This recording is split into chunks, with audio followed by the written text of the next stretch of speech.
Where are we? Okay. We've got KLDC online. Right. I've just asked them to turn their video on. They should be able to hear us.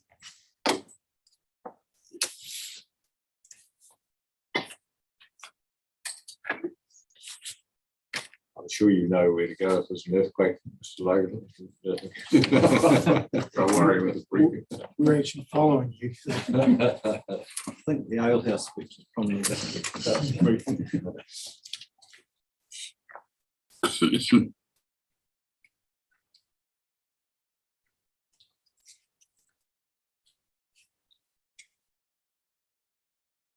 Just while we're waiting, Mr. Logan, you had asked whether we had any particular issues that would be helpful to you in terms of sorting out a batting order. We really can't help you. We've been reading so intensely for so many months now that trying to get a running list of issues is the task for the next couple of weeks in terms of our deliberation. And as soon as you start that task, you realise, as I doubt you have too, that a lot of the issues will relate to various chapters. So they will relate to either the significant issues, commencement part, or the integrated management, and then to the NFL, for hazards or whatever. If you're talking about avoid policies, or if you're talking about particular industries, the same. So I'm not sure that we can assist with any guidance about our thoughts about that at the moment, because we're still developing them in terms of how we approach our deliberations. And so we're really, I'm sorry, in your hands as to the way in which you run the batting order in your reply. Well, that's fine. I was just conscious that we didn't want to miss the mark as far as the panel was concerned with some issue or issues which might be greater significance in your minds than it might be in ours. Look, I mean, there's the very obvious ones. One that's coming up today with the agriculture offshore, the mining industry, the tariff situation. There's a lot of factual ones that range over a range of different chapters, and quite how you address that. Whether you have a lead planner or whoever takes on addressing particular industry-related issues like that, or the infrastructure industries, the same. They all range over different chapters, and the same for quarrying as well. So it's just not that easy to say to you we want to hear about a particular chapter, because those industry issues or public activity related issues that we're going to have to address in our recommendations do range across a number of chapters. Yes, I understand that, in particular in terms of the order and presentation. I guess in some ways my question was more directed to whether there was any particular issue that, rather than chapter, that the panel wanted a particular focus on in the council's reply. All right, we'll have a further talk at lunch today, and if there are any further gems, not that I've given you any gems, if there are any gems, we'll come back to you. Thank you. Thanks very much. Thank you. How are we going, Kate? No joy. Dadia and your video and microphone are both off, so I just emailed the relevant. Right. There There we are. Here she is. Good morning. Good morning. Well, we're in. My colleagues, my Fish and Game colleagues, will still be on their way to see you, because we're on the schedule for mid-morning. But has something changed? No, look, We should have QLDC. Or we were expecting just QLDC, and Right. your face is so far in the distance for us that I thought I was addressing someone else. No, sorry, sir. It's Marie back again away here. So I'm just going to wait until it's our turn. So I'm happy to turn off all of my devices and see you later on. All right. Look, we're anticipating that you're probably 3/4 of an hour away. Okay. Okay, thank you. Thank you. See you soon. Bye.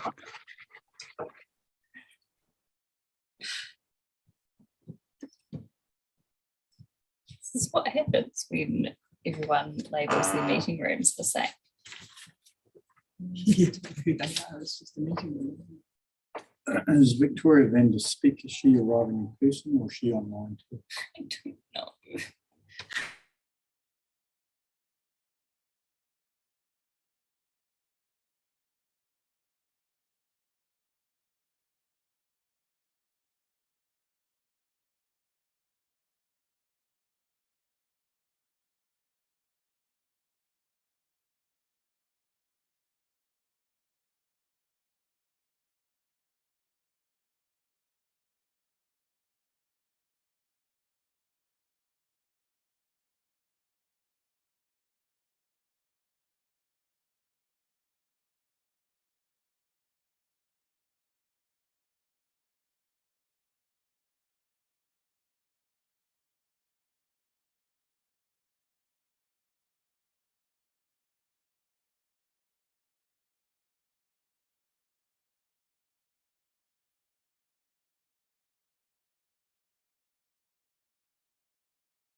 I can't get hold of QRDC. So I'm Aileen Craw. So I'm a bit Oh, early, okay. but Hang on, let me find you. yes, yeah. There's a great start to the day. We're on the third one already. Do you want me to go now or do you want me to wait? No, look, if you're here. Just have to find the right, Okay. Find the evidence. Pardon? Oh, well, okay, you said, sorry. because I was just lining up somebody else's evidence. in front of me.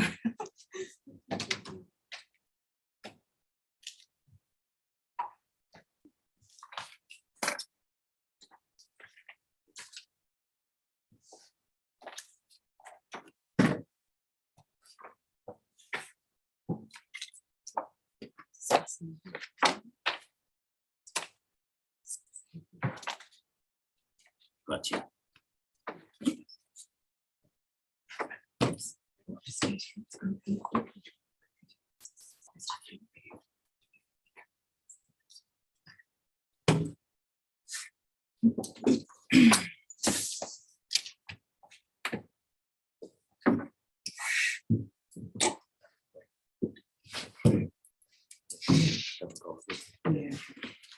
Well, good morning, it's cool. We might as well link the order and start. Okay. Thank you. Yep. Is that all? Kia ora, my name is Aileen Craw. I'm a senior consultant planner for WSP here in Dunedin. This is also Miss Dempster from Waka Kotahi, who I believe you've heard from previously. She's just here in case there's any corporate questions or any questions relating to the infrastructure chapter, because we do have two policies that interrelate. Okay. So as part of my role, I do a lot of work for Waka Kotahi, and in this instance, I've been asked to assist Waka Kotahi with the proposed Otago RPS, specifically looking at the land and freshwater chapters. I understand that you've heard from most, if not all, of the other planners representing Waka Kotahi on the various chapters of the RPS. My focus today is solely on the land and freshwater chapters. Most of Waka Kotahi's submission points on the land and freshwater chapters were either minor and have already been resolved, or the majority are now part of the separate freshwater planning instrument process. So I won't be discussing those points today. I'll just be solely focusing on the 2 points that are raised in my evidence, which relate to LFWP12, identifying and managing outstanding water bodies, and LFLSN12, district plans, specifically in terms of montane tussock grasslands. So I covered off most of my main points in my evidence. So I thought today I would just take the chance to talk about some examples where Waka Kotahi have some concerns about these two policies and how they may be used in practical senses in the future. So in terms of FWP12, I note that you've previously heard from Ms. Dempster in regards to how this policy works with policy 13 in the infrastructure and energy chapter. So I'll briefly talk about that, but first I'll talk about P12 itself. So as I stated in my evidence, I acknowledge that the policy proposed in the supplementary evidence is now more consistent with policy 8 of the NPS-FM. However, Waka Kotahi is still concerned that the policy provides no flexibility for nationally and regionally significant infrastructure, particularly as the Section 42A author's interpretation of protect those values does not include remedying or mitigating effects.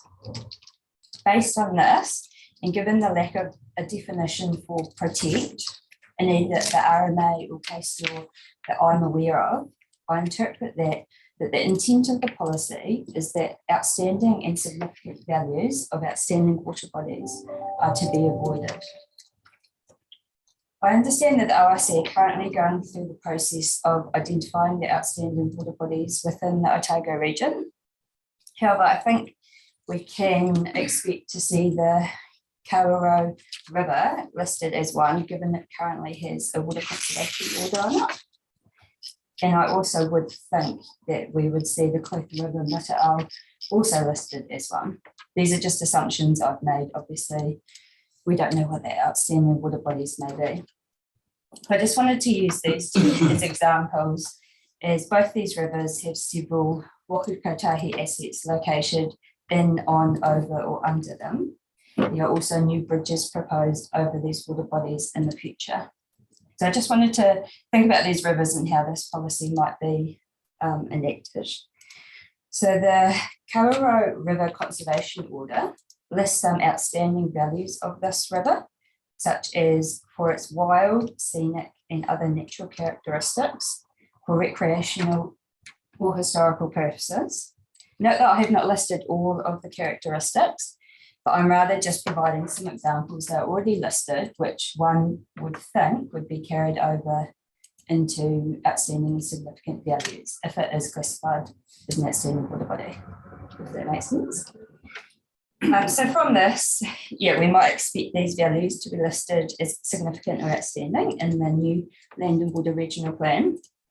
Putting this into practice, I understand Waka Kotahi are currently considering constructing a new walking and cycling bridge over the Kawerau River as part of the Wakatipu Active Travel Network. It would be a brand new bridge, sorry. So if we then look at the outstanding significant values of that river, if this follows through to the Land and Water Regional Plan, the new bridge may not be able to protect to those scenic values, as the bridge would likely have unavoidable effects on the river's landscape and visual values that were perhaps more than minor. The allocational constraints with constructing this bridge is the sole purpose is to get people walking and cycling from the likes of Jacks Point and Henley Farm, particularly over to Wakatipu High School, as I understand it. So these values, such as scenic values, may not be able to be protected as a result of a new bridge on this river. In terms of the Clutha River Mataau, I note that Schedule 1A of the Regional Water Plan identifies the natural and human use values of certain water bodies within the Otago region. For the Clutha River Mataau, these include outstanding natural landscape and feature values, with one example listed as the Beaumont Gorge, significant vegetation, and it's listed specific aquatic plants, and significant habitats. These indicate what outstanding and significant values of the Clutha River Mataau may be in the future in the Land and Water Regional Plan if it was recognised as an outstanding water body. In terms, there's a new, which I'm sure everyone knows, there's a new bridge currently being constructed over the river at Beaumont. So in terms of the new Beaumont Bridge, I understand that the consent application and assessment of effects on the environment assessed with the new bridge assessed that there would be permanent effects to the landscape and visual amenity values of the surrounding area, which I've previously identified as a natural value in the water plan, and therefore could be a significant and outstanding value in the Land and Water Regional Plan. Is the effect on landscape and visual could not be avoided, or one may say the landscape values could not be protected. Mitigation measures and landscape treatments were proposed as part of the new bridge. Again, these landscape values may not be able to be protected from a new bridge, which of course was required for people's economic and social well-being. I provide these examples only to highlight how Waka Kotahi's activities, whether it be a new bridge over an outstanding water body or maintenance activities, or undertaking emergency works after a natural hazard event, such as was undertaken after the flood events last year in the Big Kuri River. Waka Kotahi may not be able to protect significant and outstanding values of outstanding water bodies. These may be temporary and these effects may be permanent. Mr. Robinson's evidence highlighted that there are times when Waka Kotahi cannot avoid effects within water bodies, and therefore some flexibility needs to be given, particularly given how many current and proposed Waka Kotahi assets are located within outstanding water bodies, and we never know what may happen in the future, and given the uncertainty around what protect those values actually means and requires in practice. In terms of policy 13, in the energy and infrastructure chapter, I consider it practical to have a policy within that chapter which is dedicated to locating and managing the effects of infrastructure. So I would have thought the freshwater chapter sort of sets the overarching objectives and what you want to achieve for freshwater, but the infrastructure chapter provides some more specific guidance for nationally and regionally significant infrastructure. However, policy 13, when it talks about if you cannot avoid location within an outstanding water body, it then directs you straight back to freshwater P12, which just says significant and outstanding values must be protected.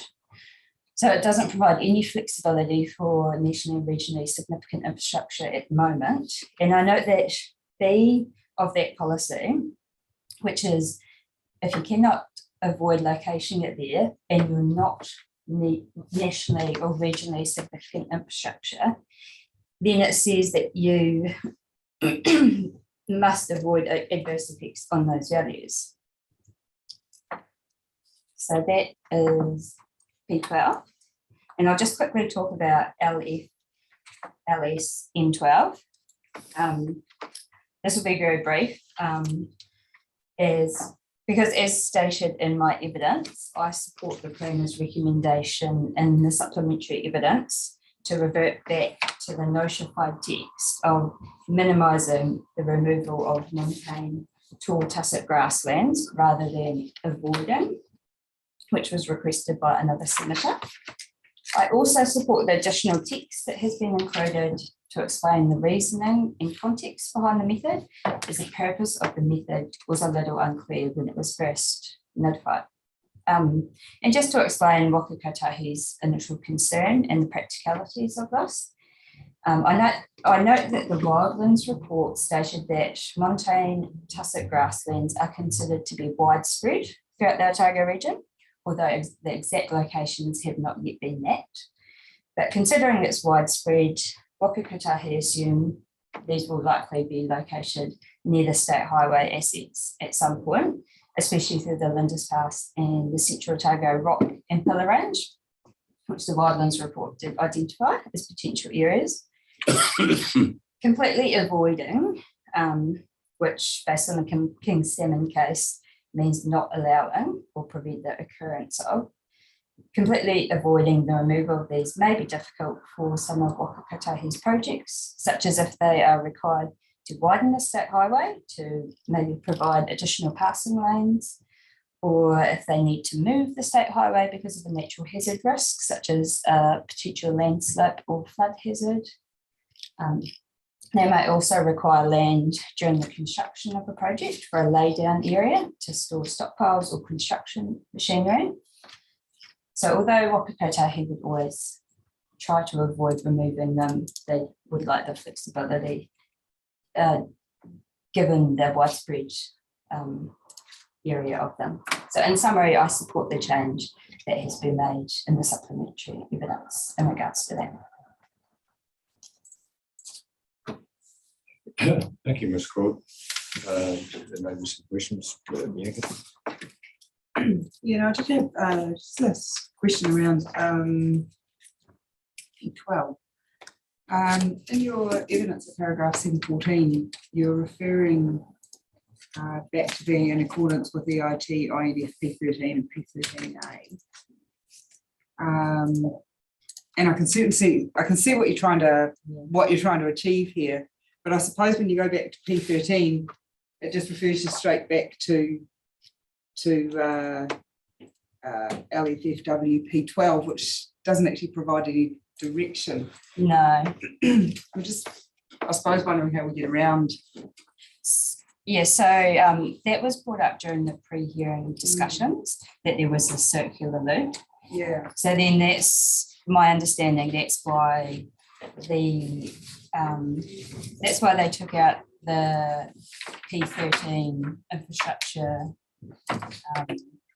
link to stop the circular loop. But in doing that, they've provided no flexibility for nationally and regionally significant infrastructure. Yeah. I mean, if it was me, I would prefer freshwater chapter, deals with the overarching objectives and what you want to achieve for the region.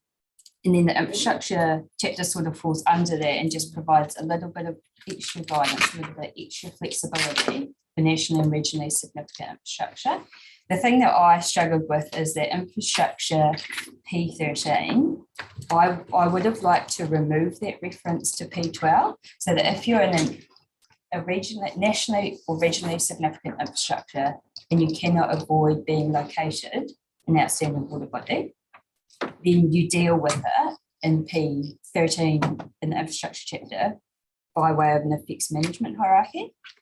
But there's other parts within that P13 which then direct you to the eco chapter, to the coastal chapter. So I struggled with that, because then if you remove it from P13, directing you back to the freshwater chapter, you should do it for all of the parts, the eco, the coastal. Yeah. Do you see what I mean? Because that's So it wasn't consistent. I mean, I suppose if you take the reference to P12 out, Yep. you're then left with manage adverse effects as follows, and it just says in outstanding water bodies. And Yep. you've got anything to go to. Yep. But if you go through to LFFW P12, there's no guidance in there anyway, because it just says protect the values. Yes, so yeah. But I suppose from that, and looking at the looking at the NPSFM, Mhm. is there scope to provide a way through that, given that the NPSFM is telling us to protect the significant values of outstanding Yeah. water bodies? So I did have a look at the NPSFM, and there is a section, it doesn't specifically talk about outstanding water bodies though, but section 3.24 does talk about rivers, and it directs regional councils to include the following policy or words to the same effect. And it does talk about the loss of values. So it's not significant or outstanding values, but it's still the loss of values is avoided unless the council is satisfied that there's a functional need for the activity, which I would amend those words, because I think you've heard from many infrastructure providers that it's functional, operational, there's different needs. But and the effects of the activity are managed by applying the effects management hierarchy. I think that's quite a good way to deal with it for infrastructure. So it's still saying you want to avoid the values if you can, but if it's not practicable to do so, particularly for nationally and regionally significant infrastructure, then the effects should be managed by applying the effects management hierarchy. Yeah, and I suppose how that would sit with policy 8, it's probably more of a legal question. Yeah, it might be, yeah. So I guess that's the way I would see it working and still being consistent with the NPSFM. Yeah.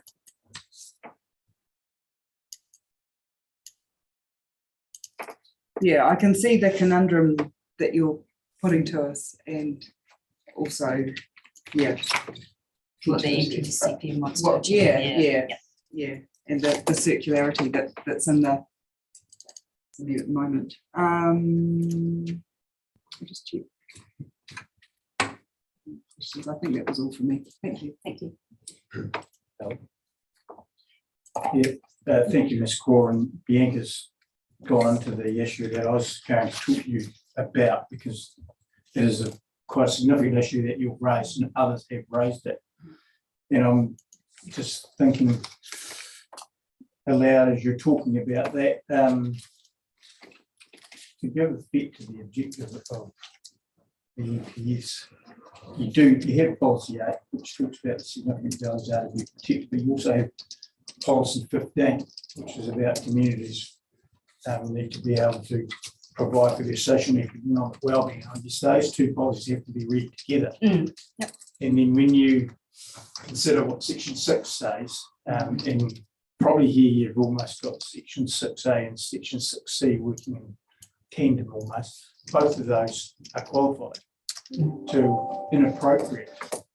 And I guess it is a legal question how that all works together. So it's in the chair's hands, but I would have thought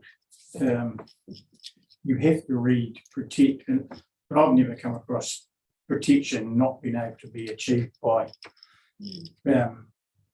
avoiding, remedying or mitigating, just avoiding. I don't think that's what the law says, but because your issue is a bit wider, you're recommending a change to include regionally and nationally significant. Problem with that is rivers like your infrastructure are lineal, so everything we do intersects with them. So what about things that aren't regionally significant that, for example, in Queenstown, a boat jetty or something like that that's needed for, I don't know, but you hard to argue that it's regionally significant, it's going to have an effect. So really shouldn't the test be inappropriate? Rather than it's got to be protecting from inappropriate activities, which I would imagine when you throw all that legal overlay on top is where you get to. Yep. Yes. Yep. And I think it comes back to section 5 as well, that you've got to consider, social, economic well-being as well as environmental. It's got to be considered all together. I think we raised a really valid thing that we need some guidance legally on how all that works together, because you mentioned the Kawa Row, it is actually already identified and P11 has been outstanding, but if you've got the Clutha, the full length of the Clutha identified, you're in major trouble there. Well, because I think there's lots of already things intersect with that river. 6 or 7 bridges over the Clutha. Yeah, And I mean, I think Hawke's Bay has shown us you never know what may happen in the future and what bridges may need rebuilt. So yeah, and I've been up and down that river, jet boats and the like, and there's an awful lot of infrastructure, pump sheds and irrigation stuff that are in that river margin that conflict with anything like that. So it goes wider than just reasonably significant, I would thought. Okay, well, thanks for that. Yeah, I don't have any questions. Just helping out, I'm just trying to refresh my memory again on the effects management hierarchy under the NPSFM. And it has that definition of specified infrastructure, but I'm trying to pick up where the phrase appears. Oh, in the NPC, Yes. it is. I've got that. Page 23. Right. So it comes under Yeah, I see the definitions. Yeah. But do you know where the phrase itself is used? No, it doesn't actually come up. It more talks about effects being avoided. I did a control search. Did you do Yeah. research on? And all I got was the definition. So Really? yeah, it doesn't. Oh no, it does come up in That section you that referred to, I think. 3.24, 3.24. page 28. Sorry. Right.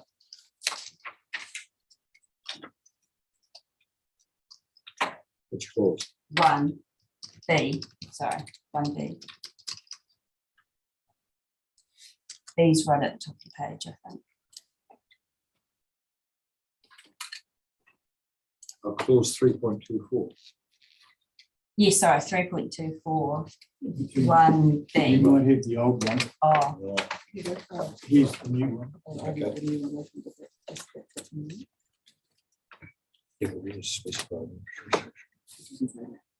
Yeah, 1B, and also I think No, but what I'm looking for is the phrase specified infrastructure. Ah. Where is that used? in the NPSFM. Yeah. I'd have to get back to you on that, sorry, and give you the exact clause. Right.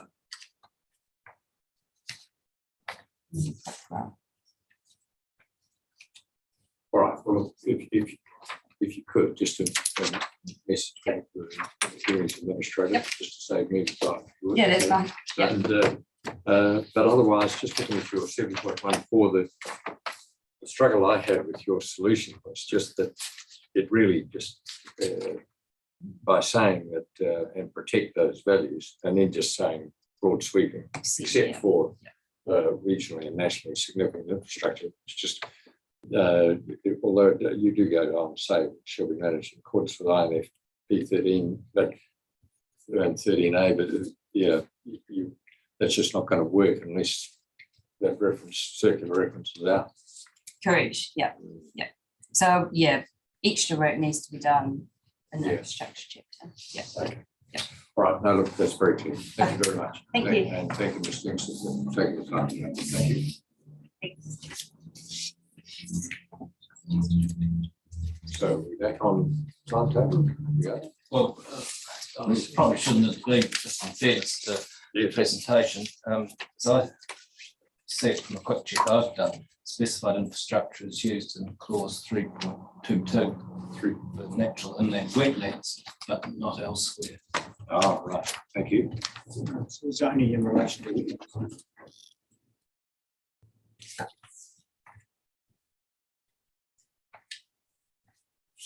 But that may be something this clause could come back to you as a panel formally.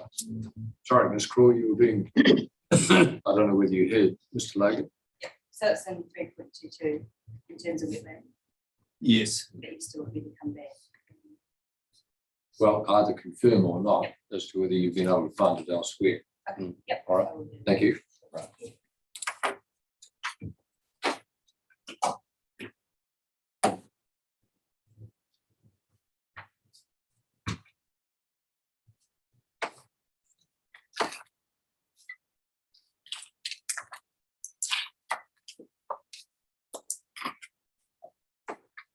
It's even in small type, Mr. Logan, so well spotted. Thank you. It's okay.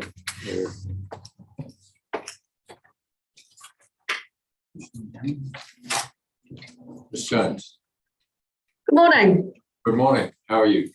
Good, thank you. Sorry about the hiccup this morning. That's right. It was able to be filmed quite naturally, so we're up in your hands. Thank you. Excellent, great. Okay, well, I'll take it that you've read my small brief of evidence, and I'll run you through the highlights if you like. Yes, if you would. Any wee comments that I had. So it obviously just deals with a few discrete matters. There's some commentary in relation to the outstanding water bodies, the wording of LFY policy 3, which is this integrated management policy that I heard you speak with Ms. Boyd about the other day, which was interesting. And then the highly productive land policy 19 and the method 12 as it relates to incorporating that into district plans. So those are what I sort of see as being the three main sort of, I guess, components to my evidence.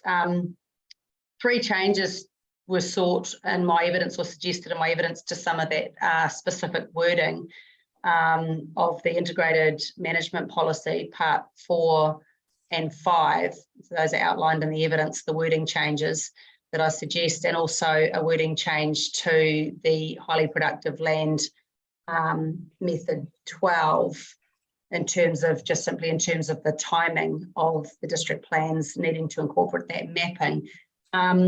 I note that Ms. Boyd doesn't seem to have included any of those,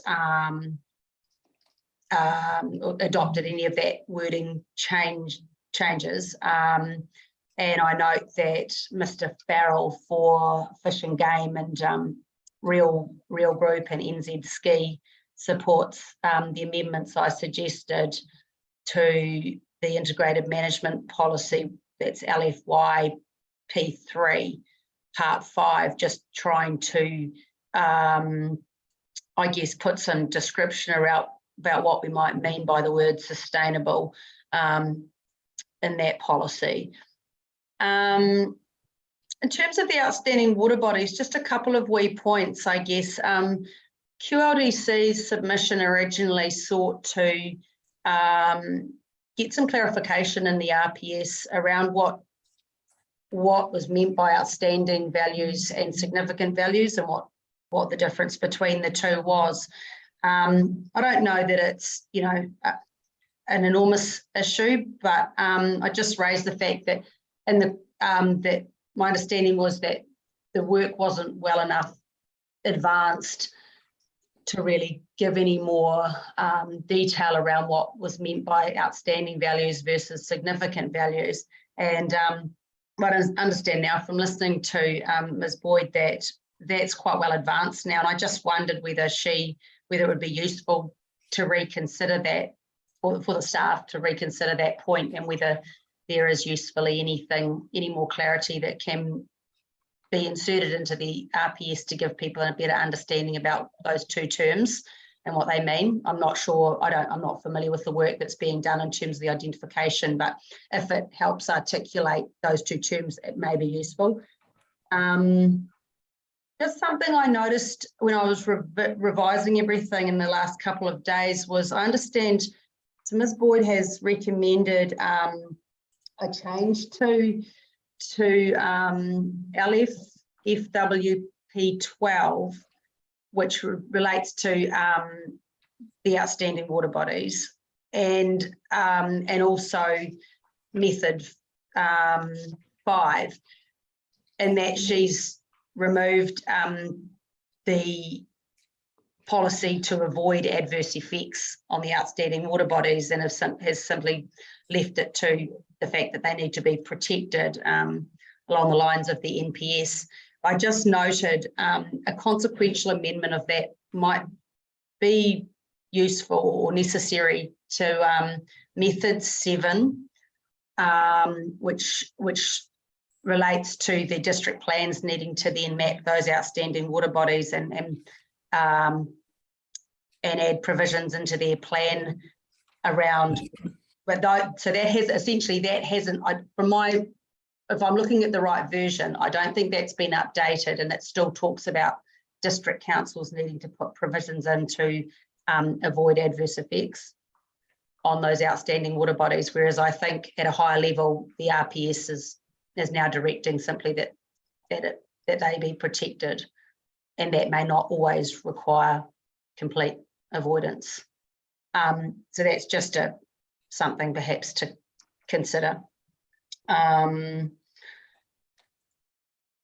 another, something else that I noted that came out of your questioning, I think it was of Miss Boyd, is she noted that, and I think I had this right, that the Land and Water Regional Plan, Land and Water, is no longer needing to be completed by December 2023, that's June 2024.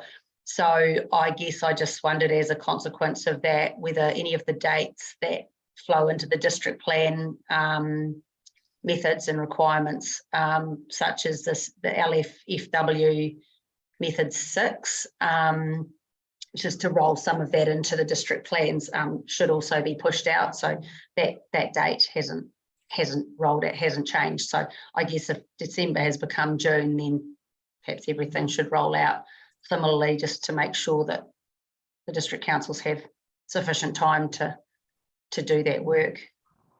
And that was probably quite a lot. But anyway, that's everything I thought might be useful to say. I'm just happy to answer any questions. Thank you, Ms. Jones. We'll start with Commissioner Sullivan. Yeah, no, thank you. Just noting too, I know you raised LFFWM7. There's probably no recommendation on that one at the moment because it's shaded blue, so it's part of the freshwater process. Yeah, okay. Yeah. So that'll be one for next time. Yeah, yes, okay, yes, no, good point. I did, and this is something that came up with Waika Kotahi just previously. I'm not sure if you were listening then. No, I wasn't in, so I wasn't. Yeah. Your discussion around outstanding water bodies, they were raising issues around that as well. But I did wonder, I mean, would you be assuming that the freshwater bodies would be identified through the land and water planning process, and you'd be able to submit at that point? I mean, are there other ways that you can get involved, given you've got concerns about how significant and outstanding would be determined? Do you think that's something that we can realistically provide guidance on here, or will that be a matter for interpretation through the next through land and water plan?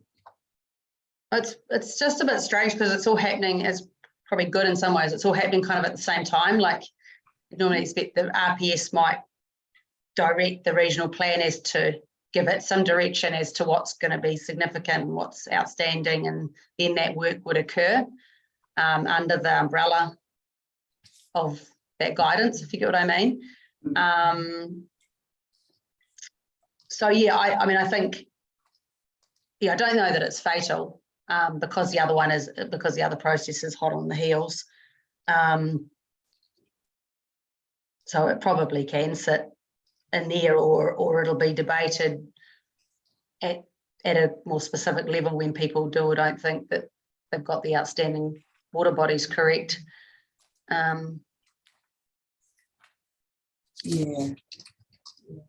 So it was just really if that's an obvious clarification that's coming out of the work that's been done, whether those terms can be usefully clarified in the RPS such that it flows down and has informed the regional plan.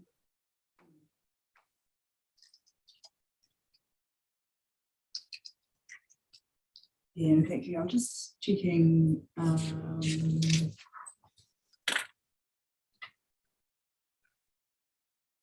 that's all the questions I had on you. Thank you. Okay, thanks. Yeah, thanks, Ms. Jones. Really, my questions again were around, we probably just discussed with Bianca, and Mr. Pickard wasn't here in person to talk I couldn't really ask her a question on her evidence because it didn't actually address this particular thing, but I just wondering, and don't answer it if it's not your field, but it's around that outstanding versus significant.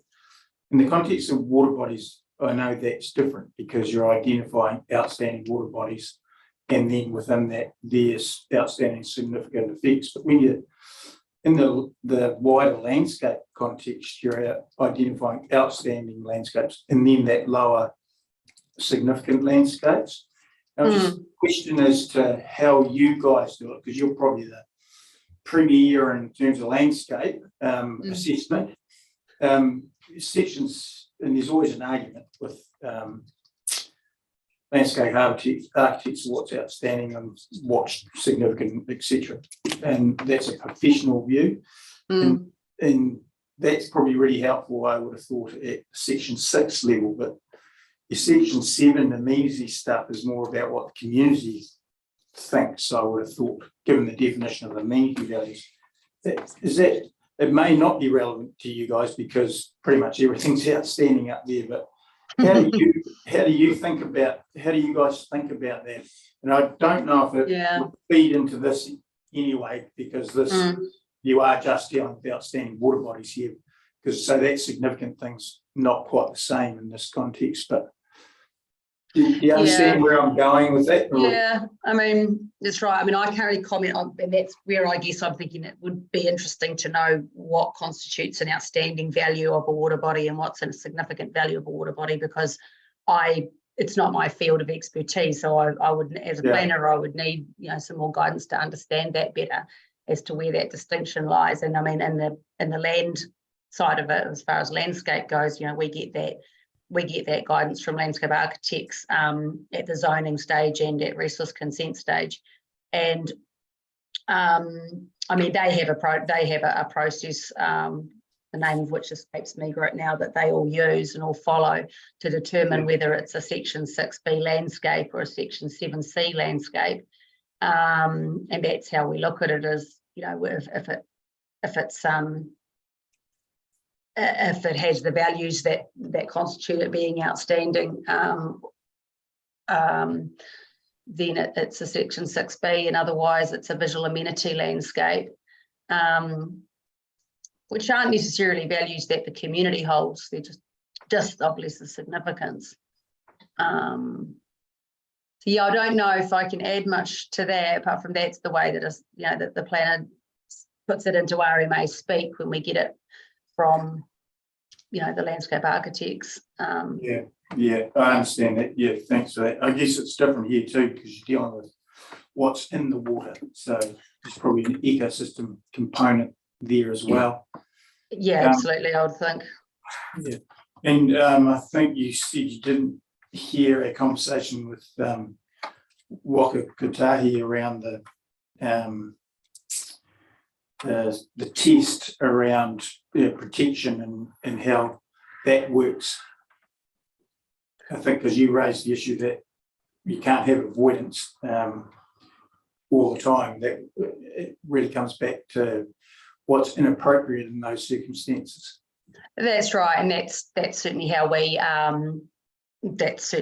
address protection of landscape values in QLDC in the Queenstown Lakes area. Is protection won't always it won't always be avoid. I mean, we have certain avoid policies, but they're quite discreet, and they are us to avoid particular effects.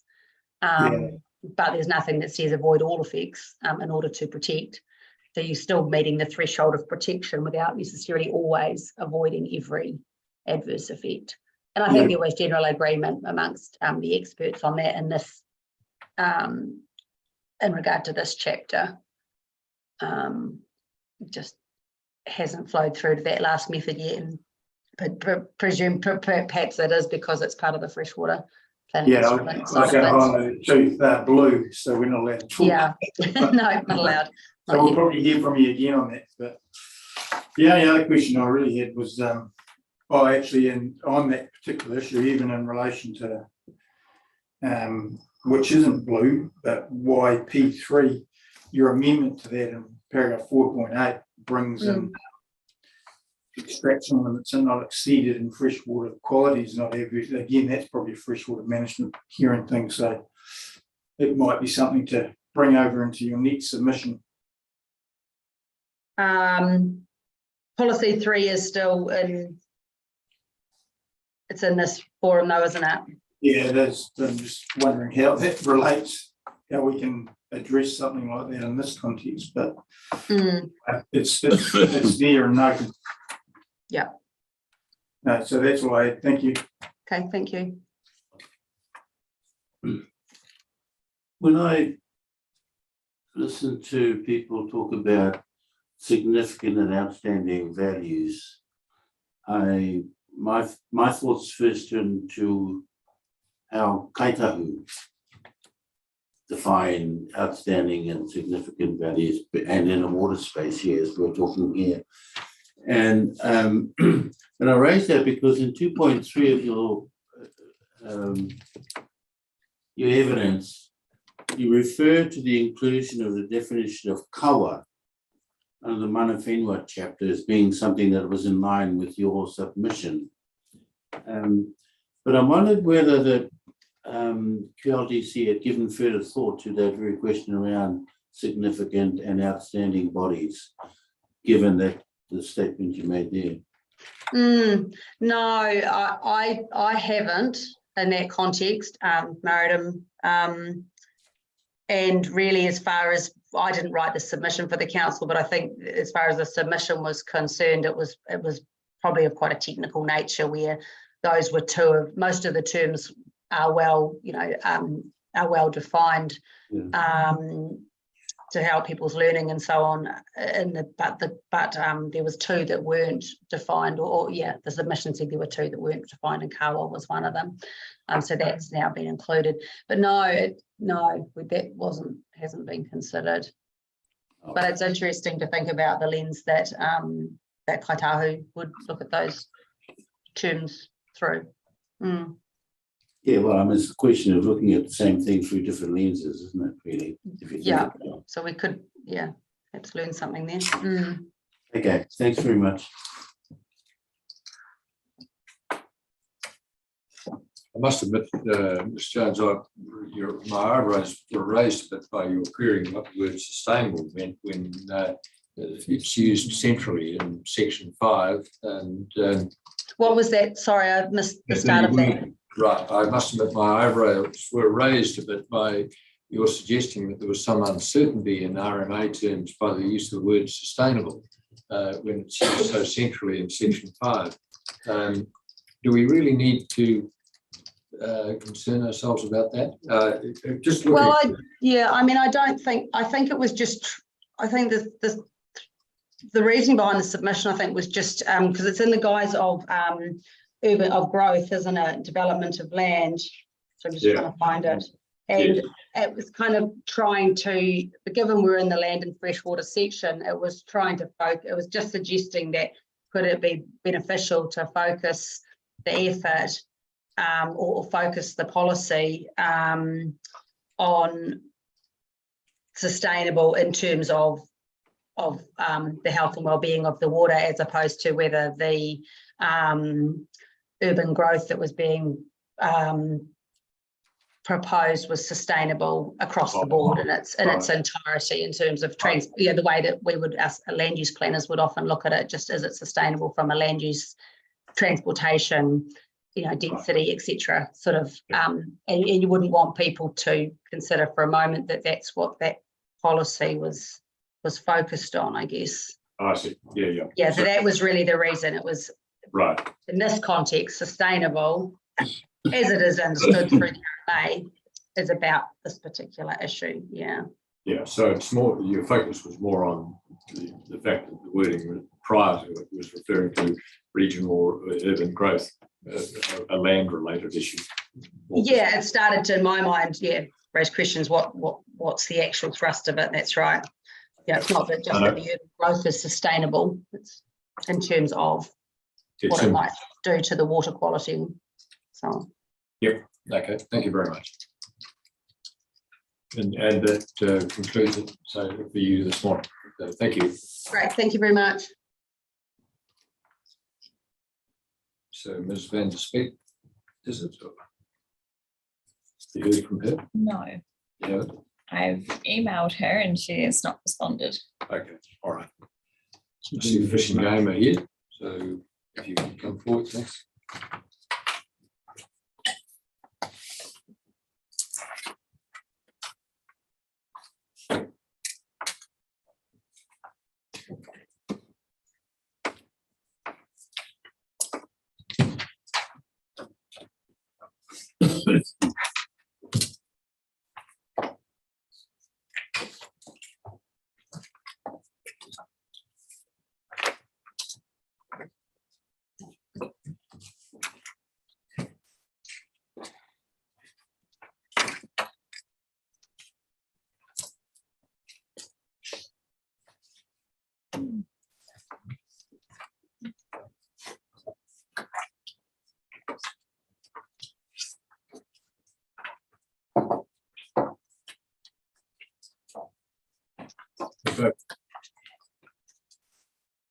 Can you hear us? Yes, can you hear me? Thank you. Yep. So we're all here, Ms. Baker, we're in your hands. Thank you. I can see Mr. Peregrine. Is Mr. Cooper there as well? Oh, yep, there he is. Great. And we filed our legal submissions on Friday, so I understand you've got a copy of those. Yes, we have, but we've only received them this morning, so Okay. you'll have to take us through. Thank you. Yep, no problem. All right, so the paragraphs 1 and 2 I won't read out because they repeat those key themes that we introduced the first time we appeared. So in the next section of the legal submissions, as will Mr. Peregrine and Mr. Cooper's summaries directly respond to some of those questions you asked us at our first appearance that we couldn't answer on the spot.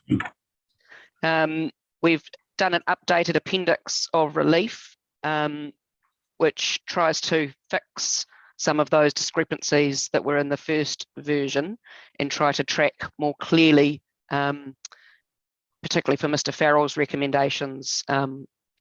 The double strikeout includes Mr. Farrell's recommendations on top of the Section 42A report version as at the time he wrote his evidence. So that appendix is still just a snapshot in time of the relief sought in both the Fish and Game original submission and Mr. Farrell's evidence in chief. I haven't tried to keep tracking the iterations as we went through rebuttal and through this process because that would get too confusing. But it is just a one-stop shop, if you like, for the relief as sought originally in the submission and Mr. Farrell's evidence in chief in November. And I will speak to you further in my subs about what has evolved going forward. So there's some extra shading to try and code that I'll address you in a bit about. You asked for the source of the definition of minimise from Mr. Farrell's. So the source of that was the proposed Wellington Regional Natural Resources Plan, and I understand that definition in that plan is beyond appeal, so that's where he thought it would be of assistance for this process if a new definition of minimise is to be inserted. And then on the theme of ecosystem health in reference to a pre-human state, at our previous appearance, we addressed you on ecosystem health and how the concept is viewed from Fish and Game's perspective. And Mr. Peregrine and Mr. Cooper will also address you further on this today. I addressed you on the NPSFM definition of ecosystem health, illustrating how it sits alongside policies 9 and 10 of the NPS, which incorporate providing for the protection of trout and salmon habitat as part of protecting ecosystem health, as long as the protection of the habitat of Indigenous species is provided for. The place of introduced species in the concept of ecosystem health is also relevant to the reference point of pre-human state, or the term in the absence of human disturbance. So in case it's of further assistance, I've set out below an extract from MFE's updated guidance on the NOF framework. And their guidance is directed at councils and seeks to clarify the policy intent of the NPSFM and set expectations for applying the NOF. It has no legal status, but I submit in the Interpretation Act does not preclude its consideration if that's helpful. It's permissible if the NPSF itself is unclear, ambiguous, obscure, or leads to some sort of absurdity. So really the focus of the extract is just to remind ourselves that that first priority of Te Mana o Te Wai has two limbs. It's not just about ecosystem health. That first limb is a sort of separate and integrated limb about the health of the water body itself, sort of as an entity. Think of it more of an intrinsic limb rather than a limb, the ecosystem health limb, which is different to that. So it's more than just about the ecosystem that the water body supports. It's about the water body as an entity, is my reading of that.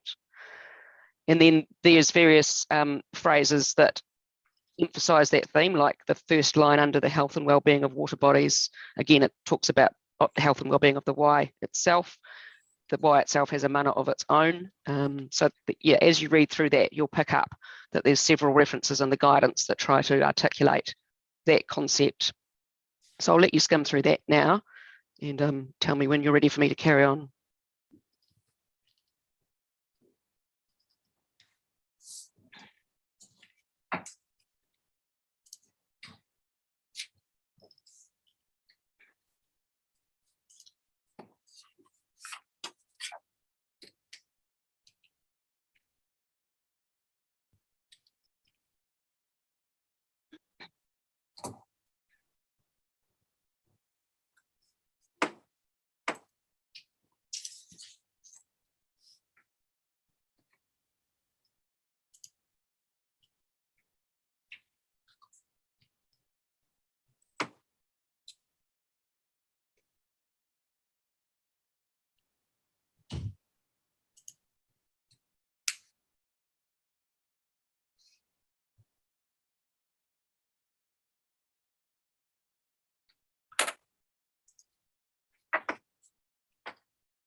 Yep. Thank you. Carry on. Thank you. So paragraph 8. This guidance confirms that you can have a healthy ecosystem with some form of alteration, including the presence of trout and salmon. It is a question not of pre-human state, but of the appropriate scale and extent of anthropogenic alteration within a healthy ecosystem. And this is a crucial aspect to several key parts of fish and games relief, including the trout and salmon habitat and species interaction framework, which seeks to identify where such alteration is and is not appropriate and plan for resolution in a sports fish context. Relief that all actions support the health, well-being and resilience of water bodies or the environment, as it demonstrates that humans and their impacts can exist within healthy ecosystems. Direction ensuring activities occur within limits for the same reason as above. Direction to restore water bodies, habitats or ecosystems where restore means to return to a practical state of good health rather than to an unattainable pre-human state. And taking a naturalized flow or unpolluted state baseline when thinking about the baseline to compare protection or restoration against, as this would help decision makers consider the appropriateness of anthropogenic alteration in a given circumstance. And my legal submissions will expand on most of these points as we get there.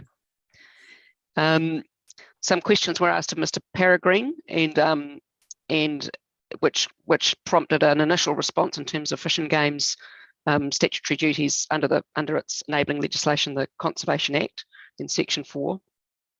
So he will address you a little bit further on that, about how this process and the PORPS as an instrument can be of assistance in the context of Fish and Games obligations under Section 4 of the Conservation Act to give effect to the principles of the treaty.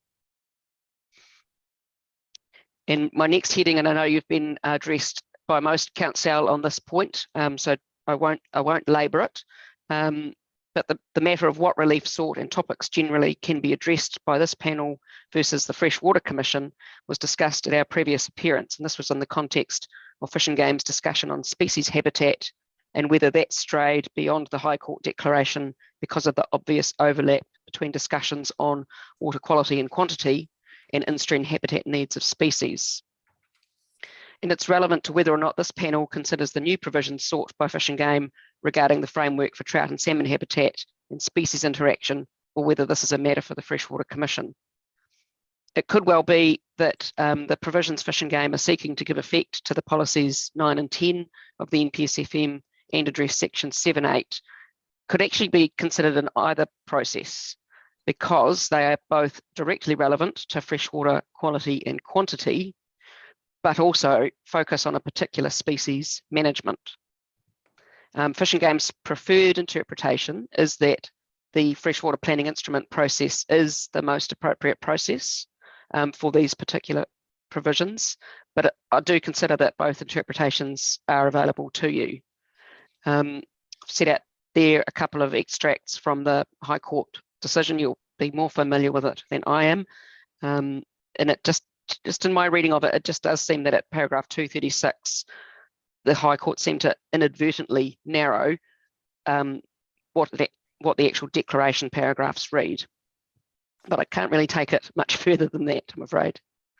So, out of an abundance of caution, Fish and Game is seeking relief that establishes a framework for the habitat of trout and salmon and species interaction in both this process and in the freshwater planning instrument. And again, I will expand on this point later in my submissions. Another question that was asked of us that we couldn't address you too much on was whether or not it is actually possible legally to bring Te Mana o Te Wai into the full RPS framework. Fish and Game's statutory function is to maintain and enhance the sports fish and game resource and the recreational interests of anglers. So as expected, the evidence and focus is heavily weighted towards freshwater issues, but do stray into terrestrial issues to the extent there's integration, connectivity, relevant matters of natural character and amenity issues.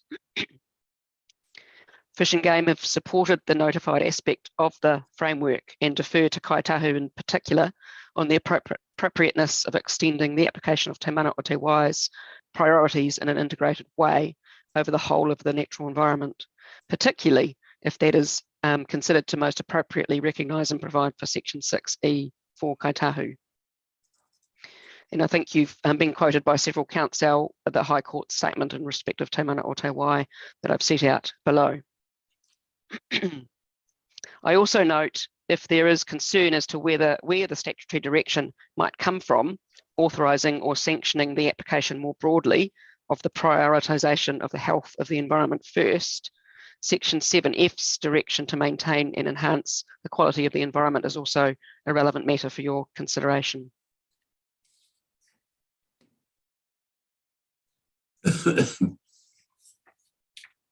So now I'm going to get into, like I did in our first appearance, I've tried to group the provisions relevant to this chapter under the key themes that they relate to. So the first theme is ensuring that the framework for the protection of trout and salmon habitat is appropriately expressed, including in respect of prioritising ecosystem health, natural character, and species interaction. So with reference to our appendix to my legal submissions, those are the provisions that are relevant to this chapter, this part of the hearing process. Then, through discussions with key stakeholders, namely ORC, Kaitahu, and DOC, that should read, not two references to ORC, sorry. There was agreement in principle that the framework for trout and salmon habitat could instead better be addressed with changes to LFFW 08, P7, and a new method in the LFFW chapter addressing species interaction. So to this end, Fish and Game submission to the Freshwater Commission, because those two, that objective and that policy were blued out, so they're FPI provisions. Fish and Game submission to the Freshwater Commission sought changes to LFFW 08 and P7 and proposed a new method. And those three provisions together are intended to comprehensively address the framework for trout and salmon habitat, and if adopted, would effectively replace the relief referencing trout and salmon habitat in all of the provisions that I've shaded in green above. And so the appendix also shades those provisions green, so you can see where if you accept that the trout and salmon habitat framework is better addressed in the freshwater planning instrument, you don't need to make a determination on those provisions here. We're not withdrawing them because no one's clear which process that relief is actually legitimately going to fall under. So they're still on the table, but if they are more appropriately addressed by the freshwater planning instrument, I've shaded them out so you can understand where they sit. So in summary, the stakeholders did agree that it was preferable for the provisions to be considered in the FPI process. That's what I've just said. Because of the uncertainty as to jurisdiction, the relief is still live in this process as well. The second theme, the positive health and well-being effects of outdoor recreation, including in and around water bodies, should be recognised and valued, protected and enabled, including by providing for access to water bodies. And those are the provisions relevant to your consideration in this hearing chapter. Thirdly, the appropriate and relevant baseline to be used when considering effects of activities and when determining to what state a degraded water body could be restored. And that's relevant to the relief Fish and Game is seeking to add a new clause to LFYP3, new clause 9. And then ensuring provisions including APP1 in respect of identifying and protecting outstanding water bodies are appropriate. So that's APP1's relevant, as is FW Policy 12. And for wetlands, Fish and Game seek that protection be afforded to wetlands, not the narrower term natural wetlands. And that is not consistent with the NPSFM definition of natural inland wetland. But this topic is very interrelated to the FPI process as well, so it's a little disjointed. And finally, Fish and Game do support the Section 42A's adoption of Fish and Game's relief to include the words and in-stream values in LF, FW, P13 and P14. So Fish and Game, as with many parties, consider great care will need to be taken to integrate the FPI process with this process, particularly where the parent or driving vision or objective is to be determined under the FPI process. But some of the policies and methods that are designed in whole or in part to achieve those parent objectives and policies are being determined by this process. Related to this awkward process, Fish and Game does not agree with ORC's legal submissions, which stated that the application of the NPS is limited, at least not from Fish and Game's perspective. Of the provisions that Fish and Game is interested in, Fish and Game submits that their relief sought ultimately comes back to giving effect to the NPSFM. As correctly stated by Counsel for ORC, the NPSFM is a touchstone. And then in terms of process, and I've considered, I listened to Counsel for Beef and Lamb addressing you on this as well, and his suggestion that if this panel adjourned and then waited for the freshwater panel, which I understand also includes the full membership of this panel, is that correct? Yes, it does. It's Yeah. exactly the same. That's correct. That's helpful. But if this panel adjourned, waited for the Freshwater Commission process to run its course before issuing its determination, but without any sort of without any reconvening, which I think was what ORC proposed. Yeah, I'm inclined to think a reconvening is also not necessary, but that the adjournment concept has a great deal of merit to ensure that final integration is undertaken. Yeah, and the fact is we will be back before you as the Freshwater Commission panel, addressing you again on the full integration.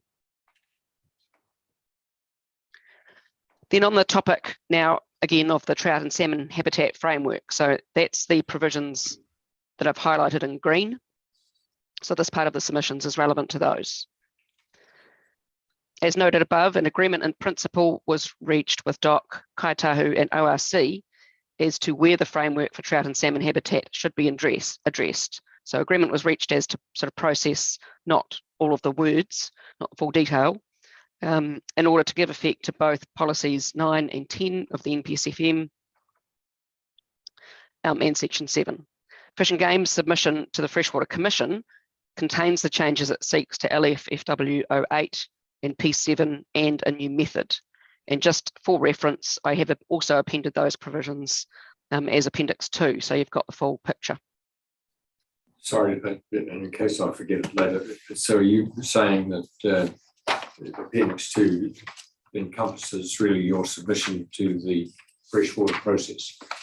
Only on these three provisions, so that the submission itself covered a lot more, but in terms of this, the habitat for trout and salmon framework and species interaction, it contains, I've just extracted those 3 submission points. Okay. So that's it, like the second last page of the full legal submission bundle.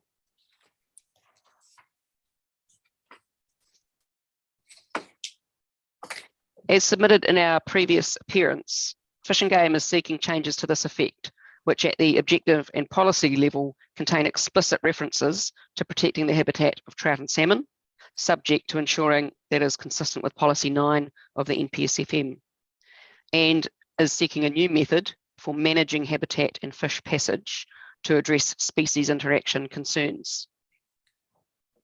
I refer to and rely on the legal submissions presented to you on 19 April, where we spelt out the directive requirement of policy 10 to protect the habitat of trout and salmon. And I also note that there is no dispute as to the relevance of policies 9 and 10, and Mr. Logan confirmed to you that policies 9 and 10 are relevant for your considerations. It is noted, however, that the 42A writer, perhaps out of caution, has proposed a new method on the interaction between Indigenous species and trout for consideration by this panel. This new method would duplicate the relief sought by Fish and Game from the Freshwater Commission. And if included in this process, rather than the FPI process, will sit without its parent objective and policy 08 and P7, if amended in line with Fish and Game's submission to the Freshwater Commission. Therefore, it's Fish and Game's preference that the new method addressing species interaction be dealt with by the Freshwater Commission. There is scope to do so because of the package of relief sought by Fish and Game to the Commission and the related new method. And I'm just going to interpolate on that point as well. I think you were talking with Ms. Boyd about scope and whether or not Section 80A somehow limited the Freshwater Commission's ability. So obviously I'll address you again on that under the Freshwater Commission process, but and in the fourth schedule, the part 4 of the first schedule that sets out the process, I do note that clause 49(2) gives the Freshwater Commission panel actually very wide scope, and it's not even restricted to the scope set by the submissions as lodged. So that's obviously something that will be more relevant when we come to talk to you again, but in case that's of any assistance, that reference. Para 27, in general terms, when you consider the trout and salmon habitat provisions in this hearing, or whether, or in the FPI process, Fish and Game is seeking reference to protect or sustain and restore for both salmonids and Indigenous species habitat. So those 3 terms we've used consistently, regardless of the species habitat that is being referred to. Fish and Game's wording regarding protecting and restoring trout habitat is couched in the context of being part and parcel of the health and well-being and resilience of water bodies. Without explicit reference to protecting, sustaining and restoring the habitat of trout and salmon, the duty to give effect to the NPSFM in my submission will not be complied with, as there is otherwise no specific direction to ensure policy 10 is achieved alongside policy 9. Both policies, 9 and 10, require habitats to be protected. So on this species interaction new method, out of the abundance of caution, Fish and Game will address Ms. Boyd's revised new method and Mr. Peregrine's summary, as she presented it to you last week. But Fish and Game's preference would be that this full suite of trout and salmon habitat provisions actually be determined under the FPI process. The method is directly related to the general objective and policy regarding protection of trout and salmon, i.e. water quality and quantity, and fish passage, relevant to water quantity, subject to protecting and restoring the habitat of Indigenous species.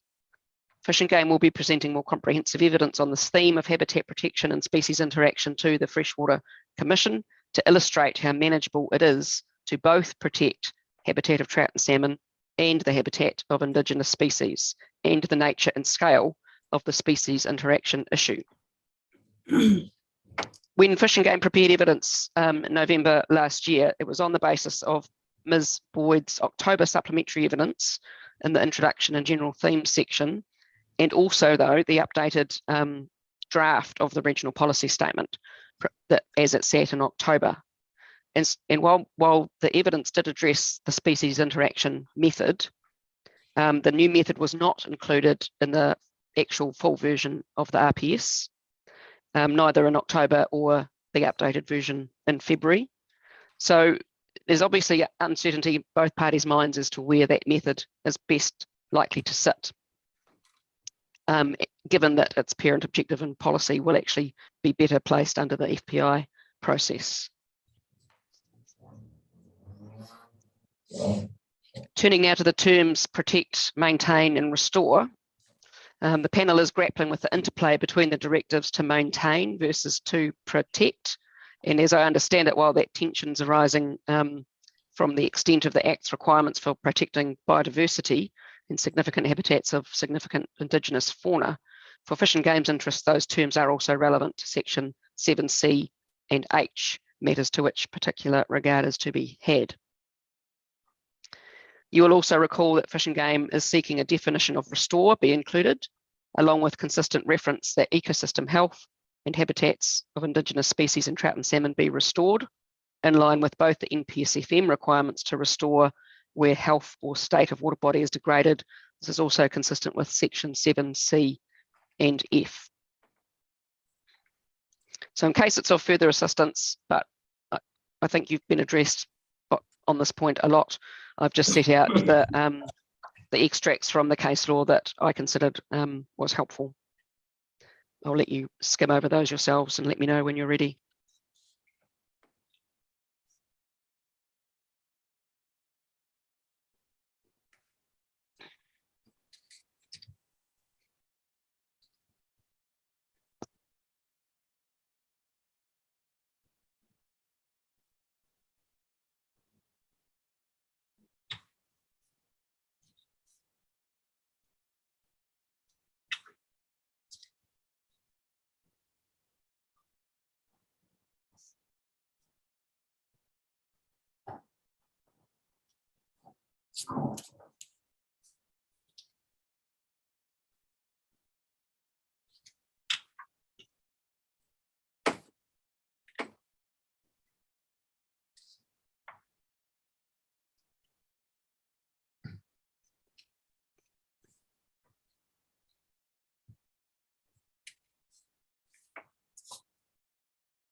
Can I just ask, in the third last line, is that a spelling error or is it correct? The words presence, is that supposed to be preserved?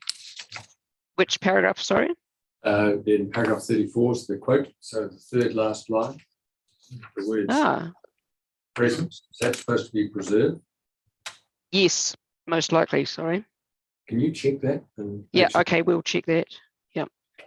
And in checking, coming back to us, can you, what year was that decision again? Port Otago, 2002, so it is quite an old decision. Right, okay.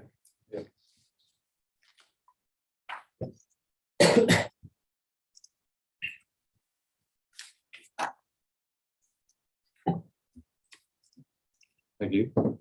Thank you. Right. So, I mean, the gist of it from Fish and Game's point of view, that these terms protect and restore, is that restore is part of protect. It's in the gambit. And given the fact that we're sort of having these debates, conversations anyway, illustrates the importance of being clear in the RPS if we can be, where because of the potential uncertainty, if you like, of the full extent of just what the word protect means. This is particularly in the case of degraded water bodies and unhealthy ecosystems. Policy 5 in particular of the MPS, directs that those degraded water bodies and ecosystems do be restored. So it's all relevant to these key themes of Fish and Games, which is the word restore needs in Fish and Game submission does need to be included in the appropriate provisions to take that into account. And to give effect to policy 5, direction to maintain and improve is the word that's used in policy 5. So now on the wellbeing point, as noted above, there are another set of provisions in addition to those that we addressed at our first appearance, in respect of which Fish and Game seeks relief relevant to the positive health and wellbeing effects of outdoor recreation, including in and around water bodies. It is a fundamental Section 5 matter that people's health and wellbeing is provided for. So it's right at the touchstone of Part 2 of the Act. The suite of provisions sought by Fish and Game, including the new issue drafted by Mr. Farrell that we addressed you previously on, as a whole are intended to ensure this important point is recognised and valued, protected and enabled, including by providing for access to water bodies. And the evidence presented at our previous appearance was intended to support the relief that's also relevant to this chapter. On the baseline question, the baseline against which effects should be assessed, Fish and Game are seeking explicit acknowledgement in LFYP3, and that should be clause 9, not clause 11, sorry, that the appropriate and relevant baseline to be used when considering effects of activities and when determining to what state a degraded water body could be restored is the state of the environment minus the effects of any permits that have finite terms. So it's not a pre-human state, it's a baseline state that has been confirmed by the courts as the relevant baseline against which to assess effects in a consenting context initially. And in my submission, this acknowledgement is necessary because recent experience through the deemed permit process in Otago has shown that there is uncertainty among plan users about which baseline state to compare adverse effects against when applying for resource consents. For example, the assessment of effects can be significantly different depending on whether you use a naturalised flow or a flow that is subject to the existence of the abstraction consent and diversion consents that is being replaced. It is also relevant for the consideration of the key direction used or sought in the PORPS, such as maintain, sustain, improve, enhance, protect, or restore. The key question being in what context you apply these tests and from what baseline or to what baseline. In Fish and Game submission, the correct existing environment for considering effects and direction such as restore is as confirmed by the High Court in the Ngāti Rangi case, which was in respect of the Ratahi Power Scheme. In that case, Collins J considered whether the Environment Court, when assessing the possible effects on the environment of the proposed consents, was required to have regard to the existing scheme or the effects on the environment by assessing the environment prior to the construction of the scheme. The court confirmed that in the context of water permits that follow the expiry of existing permits, the existing permits of limited duration are not to be considered as part of the existing environment, rejecting the idea that expiring takes could be construed as being part of the existing environment of the river, and noting that in that case, the expired 100-year-old water take permit was not permanent and did not carry existing use right protections. In dismissing the idea that the expiring water permit should form part of the existing environment, the High Court observed, and I'll let you read that paragraph to yourself.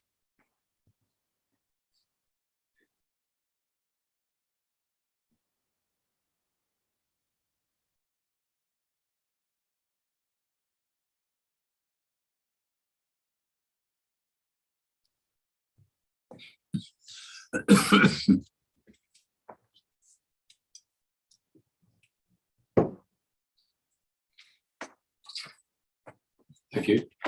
Thank you. So the last two lines are really key. If you don't take the approach we're advocating for, you are prevented from protecting adverse effects from being avoided or mitigated, and you'd also be potentially in a very confusing state about how to restore degraded water bodies. This approach is also consistent with the High Court ruling in Speargrass Holdings Limited, which observed the concept of the environment for the purpose of Section 104 must reflect reality. The court held that if the consented activity is likely to be terminated or removed as a consequence of the breach, the activity could sensibly be ignored as part of the existing environment. And then there's a much older Environment Court case, DR Sampson and others in Waikato Regional Council, that describe the rationale for the differing approach to the existing environment in relation to land use consents, which do include existing land use consents as part of the existing environment compared to water permits.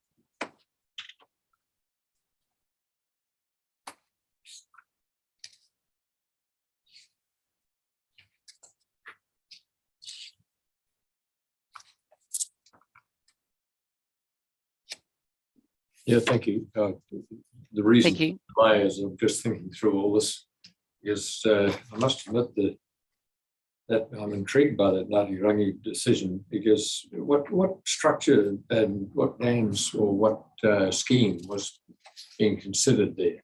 Was it That was the Tongariro diversion scheme? no, it wasn't Tonga, it was the Ratahi power scheme, so quite a small and old hydro scheme.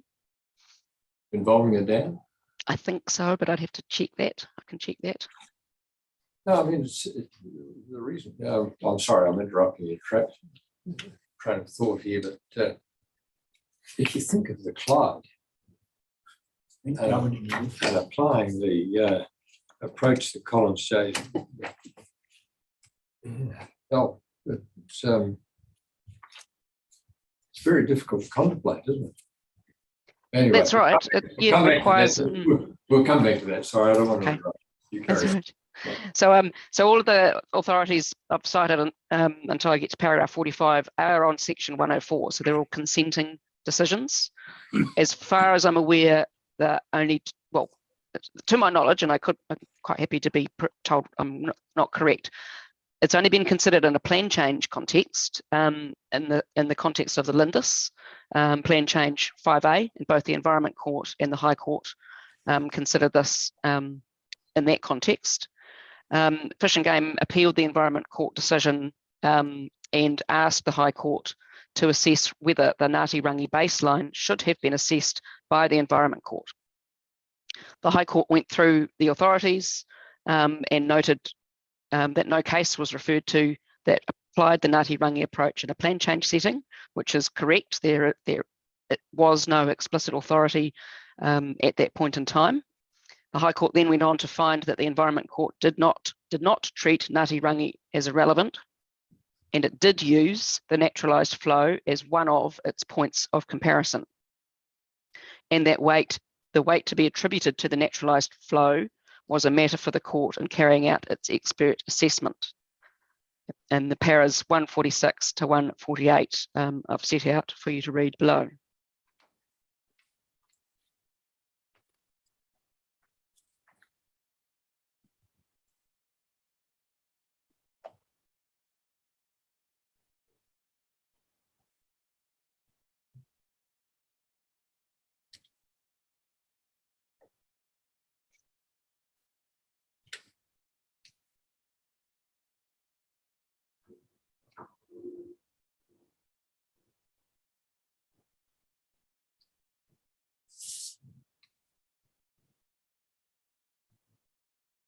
Yeah, thank you.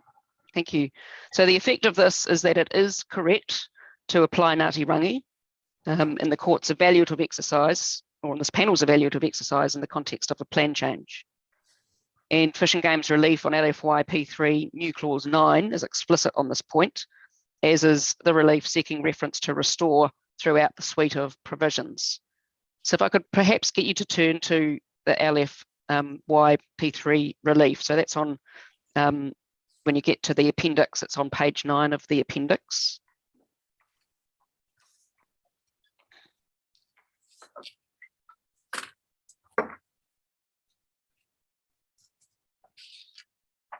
And then the intent of this new clause 9, it's relevant both to, it's a relevant direction both to considering resource consents, but also to implementation of the pORPS directions to restore degraded water bodies.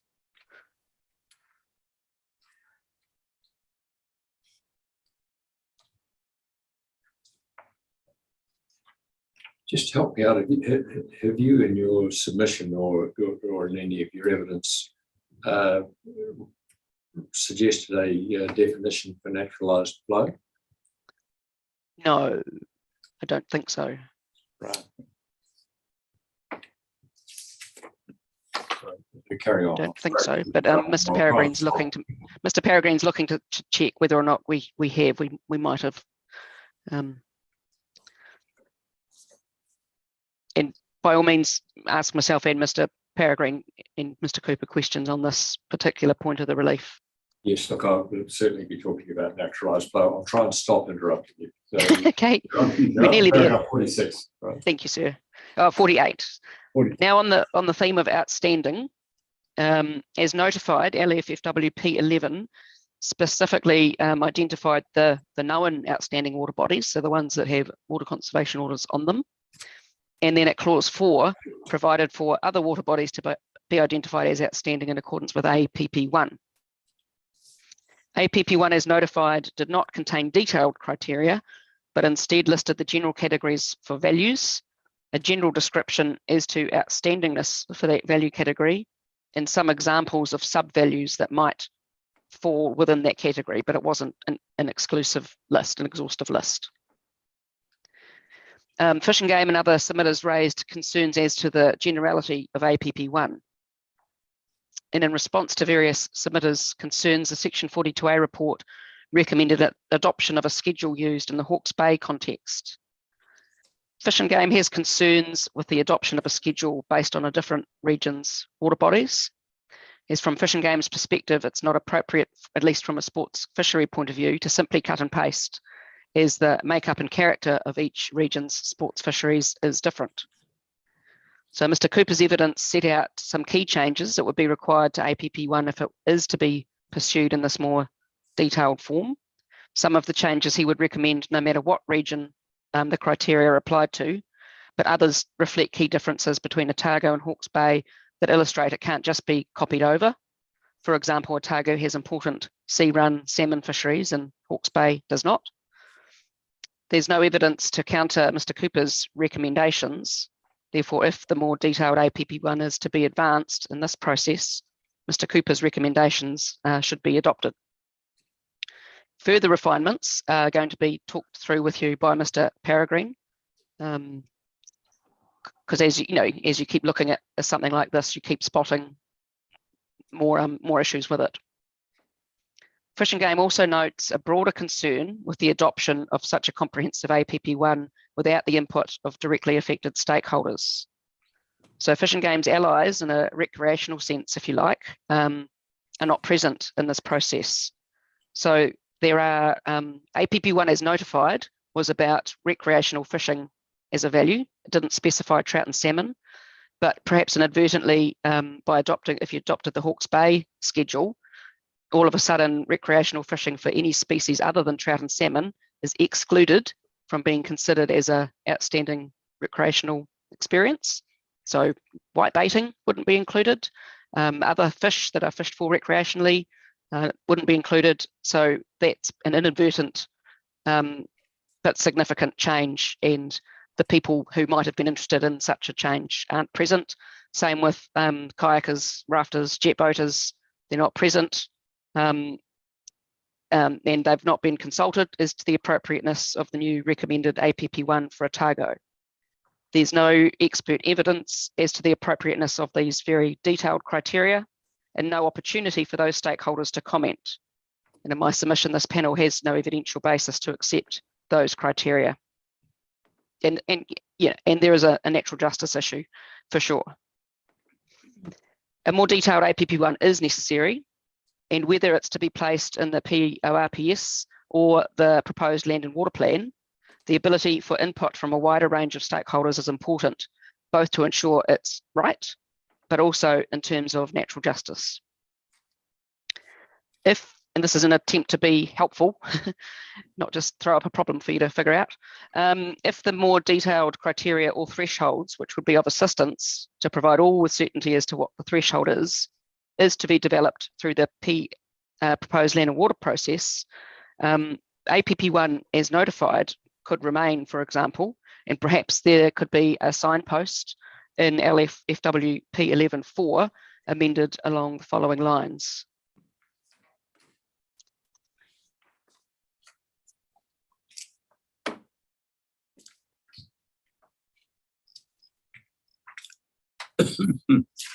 Yeah, thank you.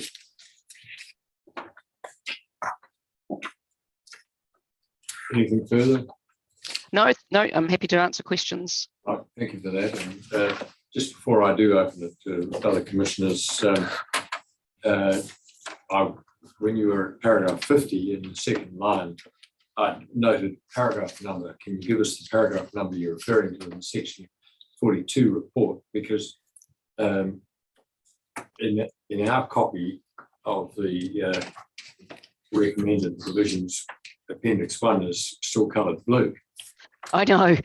Yeah, this was very confusing, and I saw you pointed that out to Ms. Boyd as well, and she explained that it was a bit of a whoopsie because it was just meant to be the shading of the appendix. I think when they copied it over from Hawke's Bay, they copied over the shading from the Hawke's Bay document, is my impression. So right. It wasn't re-notified as part of the Freshwater Commission process. So you won't have submissions on APP1 to the Freshwater Commission because it wasn't in the document, as I understand it, as notified. Maybe that doesn't make sense. But regardless, Fish and Game didn't submit on it because in the Freshwater Commission process, because we did understand it was intended to stay in this process. Right. But it is all a bit messy, this APP1, for a lot of reasons, including the shading. Yeah. Okay.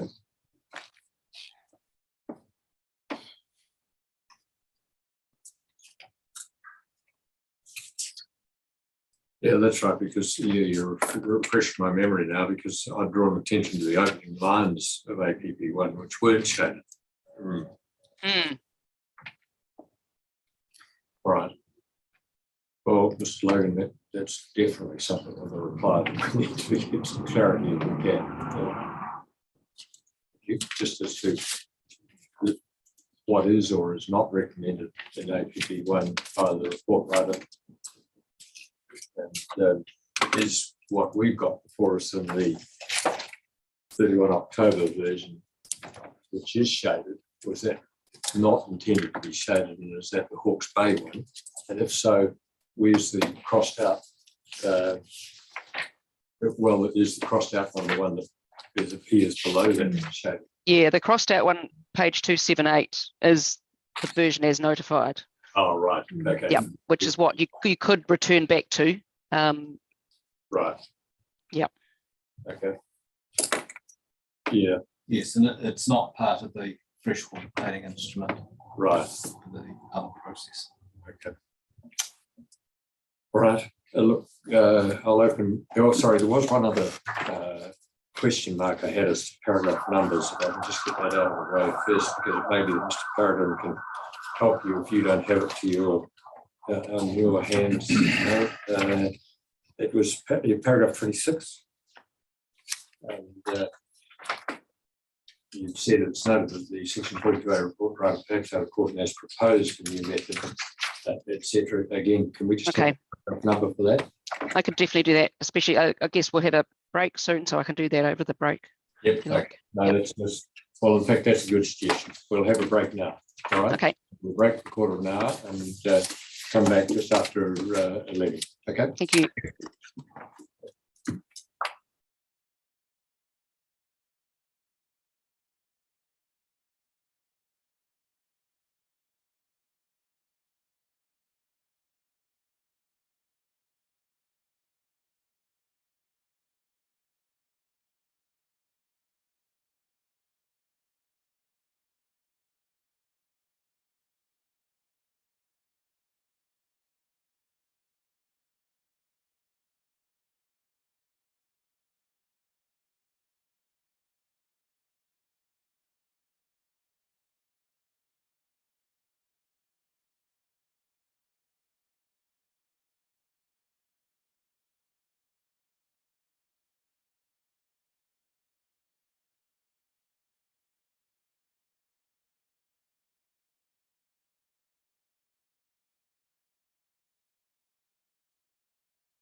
there or?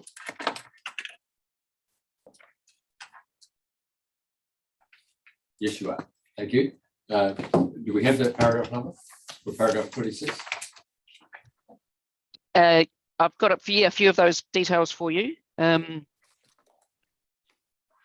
So paragraph 26, the reference is from paragraphs sort of 30 to 35 of the Ms. Boyd's supplementary evidence on intro and general themes of 11 October. Oh, intro and general themes. Yeah. So that's that one. Thank you. And then on page 11, the quote from the Port Otago case, it is preserve, that the 3 lines up from the bottom, not presence. That was just a weird PDF copy and pasting issue. Right. The next, just I looked at on my page 13, the reference to the Ngāti Rangi case. The case is actually doesn't explicitly say it's a dam, but it just keeps referring to the hydroelectric power scheme. So my assumption is it was it's 100-year-old, so it's most likely to have been a dam. It would that be, one. It would be on the headwaters of the Whanganui, wouldn't it? Yes, it would. Ratahi, that's where Ratahi is. Yeah. Yeah. Thank you. And then another para reference for you at my paragraph 50. The primary discussion was in the original, the May 2022 section 42A report on chapter 9. And it's at section 9.7.4 of that report. Thank you. And the real discussion starts at about paragraph 729. Paragraph 729. Okay, thank you very much. Thank you. And we'll start with Commissioner Solomon.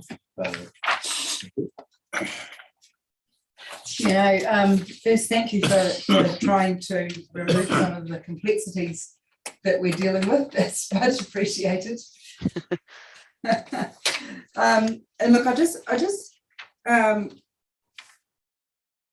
briefly wanted to touch on the appendix 1. Yep. And yeah, take the points on that. So your preference, if we went back to the original one that was proposed, I mean, that's still raises the issues that your witnesses have got around applicability in West Coast context.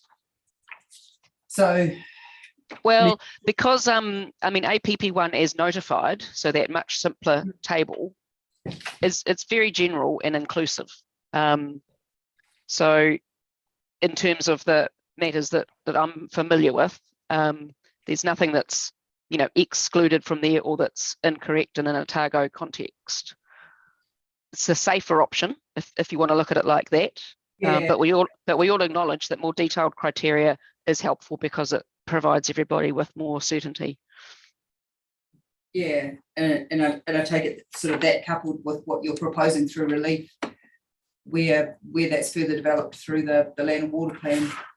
Well, that's where I just tried to think of what is the solution here. Yeah. Without us, we're all saying it's wrong, but no one's actually really come up with a solution. So that was one way. It is kicking the can down the road, but maybe because of just the circumstance we find ourselves in, just because of that pragmatically and the natural justice issues as well, maybe that is actually what the outcome needs to be.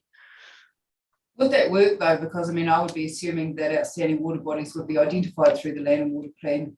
Would it work having the criteria and the schedule kind of sitting together in the same plan? Can you see any issues with that? Or I can't see issues with that. I mean, we do that with outstanding natural landscapes. The criteria up here in Queenstown is fleshed out in the plan and the landscapes are identified. So I think it still works. And you've still got the regional direction that it needs to be done, but go off and figure out what the criteria are and what water bodies match it in your next process. And then through the submissions, if the criteria are tweaking, then possibly the list of included water bodies would need tweaking as well. That's right. Yep. So you'd be having a debate about both. Yeah. Both aspects. Yep. Yeah. Okay. I'll leave my questioning there. I know others do have more. Thanks. Thank you. Yeah, good morning, Marie. Thanks Morning. for your comprehensive submissions. Just on APP1, and no one's brought this up, which I thought is the most obvious problem with the Hawke's Bay criteria, is it refers to the testimony of anglers. And they don't tell the truth generally, so you're straight away in trouble, ain't you? I'd swear on the Bible they're telling the truth, I'm sure. Yeah, because I'm going to tell a lie now. I noticed in Mr. Cooper's evidence, I think that not many people have caught trout above 4 kg.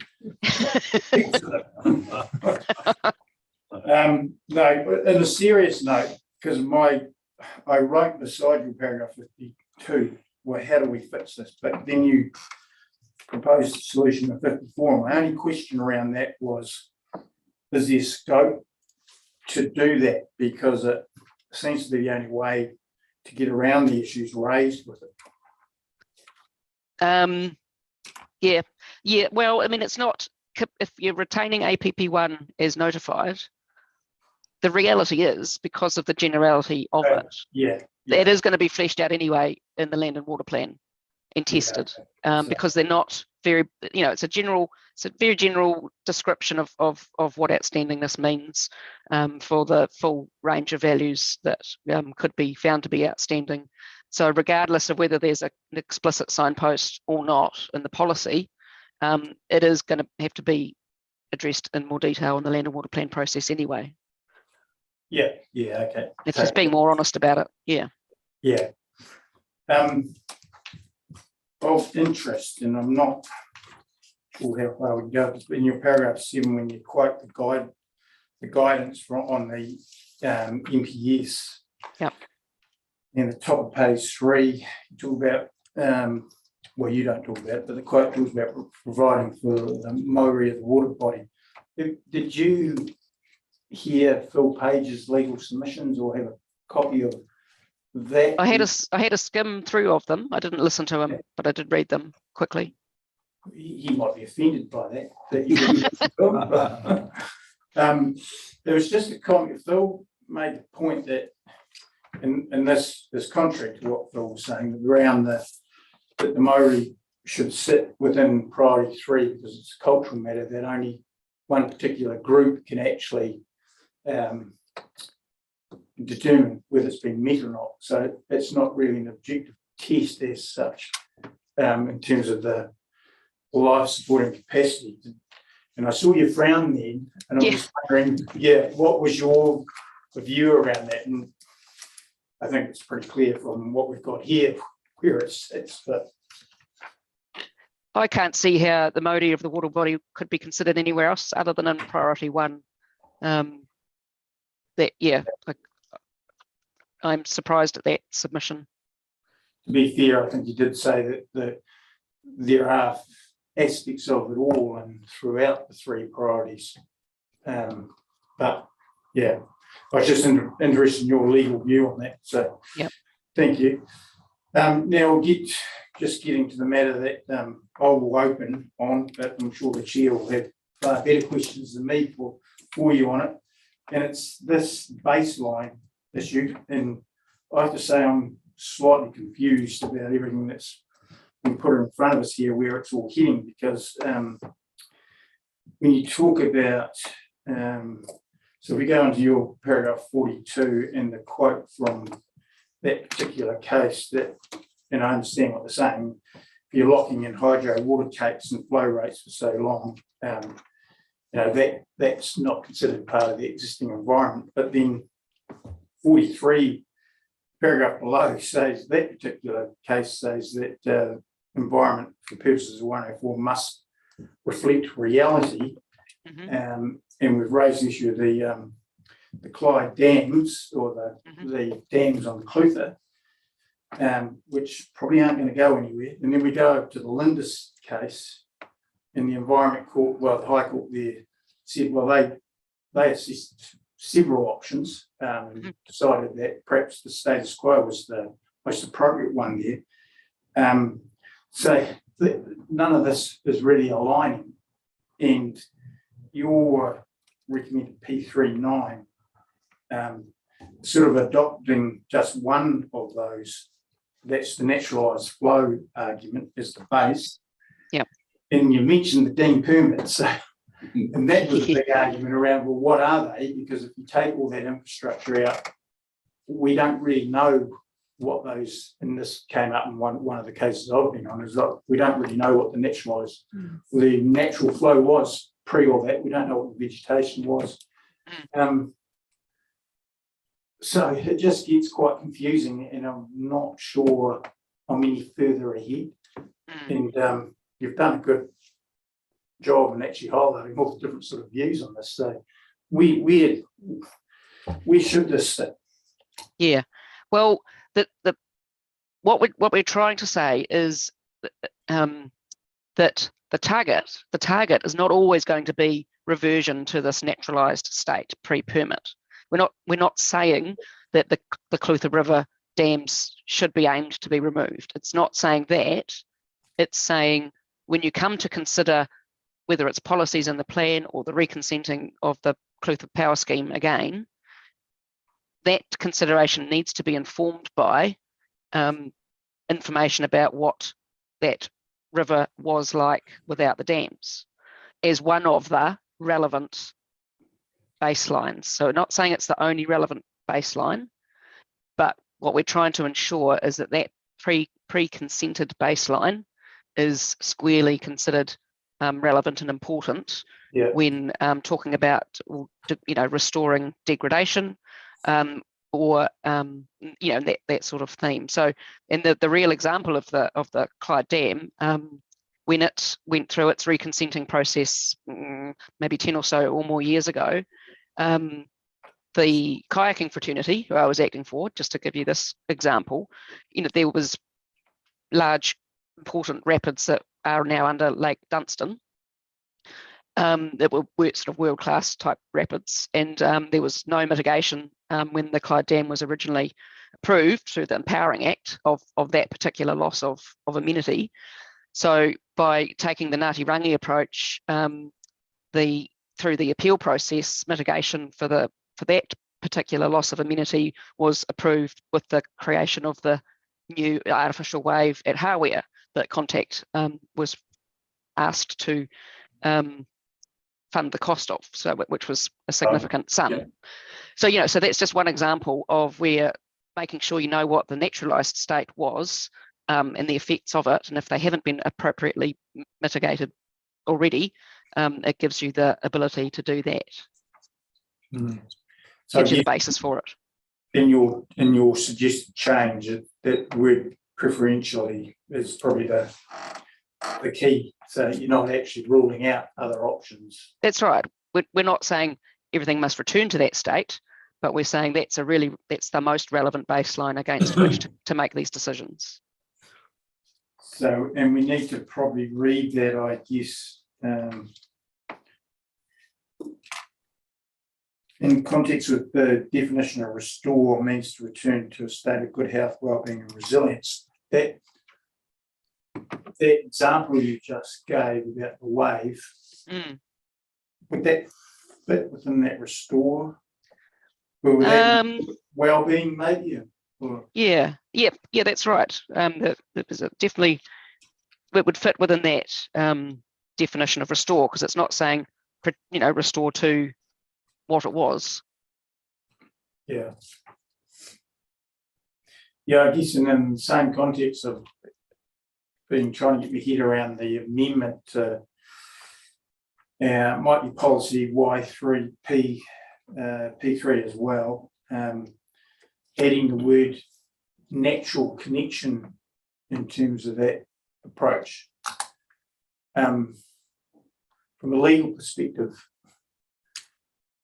when we've used the Clutha hydro scheme as an example here, are they naturally connected even though they're running through infrastructure? The water's continually flowing through those things. What's the legal sort of interpretation of that?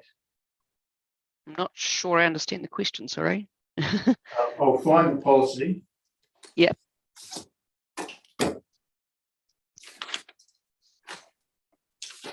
So YP3, yep.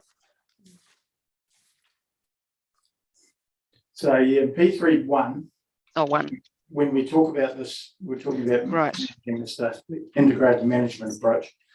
One, recognise, sustain, and redegraded loss restores the natural connections and interactions between. So this kind of follows on from this discussion. Natural's been added in there. It was Yeah, yeah. So what I'm trying to get my head around is in this scenario where we're talking about naturalised flows, etc. From a legal perspective, Yeah. or is it even a legal question? It'd have to be a factual question, wouldn't it? I'm just trying to work out if water's flowing through a structure and there's a continual flow, does that mean there's still a natural connection? Or is that an artificial connection? Because there's a dam in there. And most Yeah. dams still water, but there will be some that don't when it's dry. Yep. Yeah. So yeah, so that change came through in the 42A report recommended additions. Yeah. I don't think there's a problem with naturals not there because there's still connections maintained, but Yeah. what is the impact natural in that scenario? Yeah, it is. It might have an unintended impact. Perhaps it is best to be not have the word natural. Because you probably don't. We're thinking about it. You probably don't need the word natural if you are talking about restoring the connections. Yeah. That very obviously implies the natural connections. But you don't need the word if it's going to confuse things further.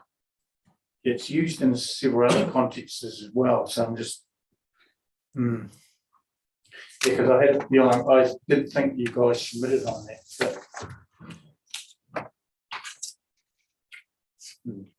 Okay, well, I'll leave that at my questions there, and I'm sure the chair will get further into this issue. Thank you. Okay, thank you.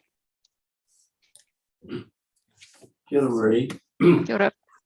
The way you've addressed the Te Mano o Te Wai issue, and it's one of the ongoing issues throughout this whole hearing. I mean, there's questions of people who understand intrinsically what needs to be considered, and there are others who still struggle.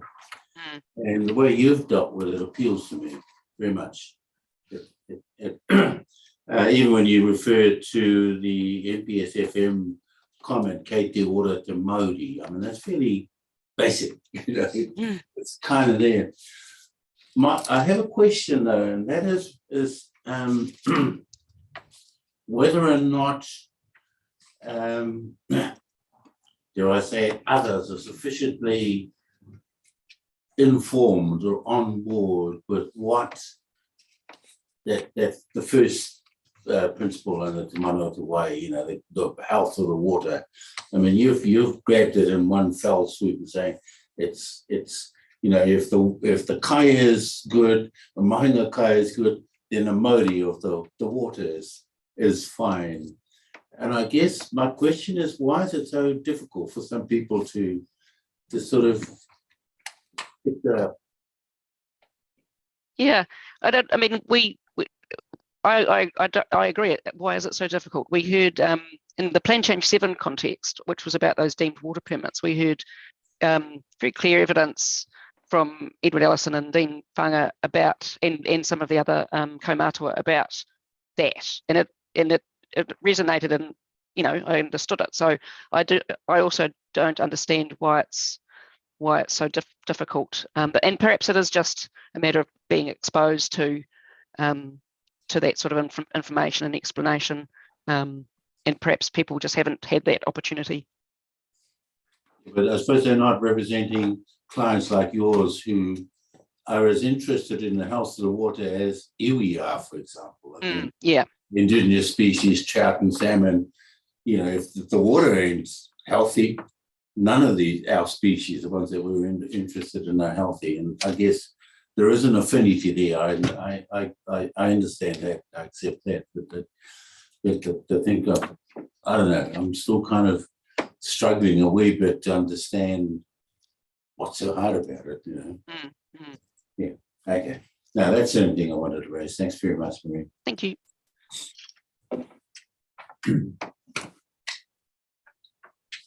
Just Appendix 1, the reference given by the report is to Trustpower submission. Mr. Sullivan's just opened that up, and it is to amend as follows: amend to align with current best practice, and it is recommended the appendix be aligned with the Hawke's Bay appendix from the decision. So amend to align with current best practice. You would say a good practice is to identify these criteria and methodology under the Land and Water Plan.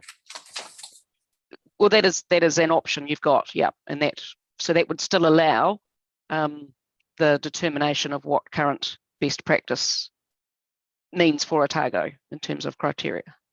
Yeah. Okay. Thank you. Naturalised flows. If you've got situations, and I can't help but hark back to my memory of the Marlborough situation, where you have upstream from a measuring point in the river requiring, I think from memory, it was 8 cumex or something like that at a very low downstream location. But impacting that were flushing environmental flows that were coming out of a power scheme out of a catchment further up. There were huge numbers of irrigators taken from the aquifer. That particular river loses, who knows, but they think about 2/3 of its flows into the aquifer. And that's then extracted by the irrigators, but of course the level of extraction by the irrigators affects what is the flow that's going down the river. In addition, 2 major catchments, very major catchments, have been planted in pine forest, and who knows what impact that was having in comparison with tussock land that was there before. How on earth do we ever define, given that example that I've just given, what are the naturalised flows? Yeah, it is definitely for some catchments. It is a very difficult, very difficult task. And if you look at the Tongariro, you've had scheme. You've got water taken from the Whanganui catchment, taken around into the Waikato catchment. If you look at the Otago situation here, as Mr. Kivitz referred to, you've got infrastructure that's in the ground, hand dug, hundreds of kilometres, as I understand it, of deemed permit infrastructure. Yep. How do you ever really, and how would we, if you just take a deemed permit, how would we define what were naturalised flows? Yeah, no, that's like I say, it is definitely for some catchments a difficult, exercise to determine with certainty to the X cubic what the naturalised flow of a water body might have been. So if you're looking at your wording at 9, recognising those points, and thank you for frank acknowledgements and response. If we were to favour that 9, we would just have to, wouldn't we, say preferentially consider effects against the likely naturalised flows. It would have to be qualified in some way, wouldn't it? Yes, I think you're right. It would be absolutely appropriate to qualify it. So likely, or in brackets, to the extent that this can be determined, brackets, or, something like that. That is an acknowledgement that in some situations it might be just simply not possible to land on what the naturalised flow was. Yeah. Right. Thank you. Moving to restored. It's almost a related problem, isn't it? Well, yes, it is. It's definitely related, because this is what we're saying is we want this concept of naturalised flow to be at the forefront of thinking when you're determining to what are we aiming for when we're restoring a water body. And again, not saying we always have to aim exactly for the naturalized flow, but to understand what a healthy water body is going to look like. One of the important reference points is what that water body looked like before all the manipulations happen to it. We're about to hear from Mr. Hopkins, who's going to explain to us why the term Māori shouldn't be in these documents. But as I listened to the exchange you just had with Commissioner Kirikiri, I was wondering whether what you're really saying to us is that you want to restore the Māori of the river. It might be affected in some way, i.e. by the deemed permits infrastructure or flushing, environmental flushes or whatever. But it's really that's the concept that you're wanting to be able to restore to, is it? Yes. Well, we better not decide that until we hear from Mr. Hopkins. Okay. No, I just want to get the feel for that. And thank you. Thanks. Just could you, can I impose on you, if I would, and ask you to ensure that we get copies or links that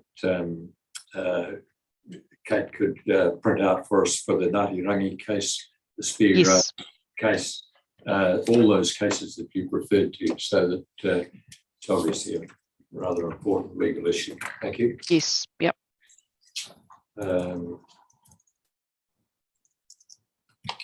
Just the difficulties about process. I just really want to have it clear in my mind. I understand what you've been saying in your earlier parts of the submission, but almost invariably, unless I've misunderstood you, you come back to saying we would prefer this in the freshwater process, prefer to deal with this in the freshwater process.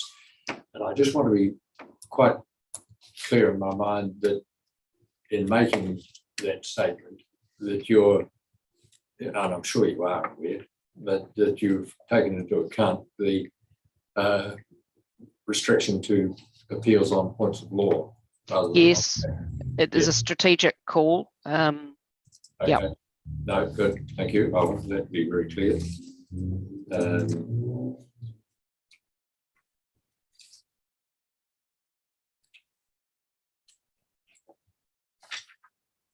Otherwise, I'll just quickly flick through.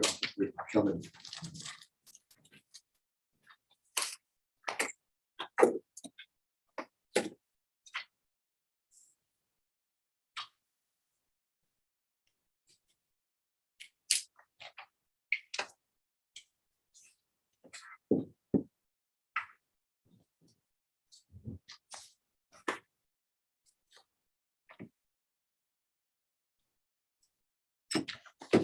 No, that's, oh yes, final.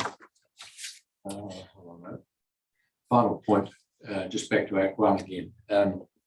Did Fish and Game seek any relief in relation to Act 1 on this? APP 1, where we Yeah. sought our relief was fairly generally expressed. Sorry, just going right back to the original submission. Yes. So yeah, it was wanting the appendix to be further developed. So because Oh. yeah. Well, So that would open the door for the submission you've made at the end. yes, yeah. So yeah, so the submission point, was broad, but saying the criteria need to be developed further. Then Mr. Cooper's evidence provided some suggestions, and then as we prepared for today, we've looked at it further and thought of some more concerns that we've got with the Hawke's Bay version. Look, thank you very much, and thank you for a very helpful input. Galloway, so we'll look forward to seeing you in the freshwater process. Thank you. Yes, definitely. Thank you. So I'll hand over to my two gentlemen. Thank you.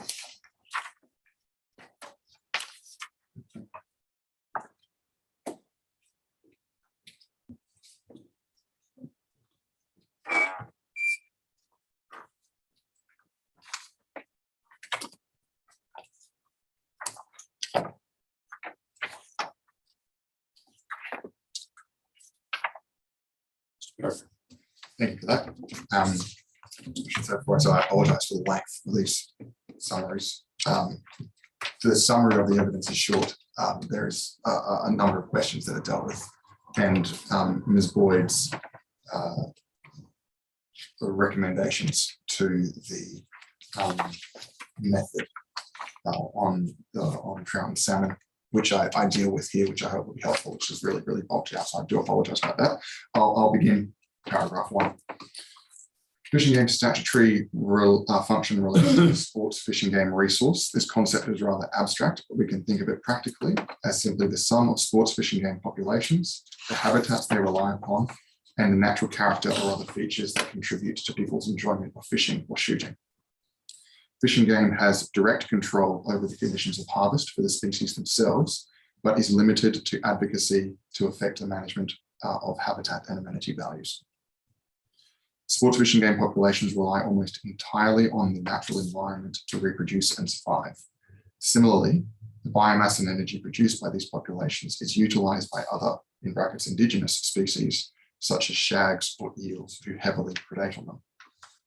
In these ways, the fishing game resource is heavily integrated into these ecosystems, such that they are one and the same. And we spoke at the last appearance about how that relates to the ecosystem health value in the MPSFM.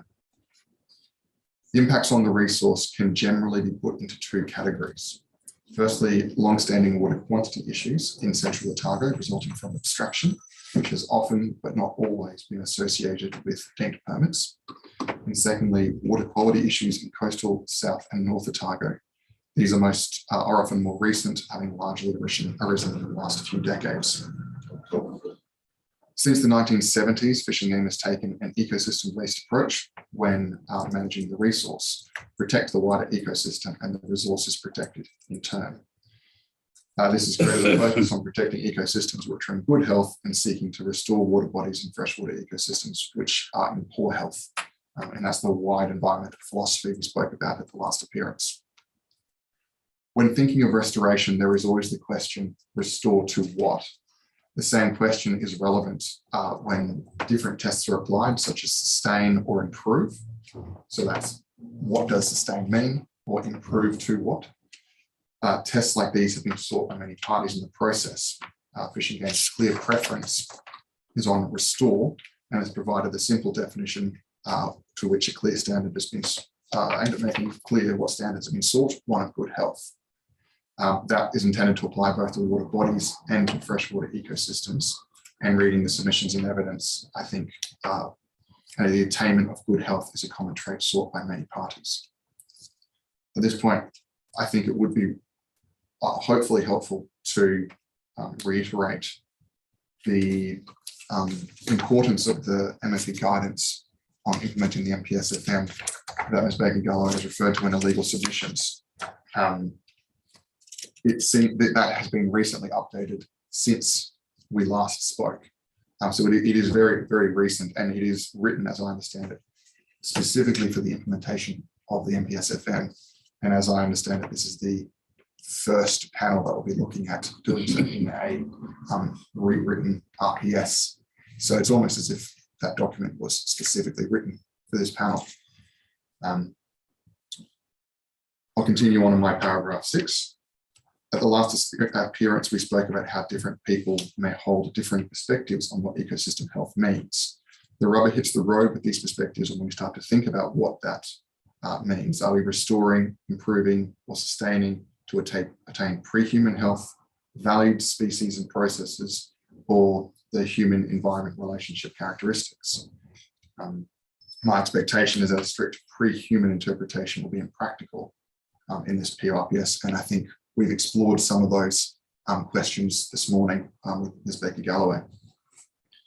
I also want to highlight that when thinking about restore, improve, or sustain, a key consideration is the current state you're comparing against. This has been a question in recent high-profile hearings and will be helpfully addressed, and I refer to Ms. Baker-Galloway's submissions and applying a nutty-rummy approach. If I could pause there for a moment. There has been a lot of work done recently on this issue in Otago through hearings, a lot of ambiguity. If you've read the Linda's decision around which approaches we should take, and I think it would be very helpful in resource management for this region if the PORPS could clarify that issue and give planning users a bit more certainty for how to proceed. I think the question of avoid or protect that you posed to previous parties this morning is a good example of this. The contention seems to be that avoid forms part of protect or could form part of protect. However, I think all of those words, protect, restore, maintain, sustain, improve, can be very ambiguous and uncertain in how they're to be applied unless you understand what baseline you're meant to be considering it against. Again, as Ms. Baker realized, it doesn't predetermine the outcome, but it helps us frame the questions. If I can also take a moment to talk about naturalized flow. There was a question around how do we define naturalized flow? And I would say that my own experience, I'm not a hydrologist, my own experience is that it is a commonly used hydrology term, and it is an outcome that is modelled. So there's always uncertainty involved with using models, but it certainly is something that a concept that is used often.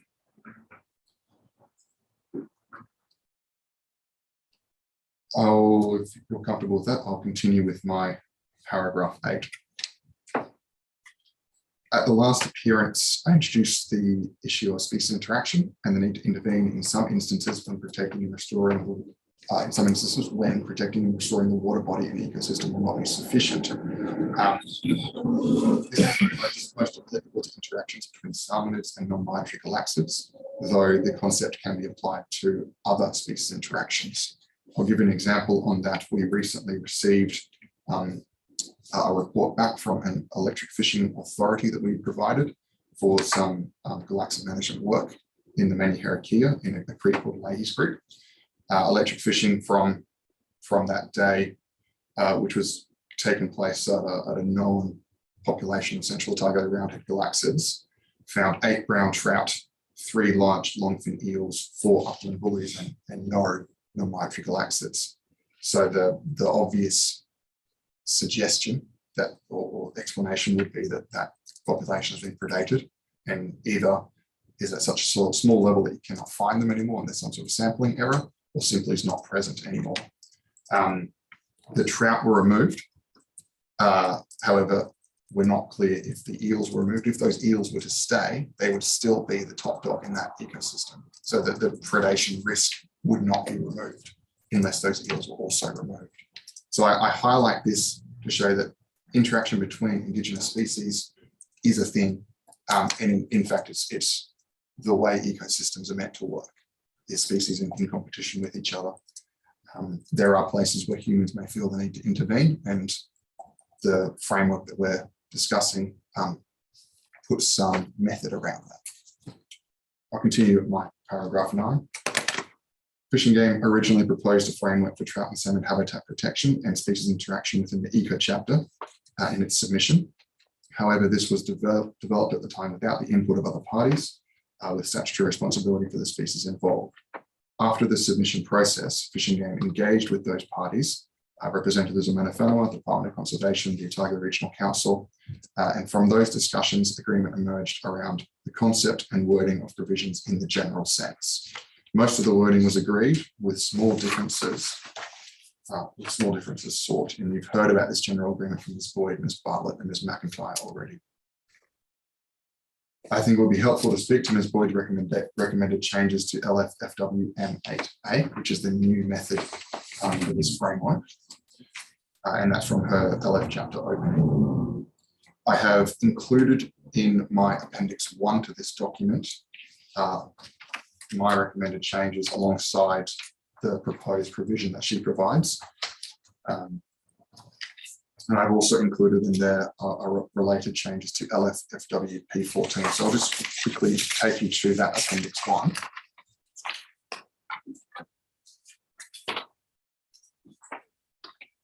And you can see the whole of LFFW MAA is underlined, as in Ms. Boyd's opening statement version, and changes that I have suggested or recommended are in double underline. So I'll walk you through in a moment the rationale for those changes.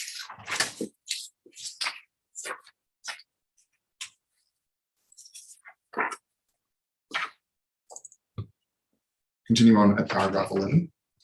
I understand that the introduction of 2AA in that method was intended to allow the parties to first agree on a fundamental question of what is habitat in the context of MPSFM policies 9 and 10 before considering application of the two policy directives at a given location. I see this as a pragmatic exercise. However, the amendments that have been provided could be read as an exercise to identify geographic locations required to provide for the protection of Indigenous species. And I recommend that that wording is clarified so the intent is clear to the reader. I also understand that the issue 2AA is intended to resolve is whether the habitat would include biological conditions. So, for example, the physical form or extent of a water body is undoubtedly habitat, but would competition for food be part of habitat? If it is intended to be an open question, I consider it is inappropriate to refer to both terms in AA, as the answer becomes predetermined. If biological conditions are considered by the parties to be part of habitat, then it would flow logically through reference to habitat only without needing to include biophysical conditions explicitly. The deletion of 2A and amendments to 2B are also problematic in that they reduce the clarity that will be gained from the exercise. My intent in developing the framework was that we would be able to identify both places where policy 9 and 10 were inconsistent and inconsistent. A and B are needed to work together in that sense. A is relevant to giving effect to policy 10, and B is relevant to giving effect to policy 9 and 10 combined. It is important to be clear on both so that we do not cause future conflict due to ambiguity through the omission of A. And I expect that a given geographic location should fall either between 2A or 2B with no in between. So I recommend that the wording of 2A and 2B is retained without Ms. Boyd's latest amendments. I understand that the rationale for Ms. Boyd's recommended changes to 2C Roman numeral 3 is to be clear that the management of trout and salmon populations is one management action that could be taken as part of a management plan where the protection of trout and salmon habitat is not consistent with the protection of habitat for Indigenous species. For the record, I had envisioned this would have already been an option, as the scope of the action plans discussed in 2C are not restricted to habitat and specifically cite fish passage as one consideration. 2A and 2B are intended to clarify that the method requires the stakeholders to identify where the habitat of the trout and salmon is to be protected and where it is to be not. This assists with implementing MPSFM policies 9 and 10 and working out pragmatically where trout and salmon habitat will and won't be protected. I had intended 2C to be a mechanism to undertake the natural next step in addressing species interaction where it is problematic. The scope for 2C does not come from MPSFM policies 9 and 10, but is better linked to the management of the species themselves, both the Indigenous population and the salmonid one. The reason for habitat being mentioned in 12C Roman numeral 3 was to recognise that the management of species is both a function of species interaction and of the habitat. For example, if brown trout were removed from a population of non-migratory galaxids and a barrier built between them, but both populations were still subject to extreme low flows from abstraction, both species would still likely face grave danger. I would expect that a management plan for those species will look at species interaction and habitat requirements for those species to ensure they achieve a healthy state. I recommend that the wording for 2C Roman numeral 3 be retained without the latest amendments. However, the wording for 2C Roman numeral 2 could make the intention of lim 2C ambiguous. I've proposed amendments to provide clarity on that front. I agree with Ms. Boyd's latest recommended changes to 2C Roman numeral 4, as they provide a wider range of responses, allowing for them to be tailored to particular circumstances. This might include Conservation Act mechanisms or catchment action plans to be developed through the Land and Water Regional Plan.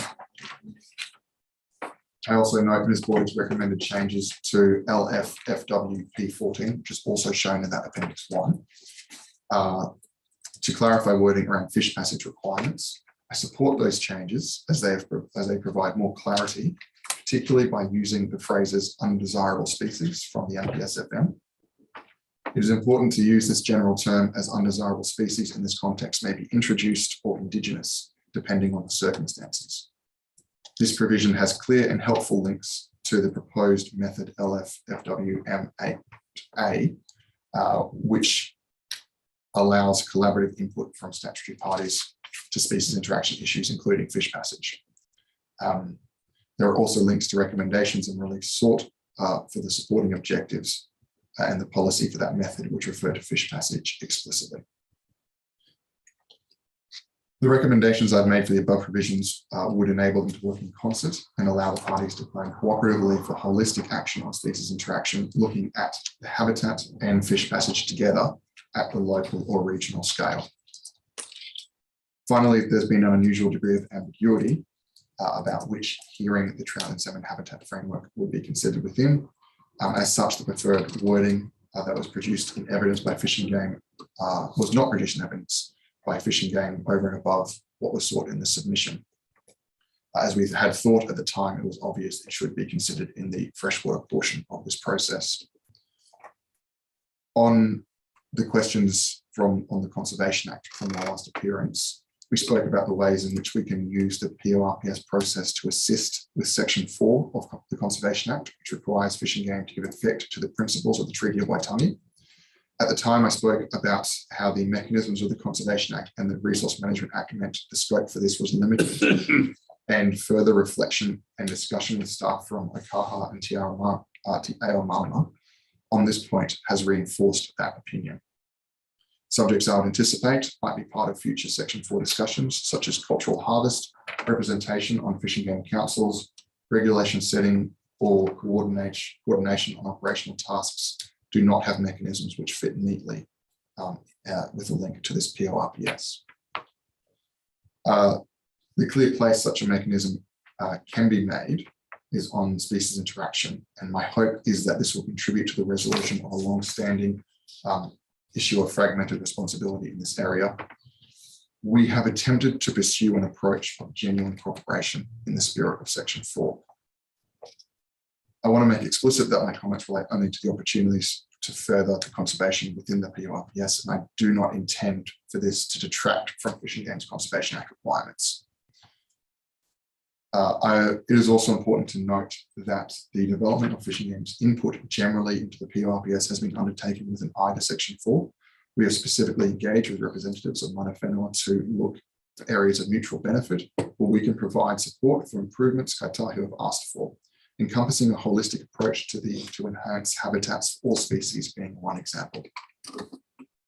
On APP1, Mr. Cooper and I have provided recommendations on the trout and salmon angling and natural character aspects of APP1, and I've translated these into track changes for Appendix 2. If I can take you quickly to Appendix 2, 2 pages over, which confusingly I now see is titled Appendix 2 Changes to Appendix 1. So Ms. Baker Galloway has walked you through the issue of scope around recreation. I recommended that be changed simply to fishing amenity, and that would be one option that would help take into account some of those fisheries which are not trout and salmon fisheries, other sports fish, whitebait, and as such. Sorry, just to note, the words fishing amenity should probably have an underline in that, just to make it clear that that's Mr. Peregrine's suggestion. Yes, thank you for that. Sorry, I'm trying to find that phrase. Where is it?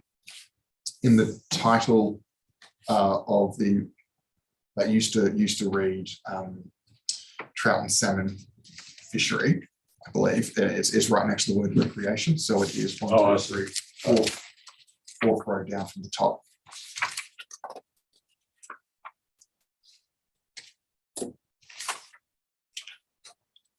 I must say I'm getting really confused now though, because I can't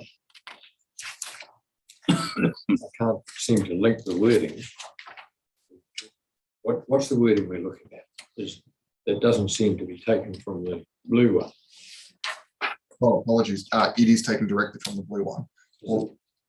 All I've done is removed the underlying formatting and the shading from the blue. And then where there are amendments that I'm recommending, I've struck through recommended deletions. Oh, I see. So you're looking at the ecology section. In terms of the blue wording, what you're saying is your appendix that you've now put before us is just dealing with the trout issues. So we ignore the first 3 headings and we're down to habitat for trout and salmon. Right? Yes. Yeah, okay. Right. With you now. Essentially what this is Ms. Becky Geller has identified sort of a natural justice issue. Fish and Game has said further detail in this appendix would be helpful, and of course subject to that natural justice issue. What this provides you with is if you just wanted to get Fish and Game's house in order, this would be a way to do that. Of course, we can't speak for other parties. Right.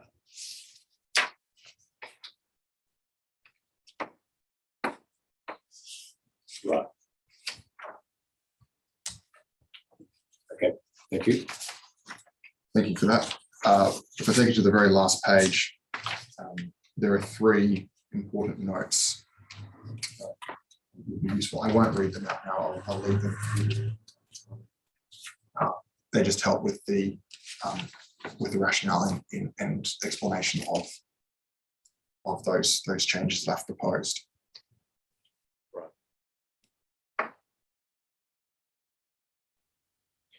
Thank you. Questions? We'll start with questions. Yeah, just, thank you very much. That's covered off some of the points that I had from your evidence, but just, I mean, I was just thinking as you were discussing around restoration and natural state and that sort of thing around your paragraphs 5 to 7. I'm thinking how much of this, if any, will be resolved through the NOF process, and I'm sort of aware that a lot of that and sort of straying more into the FPI part of it here, but I suppose as it relates to the matters that we can look at through this process, and that's more going to be I mean, in terms of the appendices in the NPSFM, it's more around water quality aspects. But is some of that going to come out through that NOF process, where there's a process dealing with iwi community, sort of working out if the baseline is not met, get it to the baseline, improve it to where the community wants it to be? Is some of that, are we going back to a baseline, or are we not going to be superseded by that process, do you think? I think the suggested change that Fish and Game has made to that LF YP3 9 would assist with that NOF development. Right. Yeah. In this RPS, we have a whole bunch of tests: sustain, improve, enhance. I'm actually not sure if enhance is used. Protect, restore. Fish and Game is seeking, and it is recommended by other parties as well. Those, depending on which baseline is used, those can mean different things. If we take a naturalized state, and I use that referring to the naturalized, the modeled state, not a natural state, then maintaining a naturalized state would allow for some degree of alteration within probably, that what we've referred to at the last appearance as that envelope of good health. And similarly, protect would probably have a similar meaning in that case. However, if we had a heavily contaminated water body, maybe, and we were to consider that relatively contaminated state as the baseline to assess it against, then the outcome that you would get would be significantly different to if you used an uncontaminated state as your baseline. So, and I know from my personal experience that parties in the Otago have spent a lot of time and money debating this issue. And my experience is that it's been a circular debate. So It's not just in Otago, I think. yeah, so it would be a very practical thing for this panel to make a determination on or provide some guidance in the RPS about how we should deal with this issue, so that we can give those tests sustain, restore, protect, improve, maintain some context and apply them in a consistent and efficient way. When it comes to so that's a consenting question. When it comes to the development of the NOF, those tests are going to have to be translated into target attribute states.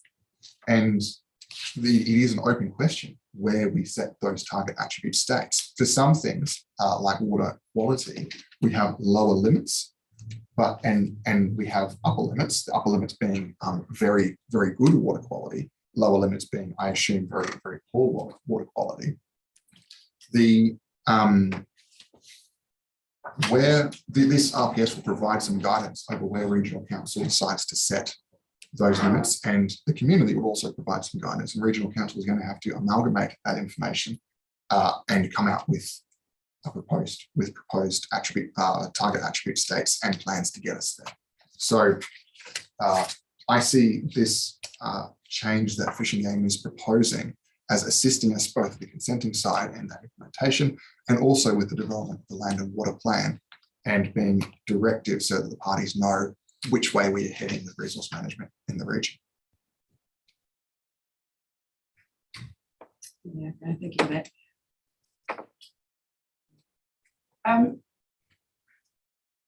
Just in relation to your paragraph 70 of your evidence and sheet, you're talking about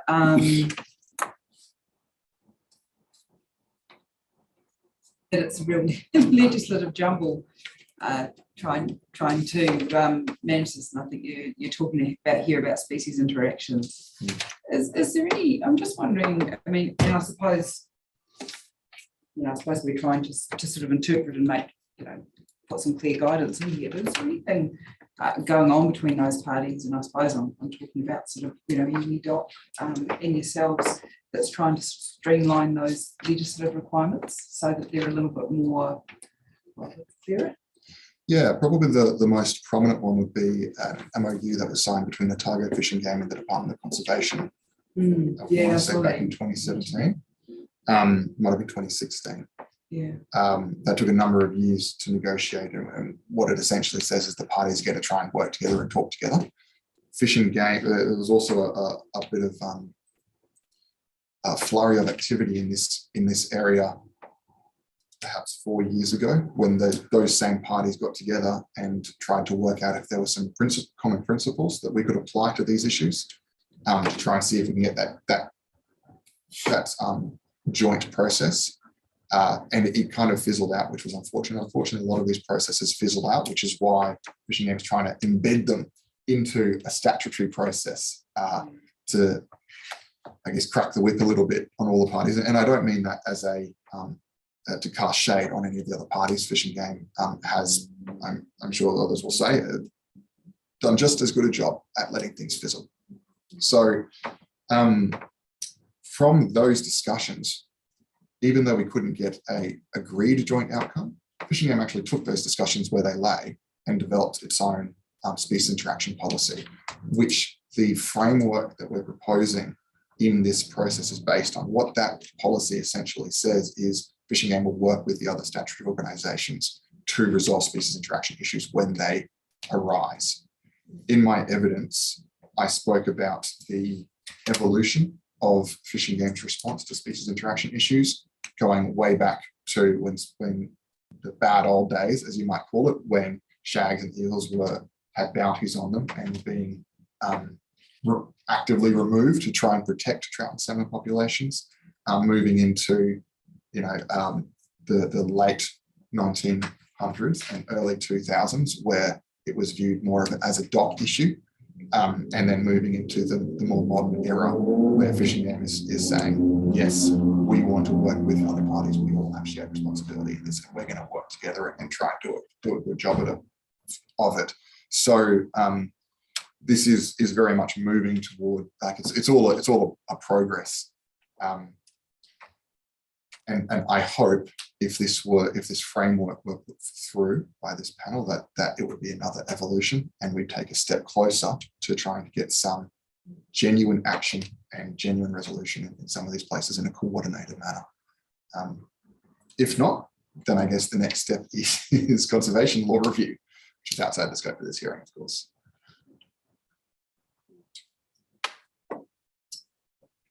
Yeah, okay, no, thanks, that's helpful. I suppose we can help in Otago, but we can't help with issues wider than that. But no, thank you for that. That's it for me. Thanks, Nigel. Just on that species interaction, you made a really valid point around Indigenous species interaction, and I have come across it in consent processes where certain parties try to get eels introduced areas that aren't eel. Historically, we don't think there are any eels, but you got the non-migratory galaxies in there. So, is that what you're saying in your paragraph statement? In that framework, those sorts of issues would be worked through as well? Yeah, there would be scope, or there could be scope to work through them. And again, that might not necessarily be Fish and Game's gambit, but there are other, that legal or statutory jumble still exists. Regional council still has responsibilities, iwi still have responsibilities, Department of Conservation still have responsibilities when it's Indigenous and Indigenous species. So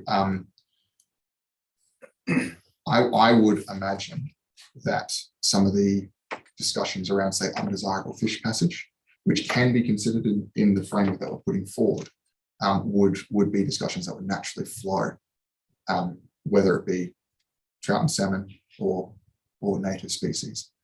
It might be that the Department of Conservation in that Ladies Creek example would prefer those eels to be removed simply because that is a very high value population. I can't speak for them, but that might just be a question that those parties want to discuss. Yeah. Okay. Just going to turn to your new Appendix 2, which is changes to Appendix 1. Then Mr. Cooper can jump in here as well. I just want to work through some of those additions on. And just before I do that, I think, and I might be wrong, but I think ORC has indicated that they're actually working on the outstanding water body list already. Yeah, I've heard that too. So have you guys been involved in that? Not to date. No. I understand there'll be a consultation soon. I would hope there'll be a consultation soon. I think Felicity on this board said that they've probably been working on off the notified criteria. I'm testing my memory here. So the new criteria is probably not that helpful because they're already through the process under the old one. So that's the context I guess we should probably think about these in. But if we go to your ecology B, supports or in part or in total a self-sustaining population of salmon. How wide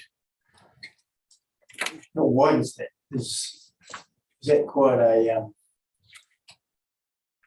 narrow criteria in Otago's context, or is it pretty much every water body?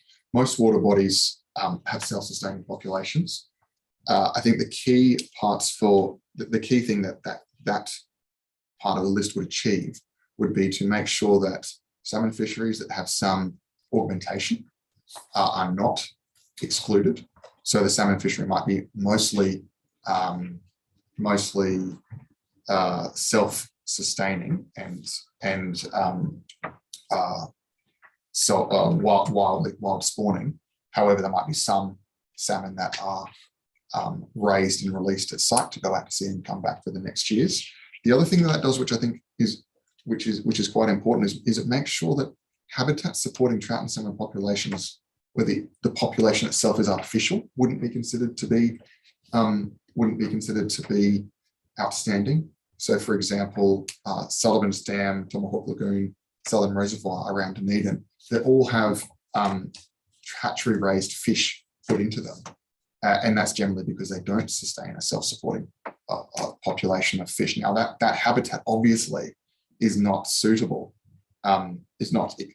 outstanding for those species. They might be outstanding for other species, and that can be a discussion of merit of those ones. But for trout and salmon itself, if we're putting the fish in because there is no wild recruitment, then it makes sense to me that that's not an outstanding habitat for those fisheries. Yeah, and I get that, but I guess my question is, you probably pretty much covered every other natural water body in Otago. Yeah. In that big. So yes. is in that sense, can they all be outstanding? My question, surely there's levels within that. Yeah, absolutely there are. And I think that the key to these lists is whether it's outstanding, considered outstanding if the matters meet all of them. So in this case, what this ecology list is actually saying kind of has a shortcut, which took our heads a little while to get around. It basically says in list A, it must support an outstanding angling amenity. So essentially, it kicks you down to the recreation side of things. Places where we might consider angling to be outstanding could be some of the large lakes in central Otago, where you have extremely high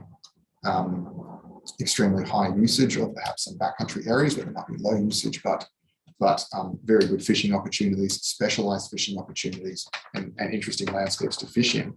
And what it's essentially saying is, if it relates to those, then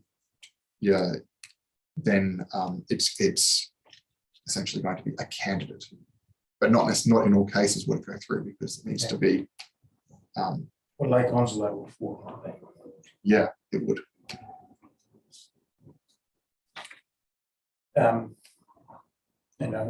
When you go over the list, you see saying the fishing amenity criteria is going to be the critical one in that determining.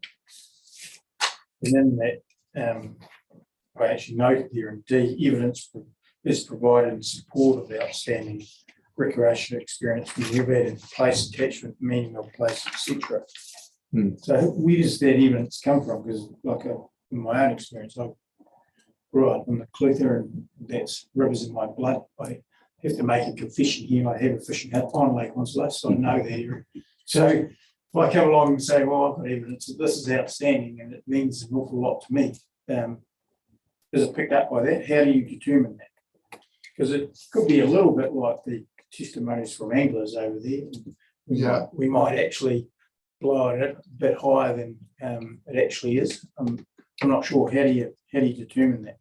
I think it's one of the points that Mr. Cooper identifies, which is that angling is more than the physical characteristics, and so those attachments to place and the meaning of place can make water bodies outstanding to the public. So it has to be wider than just a group of individuals. It has to be community wide. I would be imagining, and this is how I'm imagining the ORC might undertake this process. Evidence for that sense of place would come from expert anglers, so people who have a very high degree of experience or work professionally in the industry, like guides, who might be able to provide some additional some well-reasoned and well-justified evidence So I wouldn't be imagining, if one fella off the street comes in and says, here is my expert angling advice. I really like fishing the waters of the Leith. That off that one piece of evidence, you would fall into this category. But certainly, if enough people came forward and it was demonstrated that this was a shared view amongst anglers, that would be something that would be helpful to be included as a characteristic of an outstanding water body. Yeah, so that place, that stuff you've added really is a shared view, so it's not quite like that at the moment, I guess. Yeah. The only other comment or question I had, in the fishing amenity one is back up in list B, substitute B. You've added in there all suitable for novices or minors. Again, how wide does that extend, that criteria? Because from growing up living out of fish, if there was any trees or anything around it, that ruled you out trying to learn how to cast and stuff because you're getting caught and all sorts of things. So how does that help? I think what we have in these brackets is a list of specialized fishing experiences, specialized high quality fishing experiences. So that same criticism could be levied at each one of those points. Specifically, how challenging must it be before it is outstandingly challenging, for example? And I think that's always going to be based on the merit of that particular circumstance. And again, I think we will have to rely on expert angler evidence to work that out when it comes to working out those merits. What I will say is that Fishing Game does provide for kid fishing courses, and we provide adult fishing courses. So the Take a Kid Fishing events are probably the most prominent. We get hundreds of kids every year through some of these places, and we do generally go to places where that is good for novices. So those. But that wouldn't be for the high quality fishing experience, though, would it? That would be just like what you sell in stands and stuff you're just talking about before, where you're learning how to fish. I would have thought they specialise high quality fishing experience. Why? I think of a lot of the rivers in the national parks and that probably. I think it depends on, it changes for each people. So for example, if you're a child, you probably can't walk into a national park over a couple of days, or it might be very difficult for that child to walk in with their gear and go on what an adult might see as an exceptional fishing experience, something closer to home without, as you say, without many trees in casting distance, where you can learn to fish in a safe environment.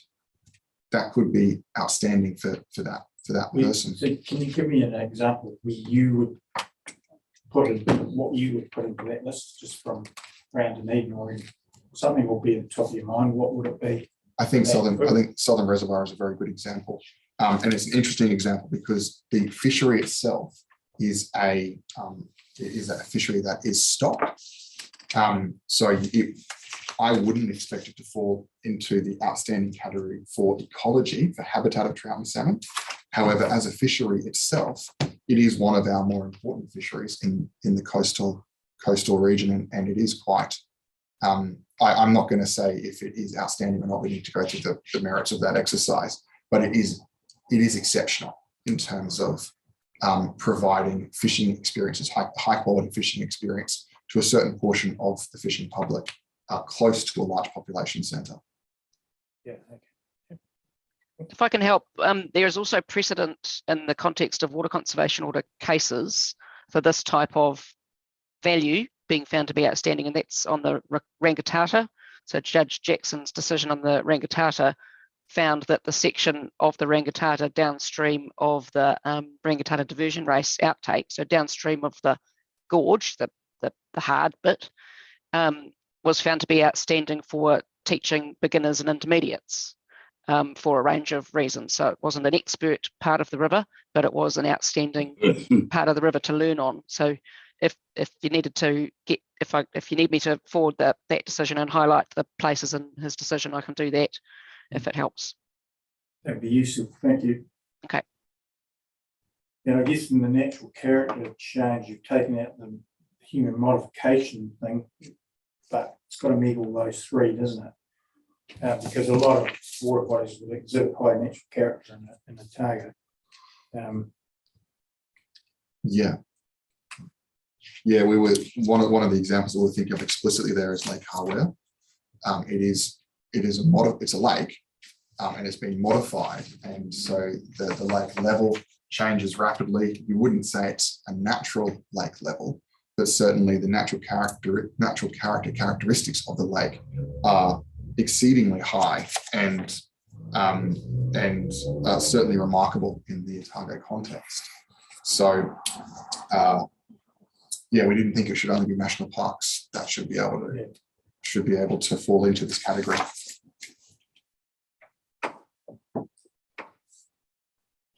Yeah, kind of goes back to that issue we're considering in terms of naturalised flow and that. I think we've had landscape evidence that says, well, they can be modified. We can put a dam within that water body, but it's sort of a minor component of the overall natural character values of that particular. Not that you'll probably agree with that, but that's certainly how I feel about it. Yes. Yeah, I'm just trying to get my head around how that might work. Yeah. Okay, no, thanks very much for that. I'll go straight to Conservation Act Section 4 stuff. And you've highlighted 4 quite, if not interesting, at least challenging things there. Cultural harvest, representation on Fish and Game Council, some regulatory setting stuff, and the holistic approach to enhancing habitat. Those are all really meaty things as far as I'm concerned. What's not clear to me, but I'll come back there, is the extent to which this has been discussed with DOC or with the council at this up to this stage. Has it? So, or have these issues been flagged? Those issues, no, not as part of this process. Okay. I guess those are issues that I view are all relevant to Fish and Game's operations. So, for example, when I say I specify Fish and Game representation on Fish and Game councils, I would hope that's not an issue that the regional council would intervene in. That would be an issue for Fish and Game and Iwi to resolve themselves. Sure. Yeah. No, I wasn't thinking about intervention or anything like that. It's just that that's the extent to which the conversation has been had. I mean, how many people are actually involved? And I mean, the cultural harvest issues that's the interesting one for me. I'm trying to, I guess, second guess what angle you're coming at it from.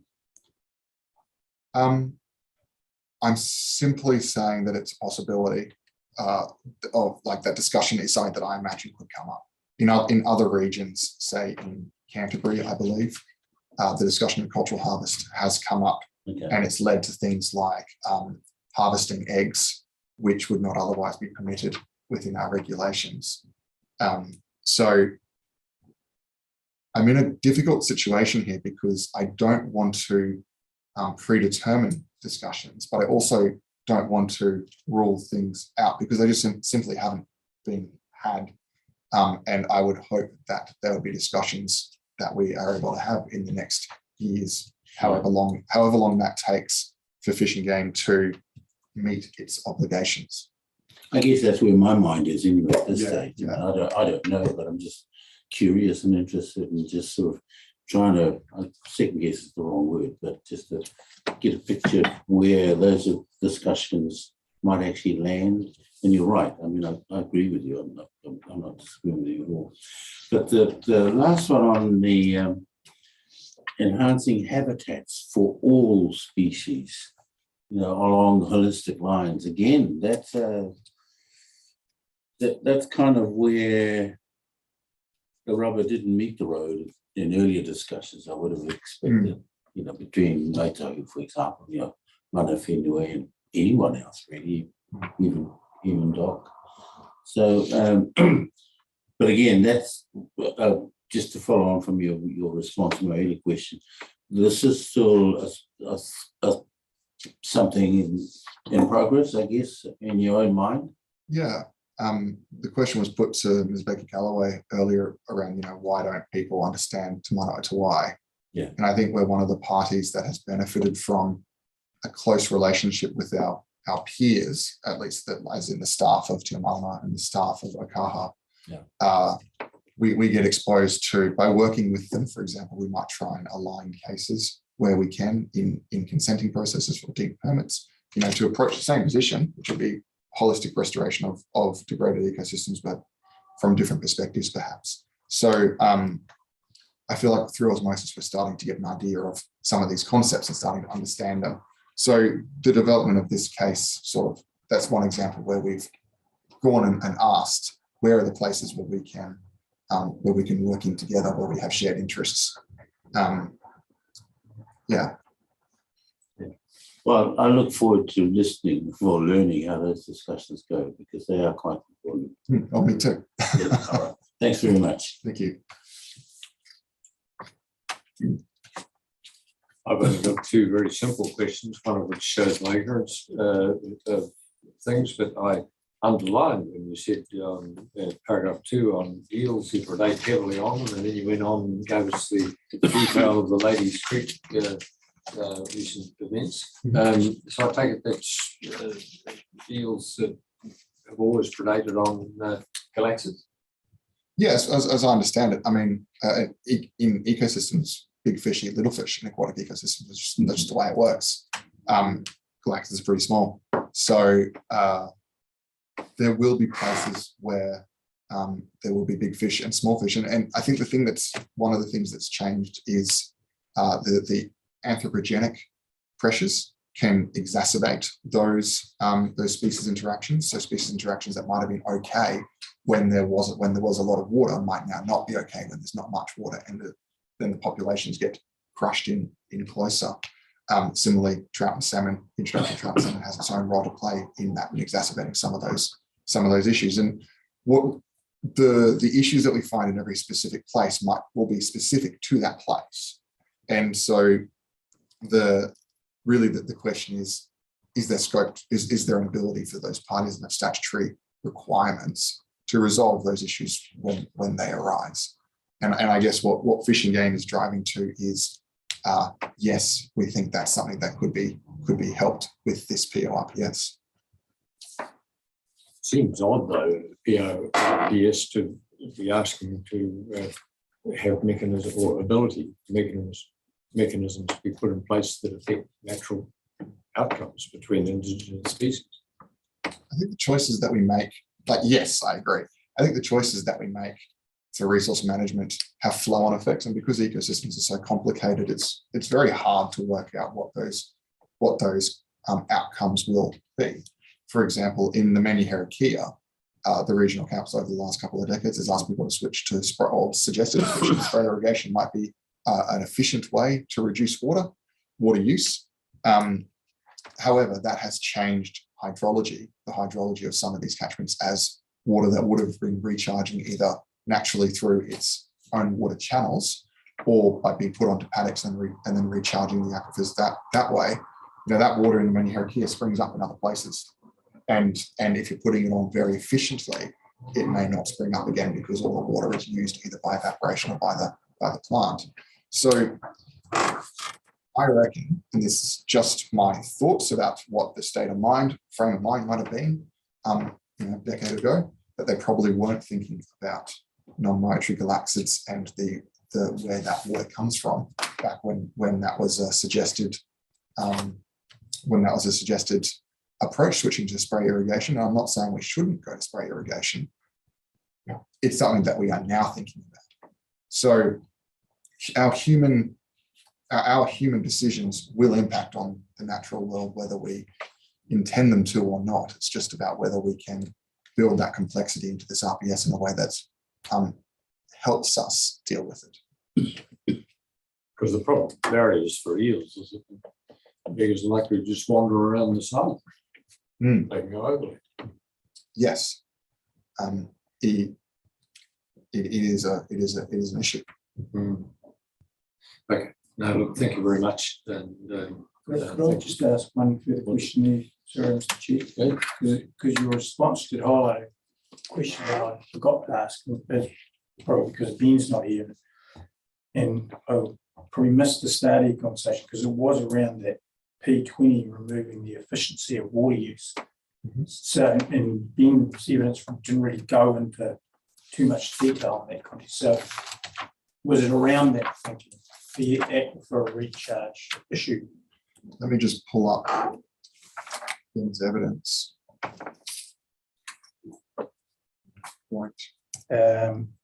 It's at page 21. That's where in paragraph 91, deleting efficiency from that clause. From my discussions that I've had with him, I think it relates to the efficiency paradox. I'm not sure how many on the panel are aware of this issue. Across the world, we find that as we increase there's different types of efficiency. There's technical efficiency, there's allocative efficiency, there's dynamic efficiency. Allocative efficiency being who we allocate water to, dynamic efficiency being allocating water through time, and technical efficiency being what we normally think of as efficiency being our input of water for our output of whatever it is, in this case, grass or beef.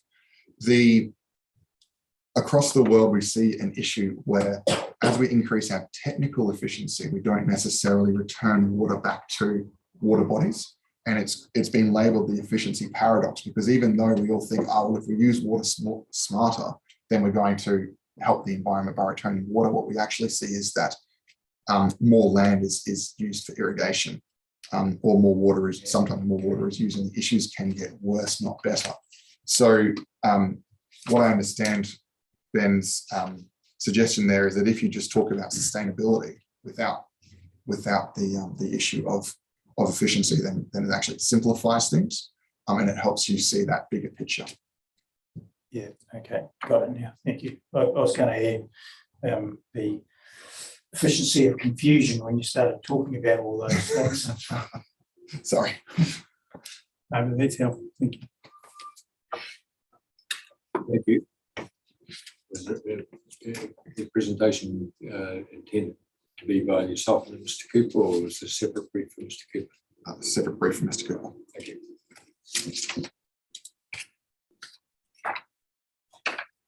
Okay, we've got that.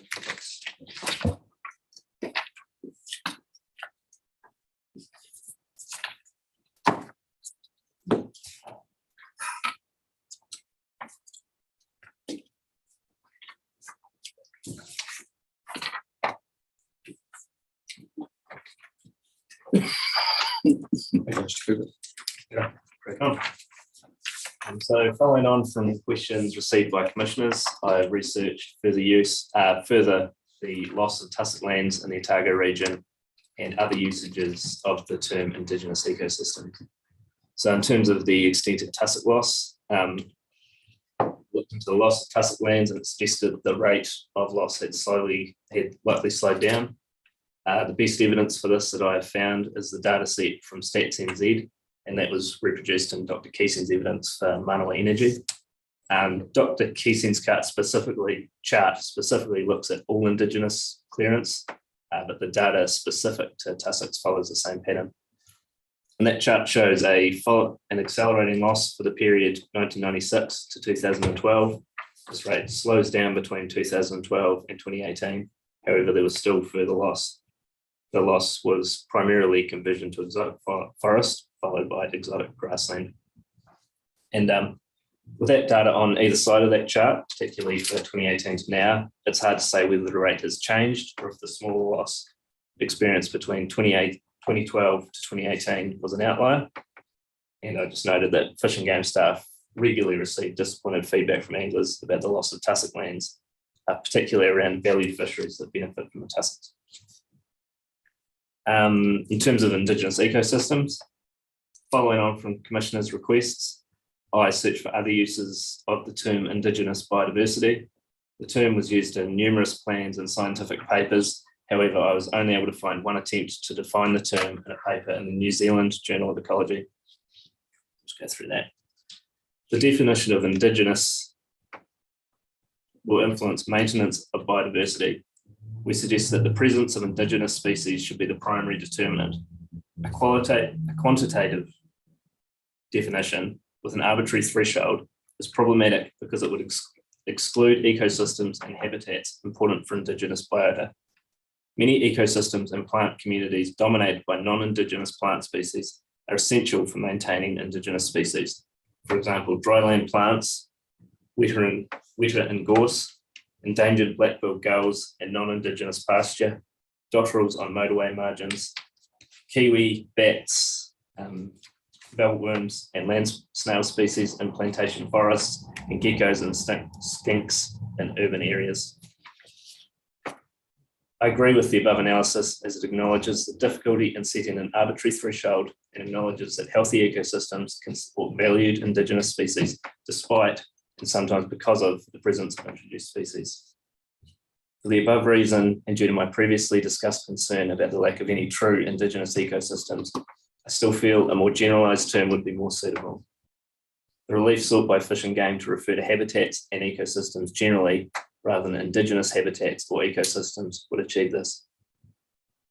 Without a generally accepted term being used, there will always be questions over what exactly the subject of such provisions would be, with a realistic risk the scope of the provisions could be interpreted much more narrowly than I expect is intended. In addition to this, the pursuit of protection of habitats and ecosystems that are predominantly Indigenous would be helped by direction around protecting and restoring habitats and ecosystems into a healthy state. Dr. Richardson from Department of Conservation provides a helpful opinion on this point, and this is from her evidence in chief. In her view, a healthy ecosystem sustains valued species and ecological processes and retains a high degree of Indigenous biodiversity, despite potentially presenting species assemblages and ecological processes that differ from those existing before human arrival. I note that she speaks about ecosystem health with reference to the Fish Futures research that Mr. Peregrine spoke to you about at Fish and Game's last appearance.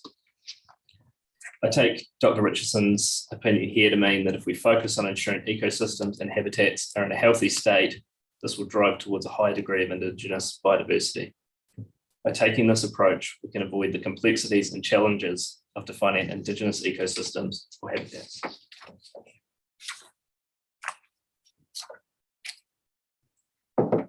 So now going into the species interaction. My evidence in chief talks about the effects of species interactions on Indigenous fish species. The severity of interaction is dependent on the species involved and the availability of habitat. Certain Indigenous fish species are at a higher risk of experiencing negative interactions with salmonids due to various factors, including lower fecundity, smaller size, delayed reproduction, limited larval dispersal, and sharing similar habitats and diets with salmonids. The habitat available for thriving Indigenous species is also important. Aquatic biodiversity declines are strongly linked to increasing in-stream nutrients, deposited fine sediment, increased macrophyte and algal abundance, increasing water temperatures, and decreasing water velocity. In my experience, when waterways are healthy and possess diverse habitats, especially when they contain abundant in-stream cover, salmonids and some Indigenous fish species can coexist well.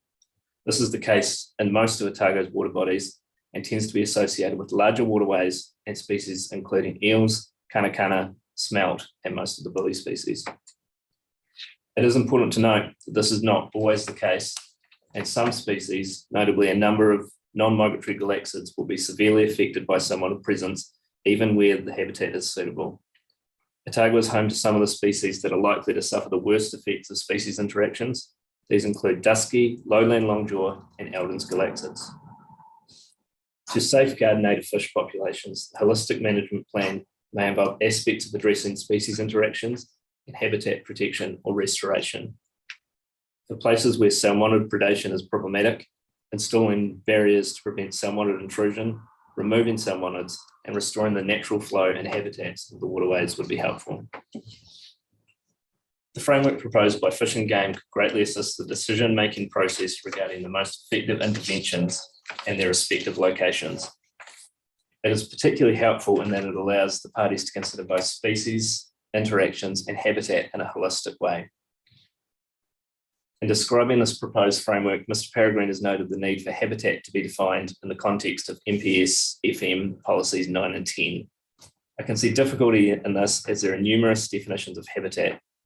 MPS FM use of the term in the context of ecosystem health excludes two abiotic factors, water quality and quantity, which are listed separately, but I consider those to be integral components of aquatic habitat. Additionally, there are other abiotic factors, such as the presence and species of algae and macrophytes, that I believe also contribute to defining habitat. Conversely, I do not believe that interactions between species, such as predation or competition for resources in space, to fall under the definition of habitat. I'll just get a couple of notes there on APP1. So my evidence in chief outlines changes to APP1 that would improve the criteria and make it more appropriate for Otago. It's important to have expanded criteria that provides clear guidance on which fisheries are outstanding. Mr. Peregrine has incorporated the modifications I suggested and provided track changes to reflect these adjustments. In paragraphs 128 and 129 of our evidence in chief, Dr. Richardson from DOC has also expressed concern around the recreational criteria for angling amenity for trout and salmon, identifying that fisheries with a high density of stunted fish, or that it could identify fisheries with a high density of stunted fish as being outstanding. And in my opinion, the changes that Mr. Peregrine has made will prevent this becoming an issue. Thank you, Mr. Hubert. Answer any questions? Yeah, oops, here we go. Yeah, thanks, Mr. Cooper. Just in relation to paragraph 18, before I just move on, a couple of questions on your evidence in chief. 18 of evidence in chief. No, 18 of your summary, sorry. Just where you're talking about MPSFM policies 9 and 10. And the ecosystem health includes water quality and quantity, and totally accept that they're integral components of having a healthy aquatic habitat. But are they also integral components of having a healthy ecosystem as well? So could they be? I mean, do you think that they're potentially being brought in through those policies? If you're talking about ecosystem health, you can't have a healthy ecosystem unless you have good water quality and sufficient water flow and flushing flows and all those other sort of things that contribute to that. Yeah, that's definitely part of a healthy ecosystem. Yeah. So having them listed there as habitat excluding those factors, Yeah, it's really so hard to look at the health of a waterway without looking. You're saying that the issue is the use of the term that it's just restricted to habitat rather than. Yeah, so under ecosystem health, it lists, is it 5 factors? 5 biophysical characteristics. Yeah, and their quality and quantity, and then it goes on to list habitat. And habitat, just pull it up. Is that in the definition? Yeah, of ecosystem health.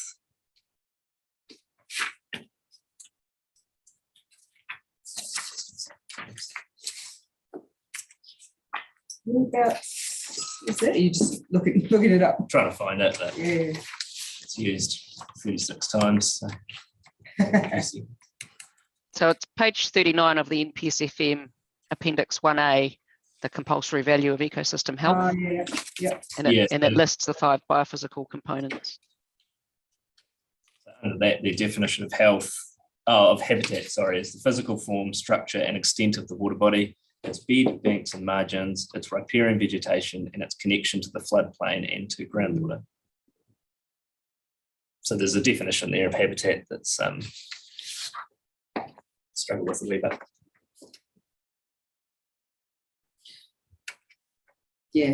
Yeah. So habitat is just one of the 5 components of ecosystem health as listed here.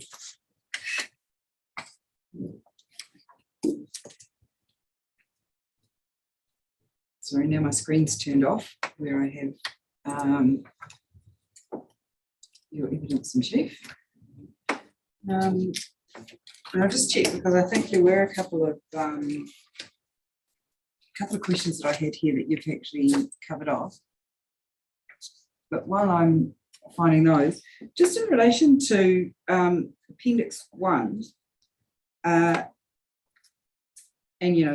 feel free to join in, Mr. Peregrine, as well. But I'm just wondering, under the amended Appendix 1, or with or without the amendments that you suggest, how many do you think might qualify when you're looking at from a fishing perspective? Fishing game perspective, how many water bodies do you think might meet those criteria? And I suppose I'm asking that because I sort of look at those criteria and I think, gosh, there could be quite a lot that might tick the box there as being outstanding. But I mean, really, for outstanding water bodies, we're looking at, well, I mean, my understanding is it's the best of the best, and that you wouldn't be looking for an overly long list. How many? I mean, do you have a sort of feel off the top of your head?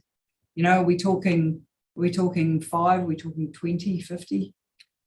Water bodies that would meet those? I can provide some comment on that. Yeah. The reason I can provide comment on this because I was thinking about this quite recently. The Otago region has a disproportionate number of extremely good fisheries compared to other regions in Otago and other other regions in the country, fishing game regions I'm talking about.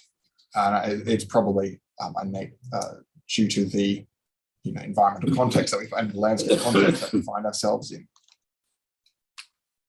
I don't think an outstanding landscape, I don't think outstanding water bodies, would be evenly distributed around the country. Like if we have 5 in Hawke's Bay, 5 in Auckland, doesn't necessarily mean we're only going to have 5 down here. Certainly when we look at the angling pressure, which we do surveys every 4 years or so on angling pressure, we see the south of the South Island contributes a bulk of angling pressure. Essentially, down here is where the resources are. So when we're thinking about outstanding water bodies for angling amenity, and then their related habitats, which might be outstanding habitats, I would expect there to be a larger number down here in Otago than we would see elsewhere, which might contribute to why we in Otago are looking at this and saying, oh, this is a pretty low bar to pass over. Someone in Auckland Waikato might say this is a very high bar. Whereas maybe if you went over the West Coast, you have. Yeah, it could be quite a substantial number. Yeah, which I suppose is where it comes down to making sure that the criteria are fit for the region, given that we're talking about regionally outstanding water bodies rather than a sort of water conservation order type process, which is more national. So yeah, so you're saying under these criteria there could be quite a lot. Does that mean that we've got the criteria wrong if we're going to have quite a lot of them? Given that we're only talking about regionally outstanding and not looking wider than Otago. We want the best of the best in Otago. I mean, do you think? I'm just interested in how many you think there might be. I couldn't say off the top of my head how many there might be. What I could say is that Fishing Game, through its sports fishing game management plan, has gone through an exercise of identifying the range of sports fishing resource. And so, we identify the significance: national, international, regional, local significance. And there are quite a number of fisheries that are nationally or internationally significant. I'm interested in the idea that this is the outstanding water bodies are regionally outstanding. I'm looking at MPSFM policy 8. The significant values of outstanding water bodies are protected. And when I read that, I think about that in the context of a national policy statement, which presumably would apply across the country. And we're implementing it here. But a regional council can only implement at a regional level and can't really be looking wider than region, I suppose. Yeah. I take your point on that the policy is not. It's just saying protect significant values. Yeah, I guess I'm wondering whether that policy directs us to look at outstanding or what our reference point is for outstanding. I guess will be the better place to put. I'm saying though, if we take a national, like if we look at water bodies across the country, there will be more outstanding water bodies in Otago than in other places. And I take your point that if you look just in Otago, that number, that relative comparison will be less relevant.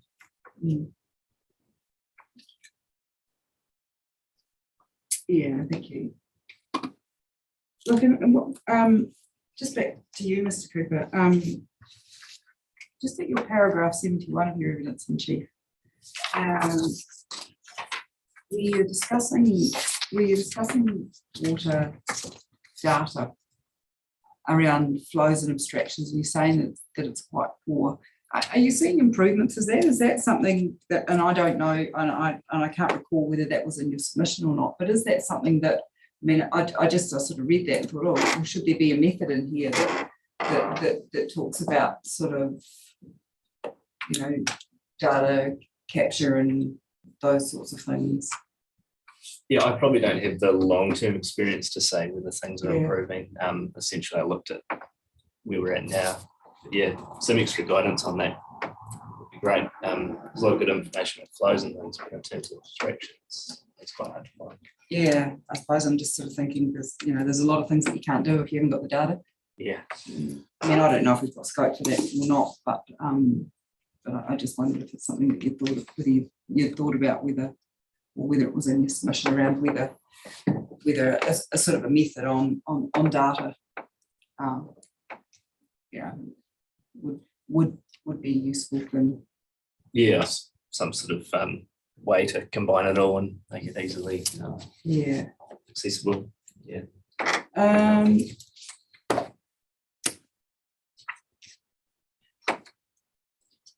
Sorry, but one other point here, which I'll just check you may have. Yeah, look, just where you're talking about, I think at paragraph 105, but there you're talking about salmonids and species of native fish, you know, that some of them coexist quite well and others don't. And talking about protecting non-migratory galaxids from salmonids, to keeping them geologically separated. Would that preclude the migratory galaxids as well? I mean, is that something that you look at when you're working through whether to put barriers in or the like? Can you design them in a way that would keep the salmonids out, but allow migratory galaxids through if that was the intent? I'm just wondering how kind of refined these kinds of techniques are. In general, migratory galaxids will be less negatively affected by trout compared to some of the non-migratory species. In terms of defining barriers that would affect one, not the other, so a lot of trout barriers will allow eels through due to their climbing abilities, and the same with the Clado species. And Kanakana, they prey, are pretty good at climbing, whereas some wanted to rely on jumping. Okay. Maybe some of the other species would be a bit more difficult. So cockapoo species, I imagine trout barriers would exclude them. So you can construct things that have got ladders for, or whatever you want to do them for. Yeah, or species that you. I suppose some of the size differences there would make a difference too. We're mostly trying to stop upstream migration of adult trout.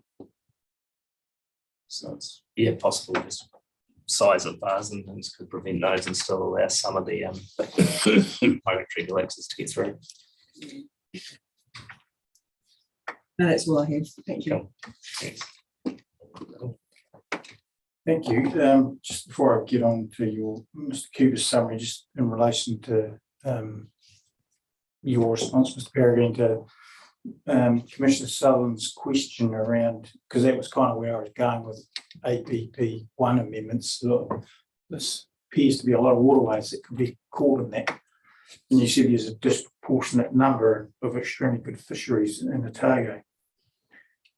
It just occurred to me, well, does that not illustrate that water quality is not that bad in Otago? I think it depends on where you're going. You're going to find different different issues in different places. There's also the question of tipping points. So things have come from as I understand it, saying in South Otago, a number of rivers have come from extremely high high productivity levels and resilience levels, and have been going down. Now, whether that results in the absolute collapse of the fishery or the reduction in productivity is going to be a question of that place. Yeah, I guess tomahawk might be something that fall into that category, maybe. Yeah, I'm also thinking of like the white bee. Oh, Yeah, but tomahawk too. So my chief executive would knock me over the head if I said that there are no fishing opportunities in Otago. There certainly are excellent fishing opportunities. There are also places that are degraded, in some places I would say severely degraded, that should be restored. And sometimes that degradation has happened in the last decade or so. I guess that sort of segues into the question of Mr. Cooper in paragraph 4 around the regularly receiving feedback around the loss of tussocks and stuff like. Is that, how recent is that? So is it ongoing, or have you noticed a decrease in that? Because I would imagine Lake Onslow would be a classic example there, where there's been cultivation and pine tree, Douglas fir planting around there that's had a major impact, I would have thought. Yeah, and if you've fished it recently, I'm guessing you'll see that. You know that a lot of the anglers there depend on the tussocks and the cicadas, and Yeah. that's their angling. So is that where the complaints come from, or those high country sort of reservoir type scenarios? Tends to be where we hear it. Yeah. And probably lesser extent around the rivers, but that's also probably where our customers spend time. So that's probably where they see it, where they complain about it. Yeah. So yeah. Yeah, okay. Just turning to Indigenous ecosystems, I have to say I don't like wet as all course. So but it does raise a serious issue, because gorse is a pest and pest plant, and you talk about that, and we're going to have city forests. So this is probably not in a freshwater context, but the land-based terrestrial, where it becomes really apparent when you start including non-Indigenous ecosystems that are effectively exotic into that mix.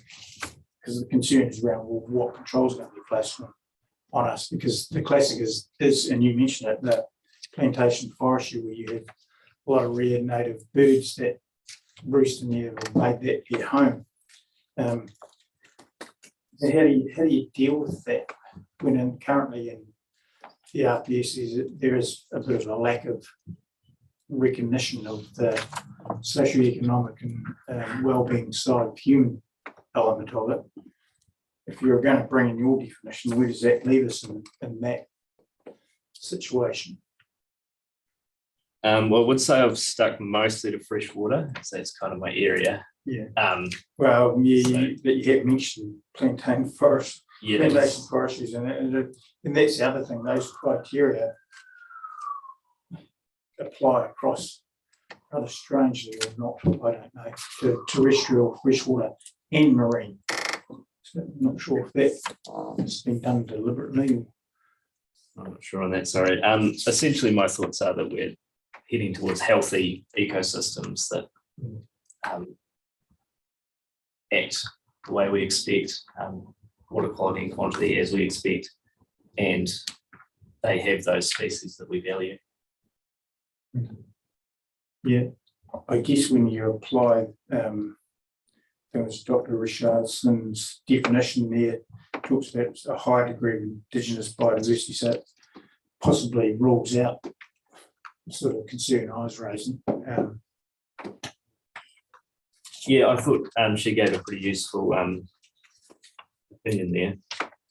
Yeah, so not necessarily pre-human, but containing high degrees of Indigenous biodiversity, particularly the species we're most interested in and the ones we love.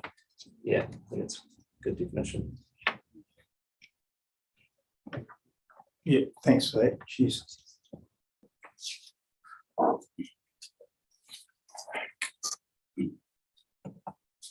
Salmon go out to sea and come back again. Do some species of trout do the same thing? Do they go out to sea as well? Or? So we've got sea-run brown trout populations. It's a little bit shaky whether they spend a lot of time at sea like a salmon does. There's evidence that some of them do, and tagged fish have turned up in other catchments, which suggests that salmon go way out to sea and spend 3 years out there. Whereas we think the sea-run brown trout are more likely to spend time in the estuary, pop out to sea, eat, and move in between those lines. And yeah, that's we've really valued those fish. They tend to be a lot bigger. They sort of go on a big migratory run, so people get a chance to fish for them. So all of a sudden you get these big sort of silver trout that almost look like salmon turn up in the headwaters of a river, and they taste good too, because they've been eating crabs and shrimp and all the yummy things. I want to refer to two indigenous species that I'm more familiar with, who also go out to sea and come into the fresh water, and that's kahawai and mullet. Yeah. Now, how do they, in this, the section you have on species interactions, now, do kahawai and mullet play a part in that scenario here in the Otago context? And if they do, to what extent? Yeah, it was something we sort of discussed around APP1, that kahawai and mullet, we haven't sort of seen any reference to them. So they're essentially aquatic marine species that do come up into fresh water. But they do come into fresh water quite a bit. Yeah, so they're marine freshwater species. Yeah. So what was the question? Sorry. Well, I was just conscious of the interaction there. You know, the species interaction. I mean, habitat is one of them, right? Size is another that you refer to here, and your paragraph 11 addresses the issue of severity of interaction, which is what I'm interested in. I mean, the earlier point that Nigel made about, the bigger fish eat the little fish anyway, kind of stuff. But when you got fish that are about roughly the same size, I mean, kahawai and salmon and trout are more the same size than little galaxias, for example. Yeah, I'd imagine mullet, you probably have less issues, maybe some interactions where they're taking up the habitat of those galactic species.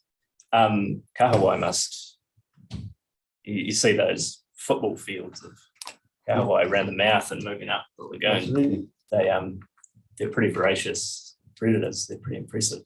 They're critters. They are. Oh, they're a great resource. They're the fightingest fish that I know of, angling, but oh yeah, they're great angling, and huge food resource for the community too. But yeah, I imagine they would eat quite a few native species. But are they a threat to salmon and trout? I don't think anyone's done any research on that. I would imagine juvenile salmon moving out to sea, having this one through a mock kahawai is tough. But they're a valued native species. So. Well, I had them in mind when I asked Nigel the earlier question around cultural harvest and holistic approach to managing fisheries, because kahawai in particular, there is a sort of thing that I know Kaitahu does, but most Māori iwi do as well around kahawai. And whether that then sort of butts up against the salmon annual whatever, for fishermen, I'm not sure. I've never I guess what I'm really trying to get at is, do they coexist in the same water almost? They're both lagoons tend to be the hotspots for both kahawai. What I mean is, salmon. when you're catching salmon, will there be a kahawai likely to be there at the same time, or they move separately. Yeah, often salmon anglers will be hauling in kahawai and releasing them as they go. Allegedly, the kahawai will sit on top of the water and the salmon will be down below. So if you manage to get your lure underneath, catch a salmon. But So that's the idea. they're less likely to collide in the water then. Yeah. So, That's what I'm trying to get at. yeah. Yeah.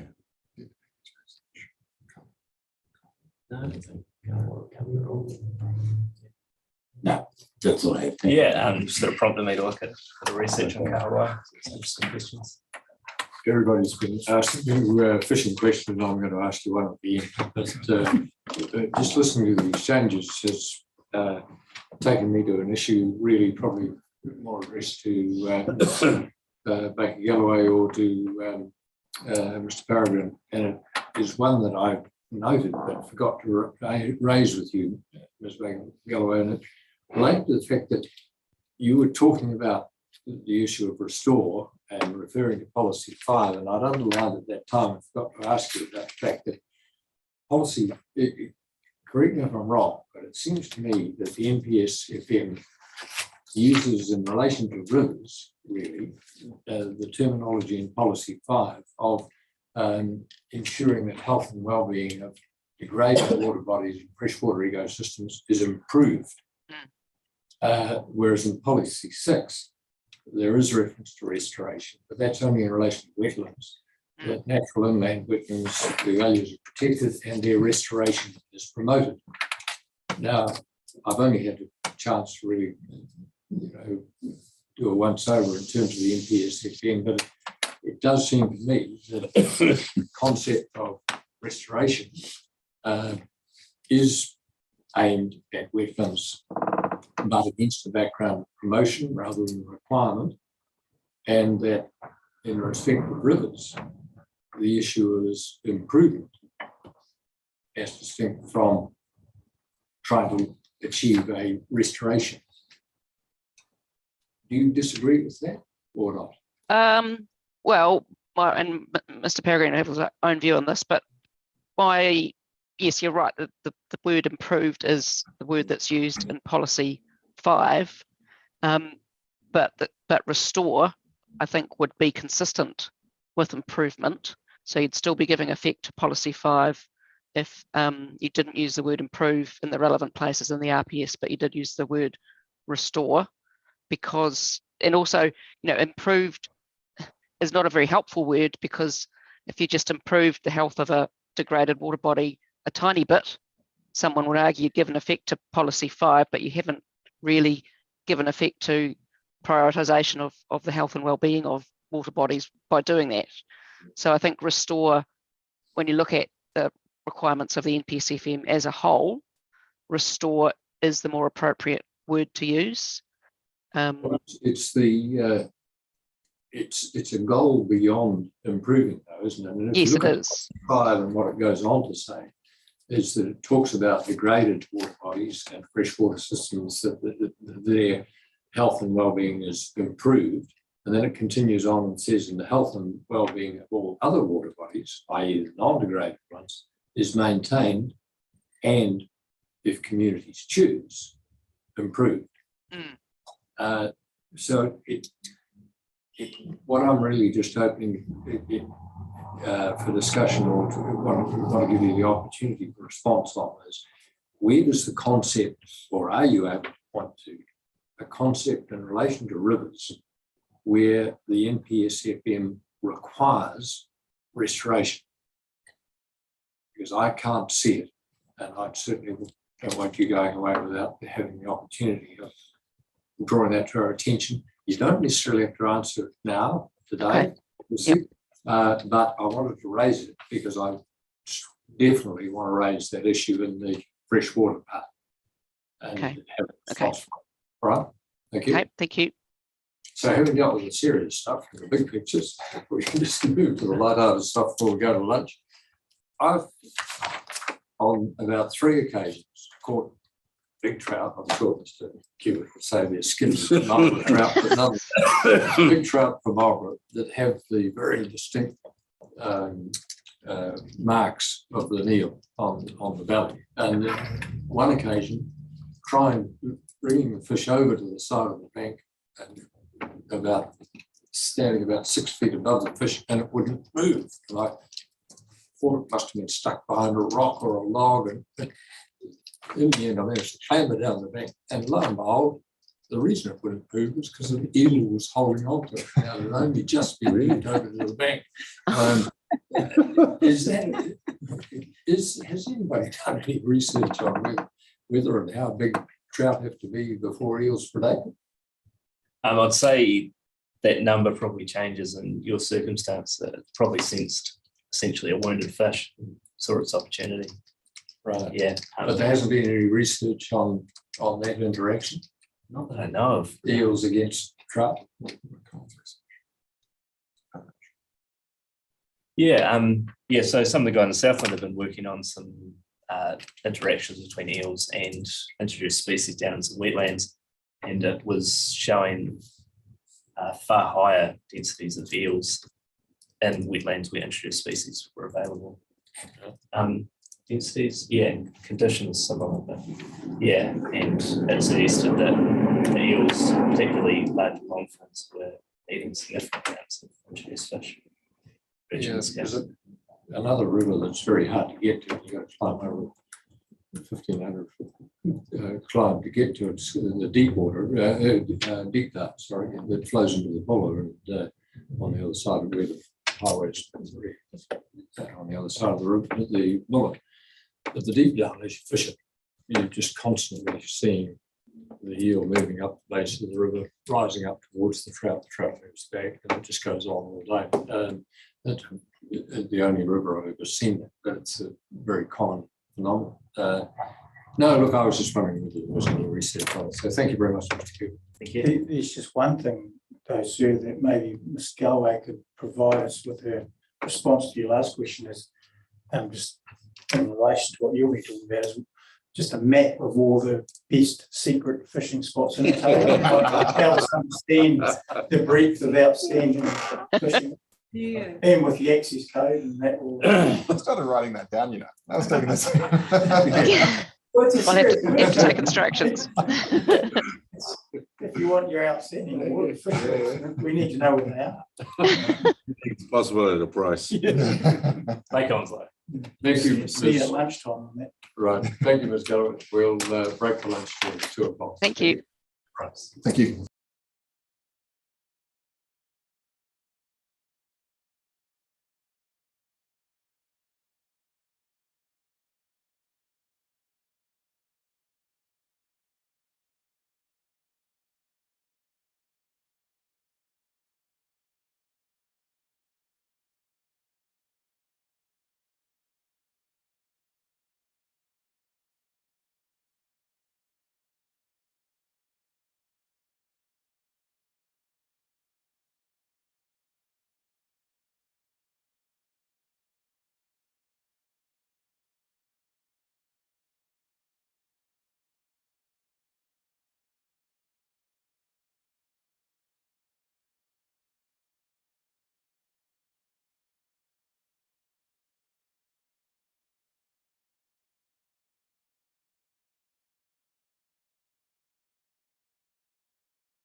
Can't get hold of him. I can try and get a hold of him if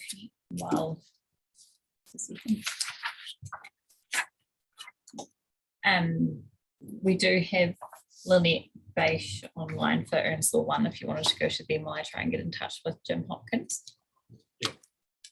Jim can come tomorrow as well. We'll deal with Lynette Beish.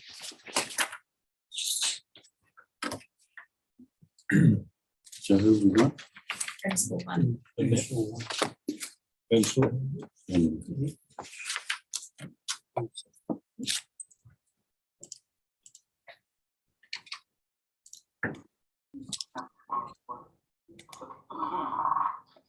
Get on this Beish. Kia ora. I'm just going to close down the other session of the hearing that I was watching earlier so that I don't have to watch myself too many times. Right. Okay. Good afternoon. I hope you had a nice lunch break. It's a busy time. Without further ado, my name is Lynette Beish. I'm appearing for Ernst Law 1, a production forestry company operating in Otago and throughout New Zealand. You heard, though you did not see me in the earlier sessions for the ecosystem and biodiversity chapter of the RPS. Like last time, the scope of my submission is to present planning evidence within my expertise and in accordance with the Code of Conduct for Expert Witnesses. And my presentation today includes coverage of submissions, including my own in respect of the significant resource management issues for the region, provisions in the land and freshwater chapter, a new land use policy that I have proposed to address wilding tree species, a specific question I was asked to address by Commissioner Crosby regarding wildings in the Mackenzie country, and lastly, a clarification I wish to make regarding the NES plantation forestry Indigenous vegetation clearance provisions. So at paragraph 16 of my evidence, I agree with submitters who propose amending the title of the Significant Resource Management Issue 12 to read, Climate Change Will Impact Our Economy and Environment. Climate change will impact on all ecosystems, not just native. And I've also set out evidenced reasons for supporting submissions in favour of wording change from native ecosystems to terrestrial ecosystems at para 17 of my evidence. At para 18, I also propose additions to the notified text to emphasise that climate change will necessitate land use change. And our ability to adapt in order to continue to sustainably produce raw materials from the land will be critical, not least the conversion of biomass to biofuels. Issue 10 in the significant resource management issues, economic and domestic activities in Otago. Currently, paragraph 1 of the issue statement refers to sediment from development and forestry. I submit that sedimentation is generated by more than just 2 industries in Otago, and I understand that the primary sources of sediment generation are in the lowland rural development areas and not in the upper catchments at altitude where forestry is more predominant. At paragraph 23, I agree with a submission by Ryanair Matariki and others that paragraph 1 be amended to read sediment from development and primary production activities, so that it's more of a catch-all for all those different types of land uses that may produce sediment. Okay, now turning to the land and freshwater provisions.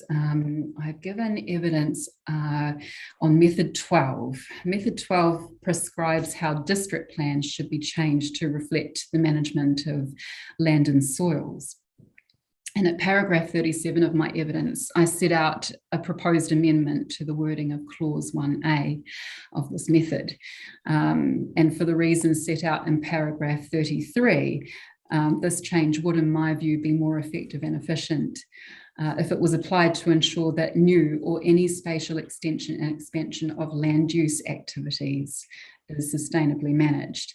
Now, this could apply to earthworks adjacent to a sensitive receiving environment, to quarrying activities, or to residential development that are within the scope and jurisdiction of district councils. Currently, the provision only applies to plantation forestry, which is already regulated under the NES plantation forestry.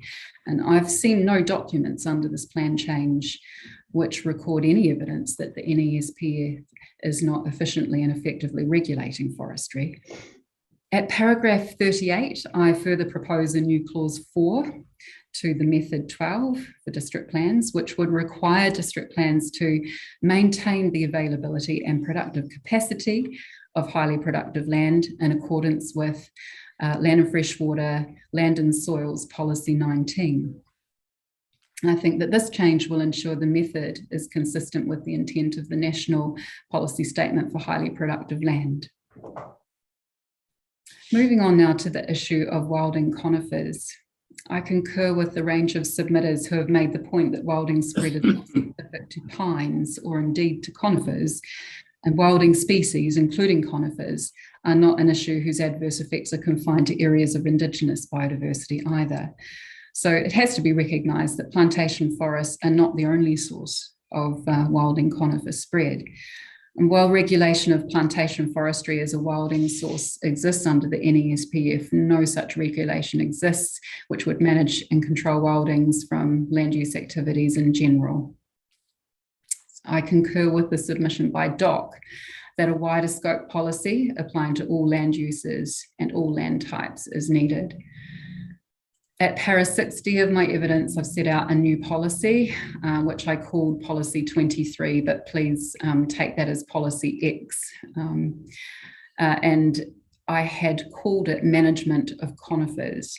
But in my view, this policy could and should be adapted to apply to wilding tree species, which in addition to conifers, pose a high risk of spread vigor and hence warranting regulatory controls. I note Ms. Boyd's concern with the alignment of this proposed policy with Regulation 6 of the NESPF, which she sets out at paragraph 110 of her opening statement on land and freshwater. And I believe a simple adjustment to the policy I propose would be to insert the word permanent ahead of forestry in the SHAPA of the policy, and to remove the words or permanent forestry activities from clause 2. And I'd be happy to formally reword and submit this policy to the hearing administration if it would please the panel. Commissioner Crosby asked me to provide an insight into the wilding issue pervading the Mackenzie Basin. I've come to understand that coniferous trees, including larch, cedars, spruces, Douglas fir, and pines, were amongst the varieties of trees encouraged to be planted in the area under pastoral land lease agreements dating back to the 1880s and promulgated under the jurisdiction of the County Council, the Crown Lands Department, and the Canterbury Plantation Board of the day. Conifers were planted for erosion control in the Mackenzie Basin and the Upper Waitaki Valley. For instance, Pinus contorta was planted by the Ministry of Works around the hydro lakes.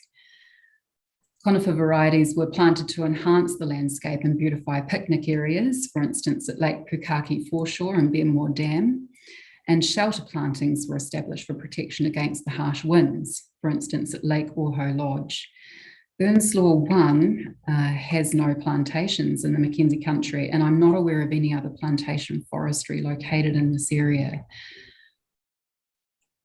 Finally, just to go back into the detail of the thresholds for Indigenous vegetation clearance in the NES plantation forestry.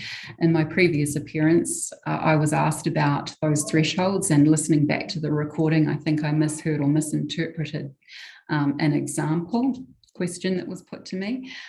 So I just wanted to clarify that the cumulative clearance of Indigenous vegetation must not exceed 1 hectare or 1.5%, whichever is the greater of the total area of Indigenous vegetation.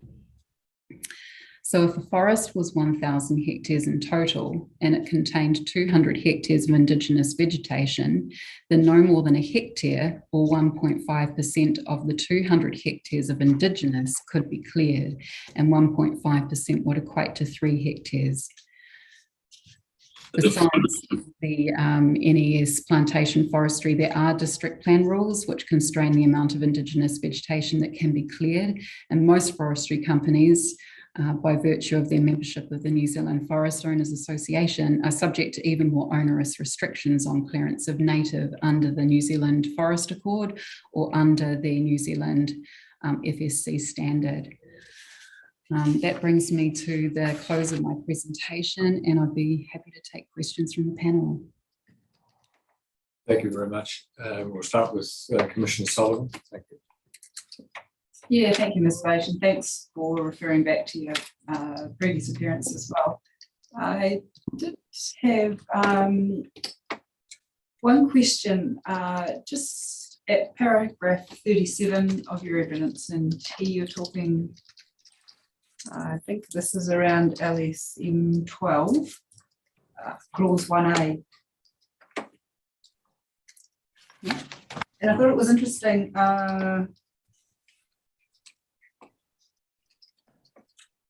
Yeah, you talked about changing plantation forestry activities to land use. But I wondered if that was actually going to address the issue that you'd raised in paragraph 36, and that was in relation to water yield and catchment hydrology being a regional council method. I thought if it was changed to land use activities, surely that issue would still arise. Yes, and I think that I set out in my evidence that the water yield issue was more the domain of the regional council, and therefore the RPS to ascribe as a method for regional plans to address. Yes, I suppose I was wondering if by changing plantation forestry activities to existing land use activities, is that going to actually is that problem still going to be there? I think that it leaves the thread for resolution from the outcomes of catchment plan making within the FMUs. So where a freshwater objective is set through those processes, may still be brought to bear on the district plan, which must have recognition of that. But there could be many different types of objectives relating to different land uses, not just plantation forestry, through the catchment planning processes in FMUs. So I felt like it should be a little bit wider. It was a bit narrowly scoped for what could come out of those processes. Okay, no, that's helpful. And I would assume that a district or the territorial authority is only going to be putting things in its district plan that are within its functions under the RMA anyway. That's correct, yes. So things that impact on land development and land use activities under district planning scope. Yeah. Okay, no, that's all I had. Thank you. Thank you. Yeah, thank you. I didn't have a lot either. Bianca's covered much of that. I was interested in your change, paragraph 23, I think, to issue 10. I think we have City Forests addressing us today. They've recommended an amendment there that that issue should focus on poorly managed. That they use that phrase in the context of plantation forestry, but it could apply to all land use activities. So the issue isn't really sedimentation, the activity, it's how they're managed that creates the sedimentation. I quite agree. And sediment release is something that does need to be controlled with careful management, but who controls it? It should be wider than just development and forestry. So that's the only wording change that I requested with that issue. Yeah. The only other thing I had was really just out of interest in your paragraph 34, you talk about the Scion Forest Flows project. Yes.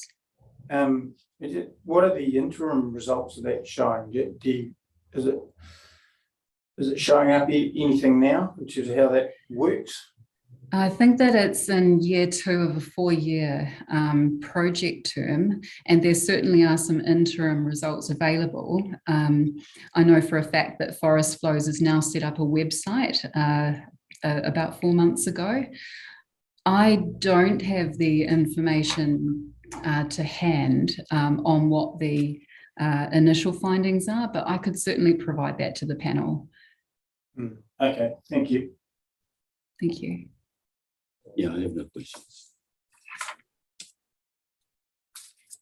Just getting back to the points that you're making at paragraphs 34 and 35, it's really the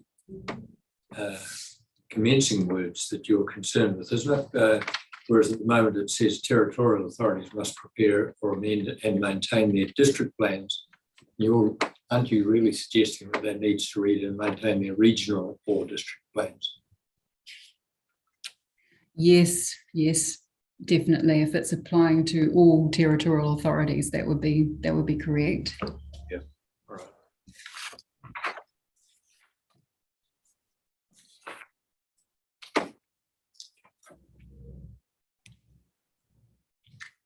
I just reread your evidence and didn't ask you last time, and should have, at paragraph 58, have you ever used this wilding calculator tool? I haven't myself, but I know that. Have you ever met anybody who has? Yes, I definitely have. You can't undertake the activity of afforestation in areas with a high risk of wilding spread, and you need to have a score of 12 or less in order to plant new forest. So that's in the regulation itself, and yes. Yeah. There's a stipulation that you do need to be qualified to be able to use the calculator. Right. I'm not a qualified forester. Yeah, no, okay. So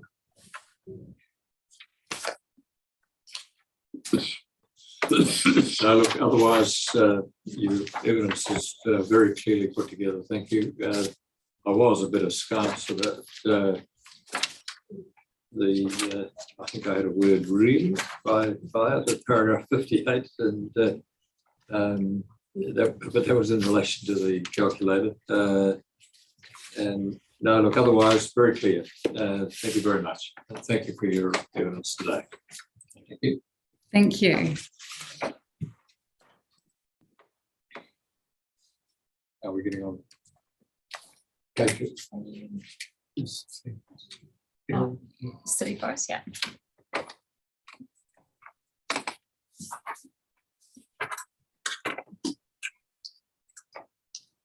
Good afternoon.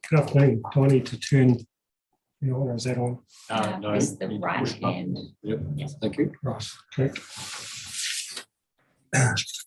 Well, thank you for the opportunity to talk to you this afternoon. My name is Peter Oliver. I'm obviously with Sea Forests. I've been a professional forester for nearly 40 years. So you've used the wilding I have indeed. Yes, so I can talk to you about it. So I've been using it since it came out of the NESPF. So I've been fortunate enough to work in a number of parts of the country, from Northland to Southland, and for a number of different forestry companies over those years, and across the full range of forestry activities. For City Forests, I'm currently the General Manager of Forest Assets, and I'm responsible for forest establishment and growing, and for general estate management parts of the business, including, I guess, notably environmental management and certification, and ETS development and management for the company. I'm also a long-standing member of the Forest Owners Environment Committee, and I'm a fairly recent appointment, about a year, on the Wilding Pine Network group as the Forest Owners representative on that. But I'd have to say, in prefacing all my what I'm going to say, that I'm a practitioner, not a policy expert by any means, and I apologise, I'm a bit inexperienced in presenting this sort of forum. Please. Don't worry about that for a moment. Thank you. People on the ground are far more valuable to be frank. So city forests, obviously since our submission, the company has grown again, now cover nearly 25,000 hectares of land between Silver Peaks in the north and Kaitangata in the south, and inland to Mahinarangi, and about 20,000 hectares of that is production forest. And I use that term advisedly, production, as opposed to carbon only forest. Our forest is all production forest, grown and managed for timber production and also for carbon sequestration on eligible areas. We also incidentally have about 2,500 hectares of permanently set aside natural reserves, as well as many other hundreds of hectares of set aside areas. Notably, City Forests was also one of the earliest and largest, or is one of the earliest adopters and largest forestry ETS participants in the country. But I must say that my statements today are regarding production forestry only. I don't claim to speak for carbon only forestry, and the Forest Owners Association has disassociated itself from carbon only forestry. It sees it as a different activity from production forestry, which our members undertake. The key statement from my submission is that our long-standing monitoring records, both city forests and the industry in general, both surveys and research and our own monitoring records, clearly demonstrate that the interaction of plantation forestry and natural ecological values, including rare, threatened and endangered flora and fauna, many of which live and thrive in our intensively managed plantation areas, that plantation forestry in Otago is a natural ally of many biodiversity, water quality and general environmental elements, or values, I should say. And as a general principle, we strongly contend that the natural environment does not need to be protected from properly managed plantation forests beyond what is already enacted under the current NES-PF rules. As this is the only opportunity I've been given to present, I did seek leave to present a number of different aspects from my submission, so I hope that's still okay. Yes. Thank you. The principal thrust of the submission, what I'm going to say then, is that it is City Forest view that production forestry is already governed by a high standard in the NES-PF. It is described in the proposed RPS as being permissive, and I guess it's permissive in that it's not a consenting regime, but we believe it is a high standard, and it's certainly an elevated standard from the regulations that we were operating on before the NES-PF emerged or was enacted. It was worked on by the industry and government for nearly 9 years, and it's still bedding in. I think that's relevant as far as issues like wildings are concerned. And our contention is that if there are issues, they're generally issues of monitoring and compliance and not of regulation.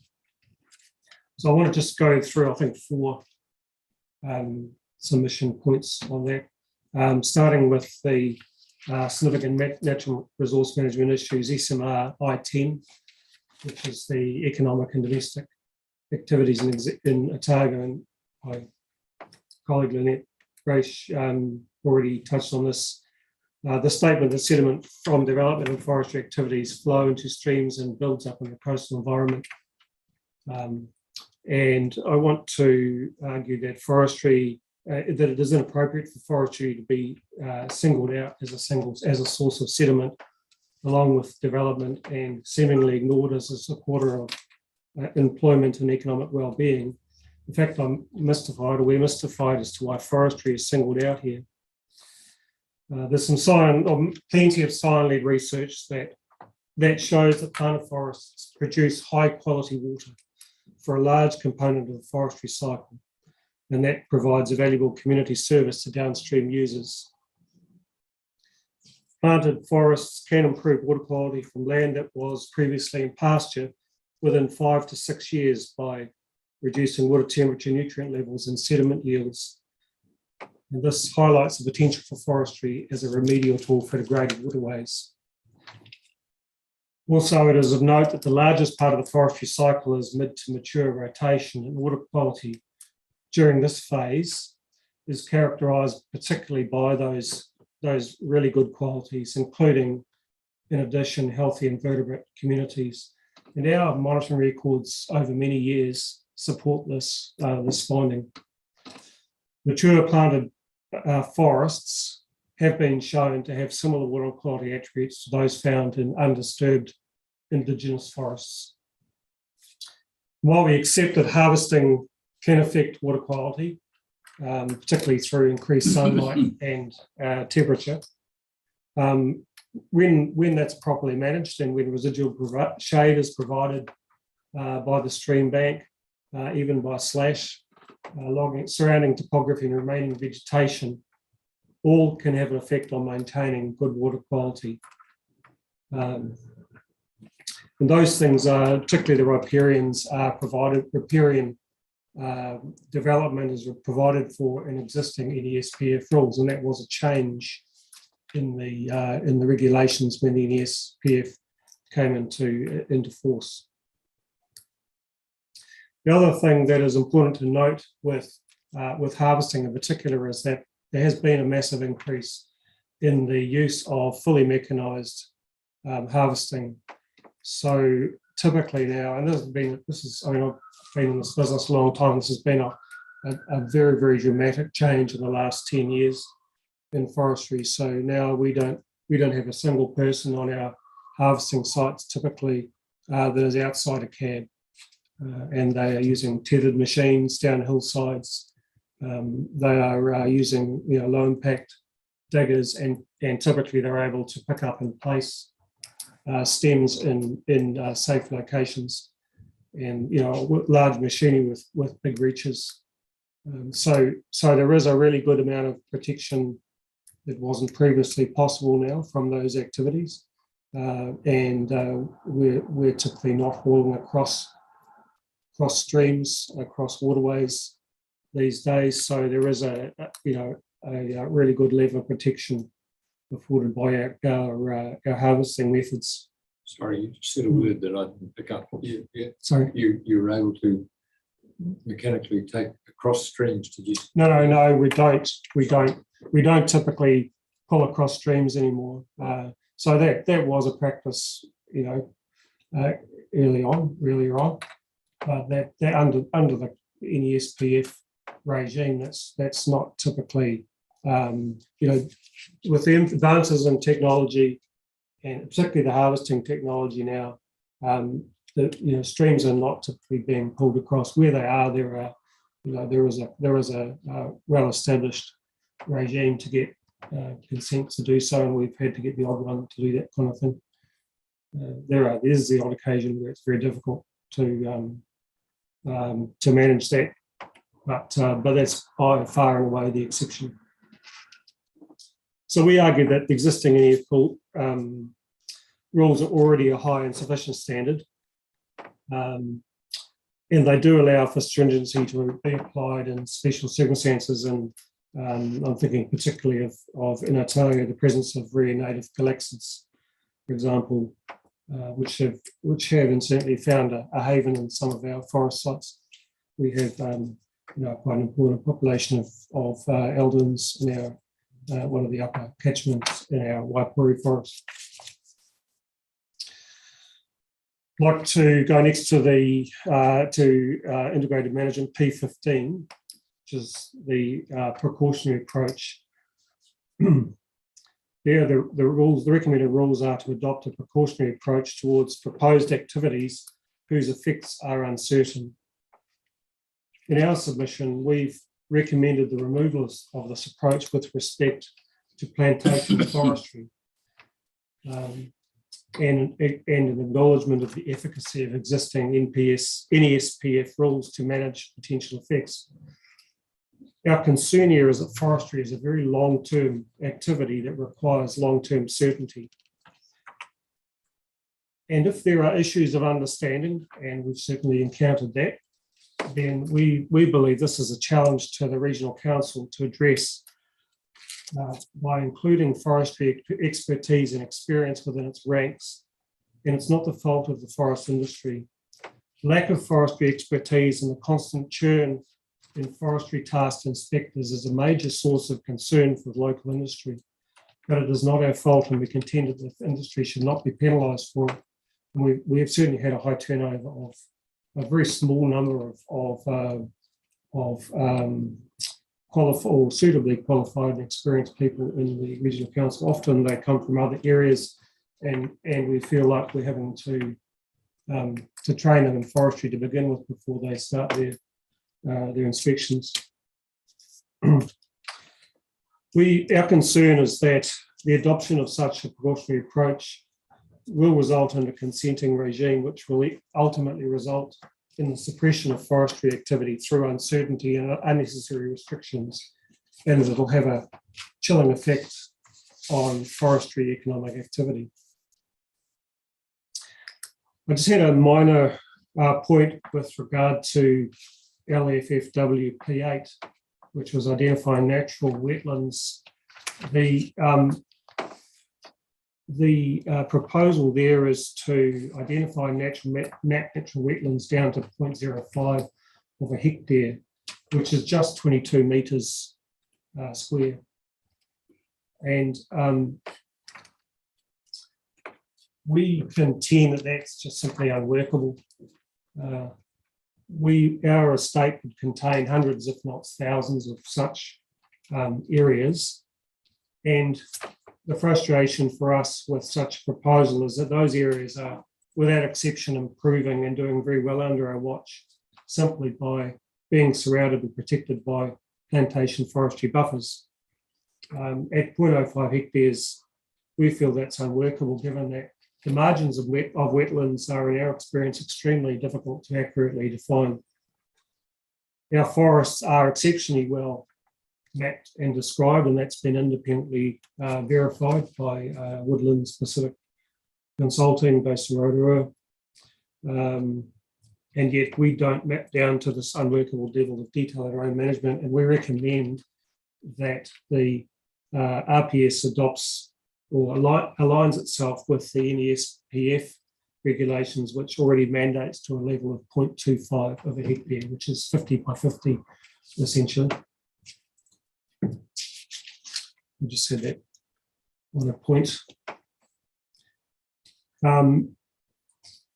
Turning to LFLSM12, which states as its objectives the requirement to manage land use change, thereby safeguarding the availability and productive capacity of highly productive land for primary production. It then proposes, it seems, to single out and restrict the expansion of plantation forestry activities. And we can only presume that this is intended to require territorial authorities to engage in land use winner-picking. And we contend that it's entirely inappropriate to single out plantation forestry expansion in the statement of method. There is ample evidence that plantation forestry does not destroy productive capacity of soils, and it may even protect their potential. We do not routinely require fertiliser application, for example, of any sort at any scale to maintain the productivity of our sites. And the proportion of site disturbance, which we routinely measure, is relatively low, at certainly less than 10%, and that's once per rotation. So that's once every 25 to 30 years. And our harvesting sites currently average around 7%. and under. I think it's a maximum of 7% on any site. And so far, at least, the evidence is that each successive generation of trees is more productive than the last, and not less, and all that without major interventions.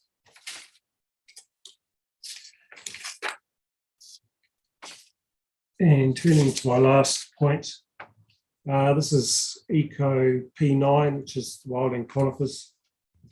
Eco P9 seeks to reduce the impact of wilding conifers on Indigenous biodiversity by avoiding afforestation replanting of species listed in APP 5. City Forests has a high level of concern at the prospect of SNAs being unjustifiably extended onto productive forestry land and the negative consequences for that for the industry in Otago. It is already a requirement for NESPF in the NESPF to remove wildings from wetlands and SNAs. But I want to note our concern with the list in APP 5, which simply lists all significant commercial forestry species without nuance or reference to well-settled understandings of relative wilding risk. It's noteworthy in particular that it includes radiata pine, which now comprises about 80% of all plantings and commercial plantings in New Zealand. It even includes just pine. So the list certainly doesn't align itself with the wilding tree calculator with the list in that as regards the risk factors. So it's an undifferentiated risk that just seems to have somehow got there, listing every single possible conifer that can be thought of. There's evidently argued, I guess, in the RIC's efforts to develop a wilding and conifer strategy, of which I submitted, argued whether it is not known whether the NESPF is fit for purpose as pertains wildings. And we contend that that's simply incorrect. And therefore, to change or add regional controls to that would override the NESPF. There is now at least 30 years experience with the primary tool in the NESPF for assessing wilding risk, and it has repeatedly been proven to be fit for purpose when properly applied by competent operators. Now, I guess we ask ourselves, what are the skills and experience that the OSC staff might bring to such a task that exceed the expertise and experience of the existing tools creators and its skilled operators over many years? And will such an enterprise simply result in an unreasonable regional bureaucratic roadblock to future forestry activity in the region? Furthermore, I'd like to point out that the trees planted in compliance with the NESPF, that is since 2018 onwards, won't even be coning yet. So where exactly will we look for evidence that current regulations are not working? It must also be noted, while it's acknowledged that Douglas fir planted in the wrong places can certainly become a problematic wilding resource, that is certainly not the case for radiata. And there is no strong evidence for problematic wilding spread from radiata. Elsewhere, of course, the industry is increasingly making use of radiata attenuata hybrids in places where formerly Douglas fir might have been planted. And that is a new tool, a new arrow in our quiver, if you like. And it presents even less risk, of radiata attenuata hybrids present even less risk of wilding spread than the very small risk from radiata. Wilding risks, we contend, from modern plantations are negligible and easily managed when in compliance with the NESPF. In any case, wilding sources in Otago are generally not from plantations, but are from legacy sources such as farm shelter, small woodlots, house plantings, amenity plantings, etc. Where they come from plantations, these are almost always legacy plantings, many of which date back to the Forest Service, and we have some in our Silver Peaks forest that have been inherited by the purchasers of these forests.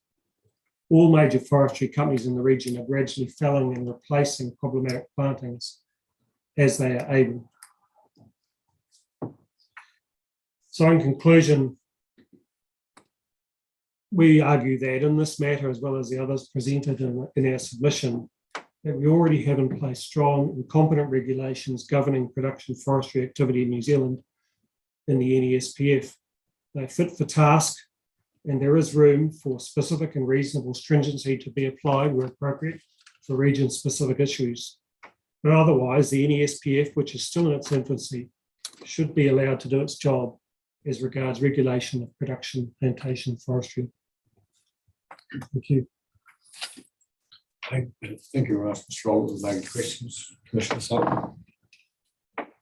Yeah, thank you. No, that was a good presentation for a. Thank you.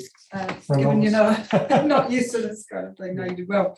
I suppose just a couple of things. I'll start off with the more general one. And you've talked about, I suppose, plantation forestry and the good management that's occurring there. Do you think wilding conifers are an issue in Otago, though, and something that we should be grappling? I think they are in places. One of the things that that we take issue of, I certainly do myself, and I was recently volunteering up at the New Zealand Open up in Arrowtown, and looked up on the hills where there's below Coronet there, where there's Douglas fir stand has been being harvested, and to the right, heading around towards Arrowtown, you can see where there's been Douglas fir wildings have been killed, and sitting right next door to them are uncontrolled sycamore spreading up the hillside. So I believe, and you know, I've certainly submitted this point to the regional council in feedback I've given on the wilding conifer strategy, that the regional council seems to have a bit of a blind spot as opposed to other wilding trees besides conifers, and that the strategy should be a wilding tree strategy, not a wilding conifer strategy. We have, for example, in the Silver Stream, we have a lovely regenerating native reserve area, which is continually being infested by sycamore, which is spread through the Silver Stream, not on our land. We're spreading up and infesting our regenerating natural reserve area there. And this is a sort of common story. I mean, you've got, I think you just have, in other places, obviously you have crack willows and there are other problem species around. So I think it would be much more appropriate for the regional council to broaden its scope to a wilding tree strategy. I have a real concern, and I'm on the Wilding Pine Network as representative there, and that is the overarching body which oversees the work of wilding control in New Zealand. But I have a real concern that the narrative has been captured by, in some cases, the poorly informed. So we are seeing, we're seeing this, some quite wild statements about, radiata, New Zealand's worst weed, and even the statement, the right tree in the right place is unfortunately being weaponised against quite legitimate forestry enterprise in places, and used to shut down. And I think the Lammerlaw project, which recently was withdrawn, planting up there was a good case in point, where there was a plantation proposed of Radiata attenuata and Ponderosa, neither of which are of significant wilding threat, and it was in a gully. I understand. I don't know the exact site, and there may be issues of an outstanding landscape and changing it from forestry, but it's not a wilding issue, and yet the wilding risk is being used as the excuse to shut it down, and that is our concern. If there, there just needs to be an honest conversation about this. If there are if there are issues of landscape, okay, we can accept, let's have that conversation, you know. But if they're wilding issues, then it should be science-based, that's our view. Certainly Nick Ledyard, who is one of the principal authors of the wilding tree calculator. I was speaking to him last week. He's planning on potentially presenting a paper at the Wilding Conference later in the year on radiata risk. And one of the reasons is he's so concerned that radiata is being, you know, captured in this sort of zealotry, this wilding zealotry that is kind of going around, and he's of the view that it simply isn't a major risk in New Zealand, and where there is the odd tree that will get away, they're easily controlled. It's a single visit; they don't run away, and they're not rapid spreaders. Certainly the radiata attenuata, which is being substituted for Douglas fir, which can be a problem wilding risk species, that is certainly radiata attenuata is even less of a risk. It's a very weak seeder, a very weak germinator, being a hybrid, I guess, and so, you know, yeah, just honest conversations, I suppose, is what we're after. Yeah, we've certainly had evidence. I think it was the Director General of Conservation around, I think memory, might be wrong on that, that's not just wilding conifers, it's actually wilding trees, and it needs to be broader, and other parties have come along saying that as well. So, right. Yeah. The only other point I had, you suggested that in your submission that IMP 15 is deleted, the precautionary approach policy in there. Well, as pertains, it is, you know, in respect to plantation forestry, because of, I think I said, you know, we believe that there's already sufficient control under the NESPFS. So the officer is recommending that policy be deleted. Right. Okay. You may not have caught up. Oh, I haven't. Read the 42A reports, No, all that kind of stuff. I haven't. Sorry. A mountain of paper there. Right. Then there was an amendment to Eco P3 clause 3, which now directs, rather than directing to policy 15 in the IM chapter, it directs to IM P62, I think it is. And I just thought I'd read that out to you just so you're aware what that says. Okay. So the start of the policy, it's avoid unreasonable delays and manage uncertainties in decision-making processes by using the best information available at the time, including complete and scientifically robust data, Mataraka Māori, and then it drops down to 2, which is adopt a precautionary approach towards activities whose effects are uncertain, unknown, or little understood, but potentially significantly adverse. Mm-hmm. So, I mean, would you be saying in your case that the effects are certain and known and well understood, given the research that you've been referring to? So, so therefore, in that case, a precautionary approach wouldn't be needed. The problem, I guess, for us is we're such a long-term business. We work in cycles of typically 25 to 30 years. So for investors to create an asset without any certainty that they would be able to carry out realise the value of that asset later on would be in our view extraordinarily chilling on forestry activity in the region. So that is that's our fundamental concern about it, and we believe that there is good evidence out there. We do understand about wildings. We understand the risks. The wilding tree calculator is a good tool in our view, and I've been using it for 6-7 years now, and we've certainly changed our practices, some of our practices, as a result of using it. And I didn't believe we actually were creating wilding risk. We're establishing wilding risk plantings previously, but even those we were doing, some of them we can't do anymore under those rules. So, you know, when properly applied, it is a good tool. There is certainly an issue with people not understanding it, and you know, that's an issue of you know, of education and compliance, not of the rules or the tool themselves. Okay. Yeah.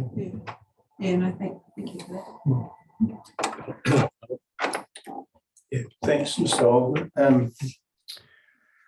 I guess just in context of your request to delete LSM12, and you talk about in your general comments 8.2 around your long-standing monitoring records, etc., and the benefits that you've seen from plantation forestry. I grew up in Central Otago when I was about 7 or 8, and Kate won't believe this, the younger generation won't believe this, but I used to work in wool sheds on my weekends and my holidays, slaving away, Kate.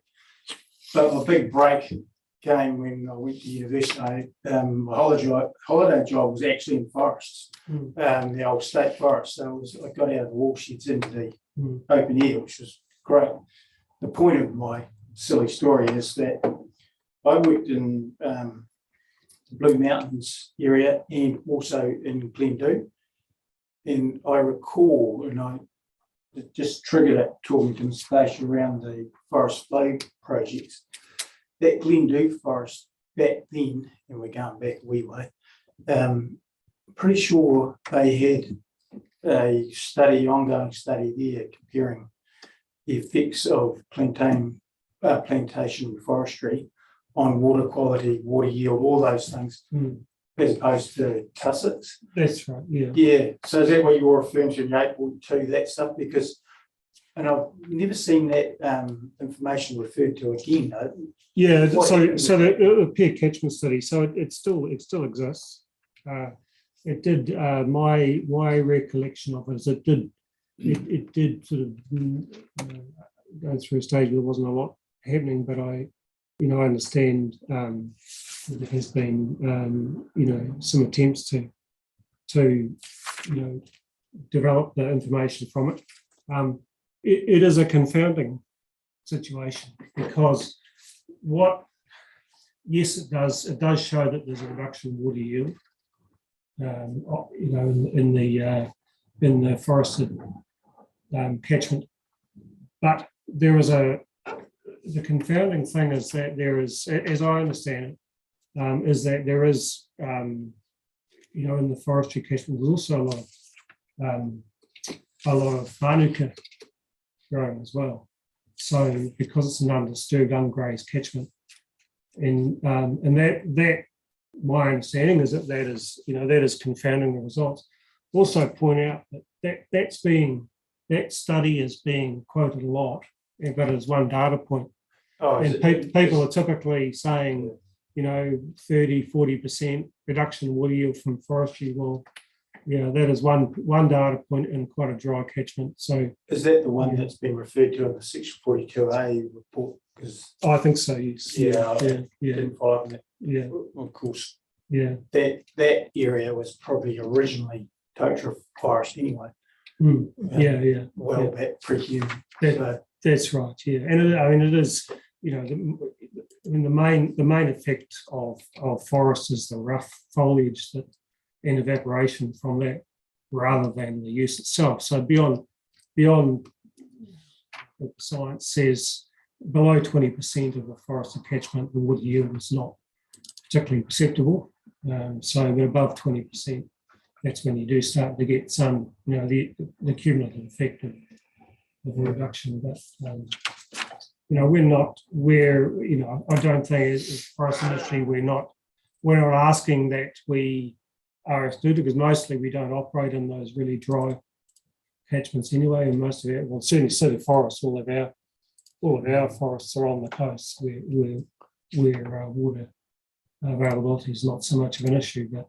But I don't think you'll ever see large scale forestry in Central Otago. That would be my view.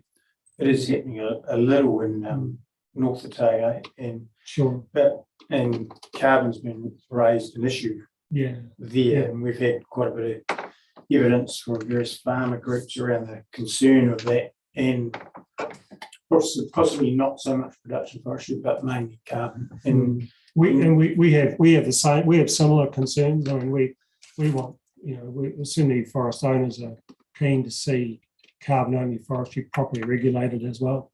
Yeah, because it's not covered by the NESPF at the moment. That's the problem. It's when you're 8.4 of your original submission, you talk about forestry generating twice the economic return per hectare, which I'm assuming that's in comparison to pastoral use. But that includes carbon. So what would the figure be without carbon? Because carbon's probably it's less. It's less. So I don't know that number off the top of my head, but it's But also, well, of course that.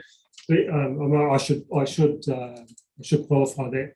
That study was 2019, so the carbon prices probably changed. Has gone a lot up, so it probably has changed. Yes, I mean, it's rocketed. Yeah. It has come back a bit late. It has come back. I think it's under $60 now, but it was certainly up to 80. Yeah, and I think back in 2019, probably half that. I mean, I didn't quite catch what you were talking about when you said trees are getting more productive. I think that may be in context of indigenous vegetation, but you're getting up to your third rotation on many sites. Yes. Yeah. Yep. And correct me if I'm wrong, but I've always sort of been told or led to believe that it's around that point that fertility it may not continue on. Is that not true? I think that's a myth. There has been no evidence of drop off in forest productivity. Is that in New Zealand or Europe? In New Zealand, yeah. It's a difficult thing to quantify because the genetics we have now are so much better. Yeah. That there'll be a fair amount of masking going on there, but certainly. Forests essentially they will cycle nutrients, and one of the reasons we do leave slash on the cutover is because it feeds the next. Despite the bad press it's had lately, and that is a very small part of the industry where it causes problems, but in most places it actually feeds the next rotation. So, the forest soils when they're properly established. And typically we'll find the second rotation is more productive than the first once the forest soils with the forest biota are properly established. And then third rotation we certainly have had no drop off at all probably and actually an increase, significant increase. So it may be, we might get 5-6 rotations down the way and find there's a bit of drop off, but that all of that is without supplementing the site with fertilizer as agriculture does. So, there may be an opportunity later on in the piece to put something back into the sites if needed. But I guess where I was leading with that is that if it got to that, is it attractive then to some of your lands? So we'll replant, get carbon credits and forget about that block. But what you're saying is no, it's going to carry on as a productive forest sometime. Yeah, that's right. And I think the other thing too is if the ETS does its job, which we all hope it will, then the price will trend back to zero in due course. Yeah. Because we won't need it anymore. So I mean, the intention of the forestry ETS is to buy New Zealand time to lower its emissions. I mean, they're not a substitute for lowering emissions. And so we fully expect that this is a for a period activity, and that at some point, the price of carbon will start trending down as its value decreases because emissions have been lowered. And I guess the other point to note on that is that there was only a one lot of carbon essentially to sell on any given hectare of land. So there is a safe level of carbon that can be traded. Beyond that, it simply has to be surrendered back at harvest. So there's just a proportion that is available for trading, and that can only be traded once on any given hectare of land.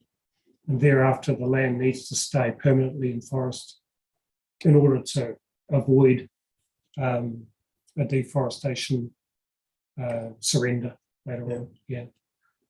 And you mentioned the nasty word slash there. Oh, yeah. But my experience, it's not so much an issue in Otago.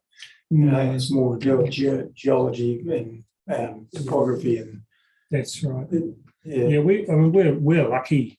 We are very lucky in this region to have a very benign environment.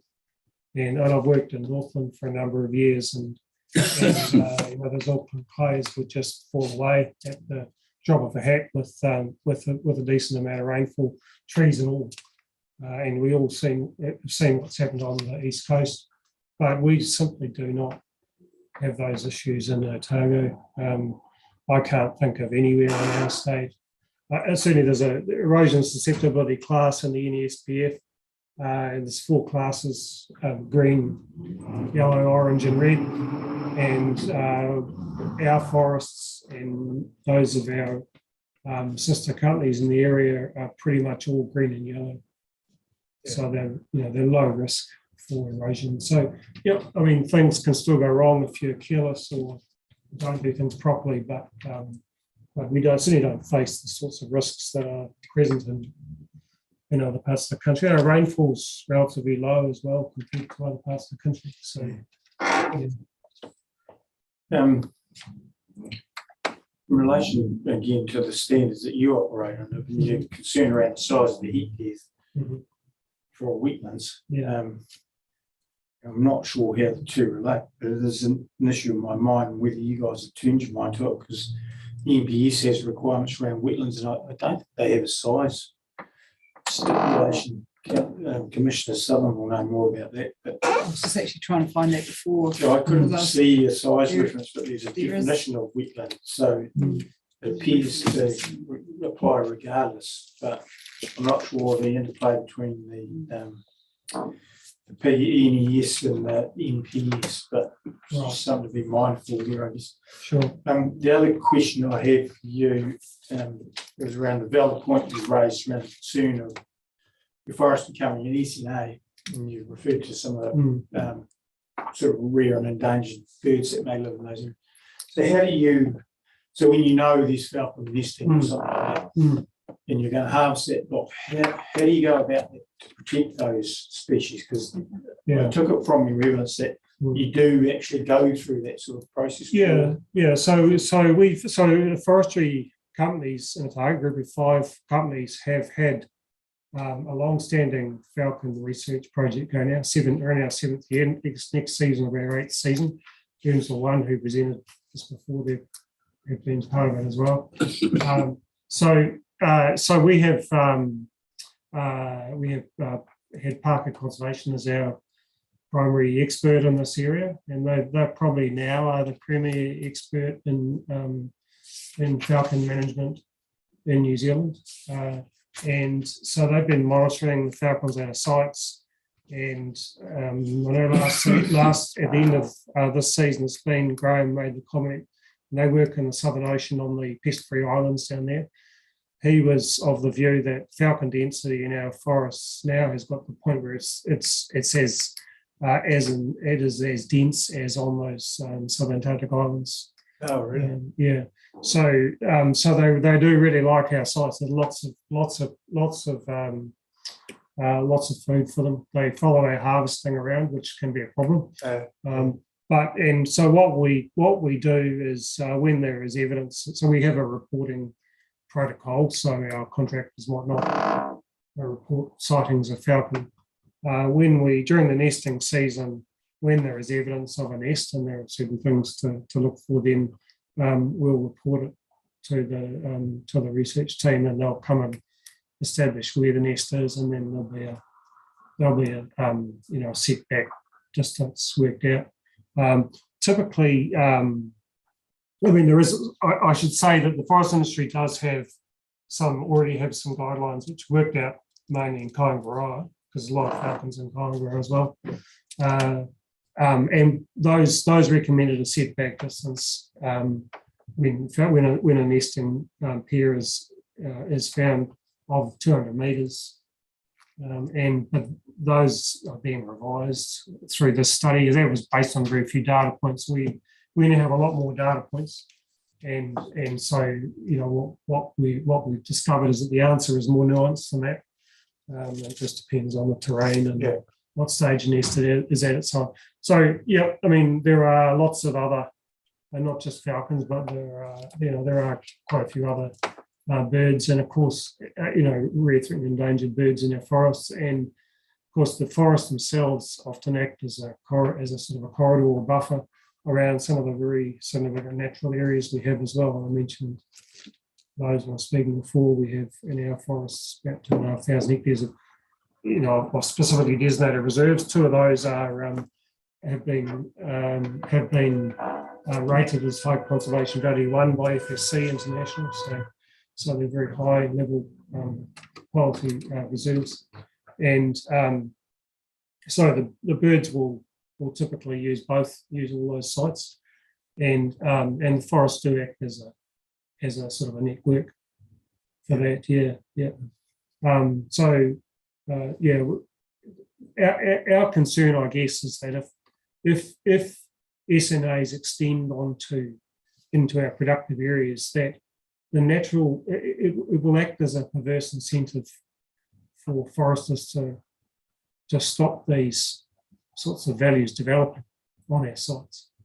That well-managed plantation forestry does create these kind of benign environments for these species, if it's the snowy owl sort of situation where in the US where loggers go out and shoot snowy owls before anyone else finds them, and I'm not suggesting that would happen here, but the incentive for us to manage our activities alongside these species will disappear when we're penalised, when we have to start having a consenting regime, simply because we've created the site in which these species thrive. Understand it, yeah. Just one last question, and again, let's go back to that MPI study. Mm-hmm. You talk about generating twice the economic return per hectare in employment compared to sheep and pig. We've heard evidence that that's not true. But I think the importance of that phrase is probably on equivalent land class. Yeah. So that's right. Because they're probably more extensive use than what you are. Yeah, that's right. I mean, we are a variety of land classes, of course, and more of our recent acquisitions are sort of class 4, class 5. I just look at our estate, and we employ directly the equivalent of about 4 people per 1,000 hectares. So I think that compares very favourably with pastoral farming on the same site. I mean that quote is, that number is from that MPI commissioned report. So I can't verify the exact numbers, but it's not our experience that the employment goes down with production forestry. Certainly will with carbon-only forestry. No argument there. Yeah. But with production, I guess the main concern was what it does to the community, but the community, forest contractors possibly don't live in the area so much. Would that be a fair point? And they travel great distance to do their work? Yeah, well, I think the forestry activity moves around a bit more. Yeah. I think that there's any question to that. I mean, there's more intensive periods of activity. We do certainly have contract workforce living all over Otago. I mean, there's no, all over coastal Otago anyway. I suppose the other point to note out, and I am speaking only of city forests here, but of the farms that we have bought in recent times, we have more people living on them now than there were when we bought them. So and often they're younger we've subdivided off small farms and lifestyle blocks. So there's often young children, so they go into the local schools, and so I don't accept that depopulation argument. I think that was already happening long before we came around. Yeah. Yeah. Okay, well, thanks for that. That was very helpful. What does Forest Stewardship Council certification mean? I mean, for example, how do you get it? Yeah. And given that it's audited annually, and you've had one for over 20 years, Yes. why would you want to keep it? Sort of thing. Yeah. And is it the sort of thing that every plantation forestry aspires to? Yeah. Well, at the moment, the plantation industry is, I think, about 1.8 million hectares. So about 1.2 million is registered with FSC or has FSC certification. So all the major forestry companies, certainly in New Zealand, and quite a few smaller ones under group schemes, principally operated by organisations like P.F. Olsen, have FSC certification. The reason we got into it originally was really twofold. One is that it was a marketing advantage, and we did get for a number of years a premium for our products because they were FSC certified, and our customers were demanding those. Now it's more, it certainly has transitioned, so we don't see that kind of premium anymore, but it does keep us in the market. So it is a kind of a necessary thing to have some sort of environmental certification to stay in the game, if you like. Not all our customers are demanding it, but certainly our domestic ones have been, and some international ones. And so the scheme is has an agreed standard, which is based on a number of criterion principles, principles or criteria which are established internationally, and then they're adapted. For the local situation through a sort of a development process. So we used a international standard, and then a kind of Australasian standard. Now we have just enacted a New Zealand standard, which is specific to New Zealand's situation.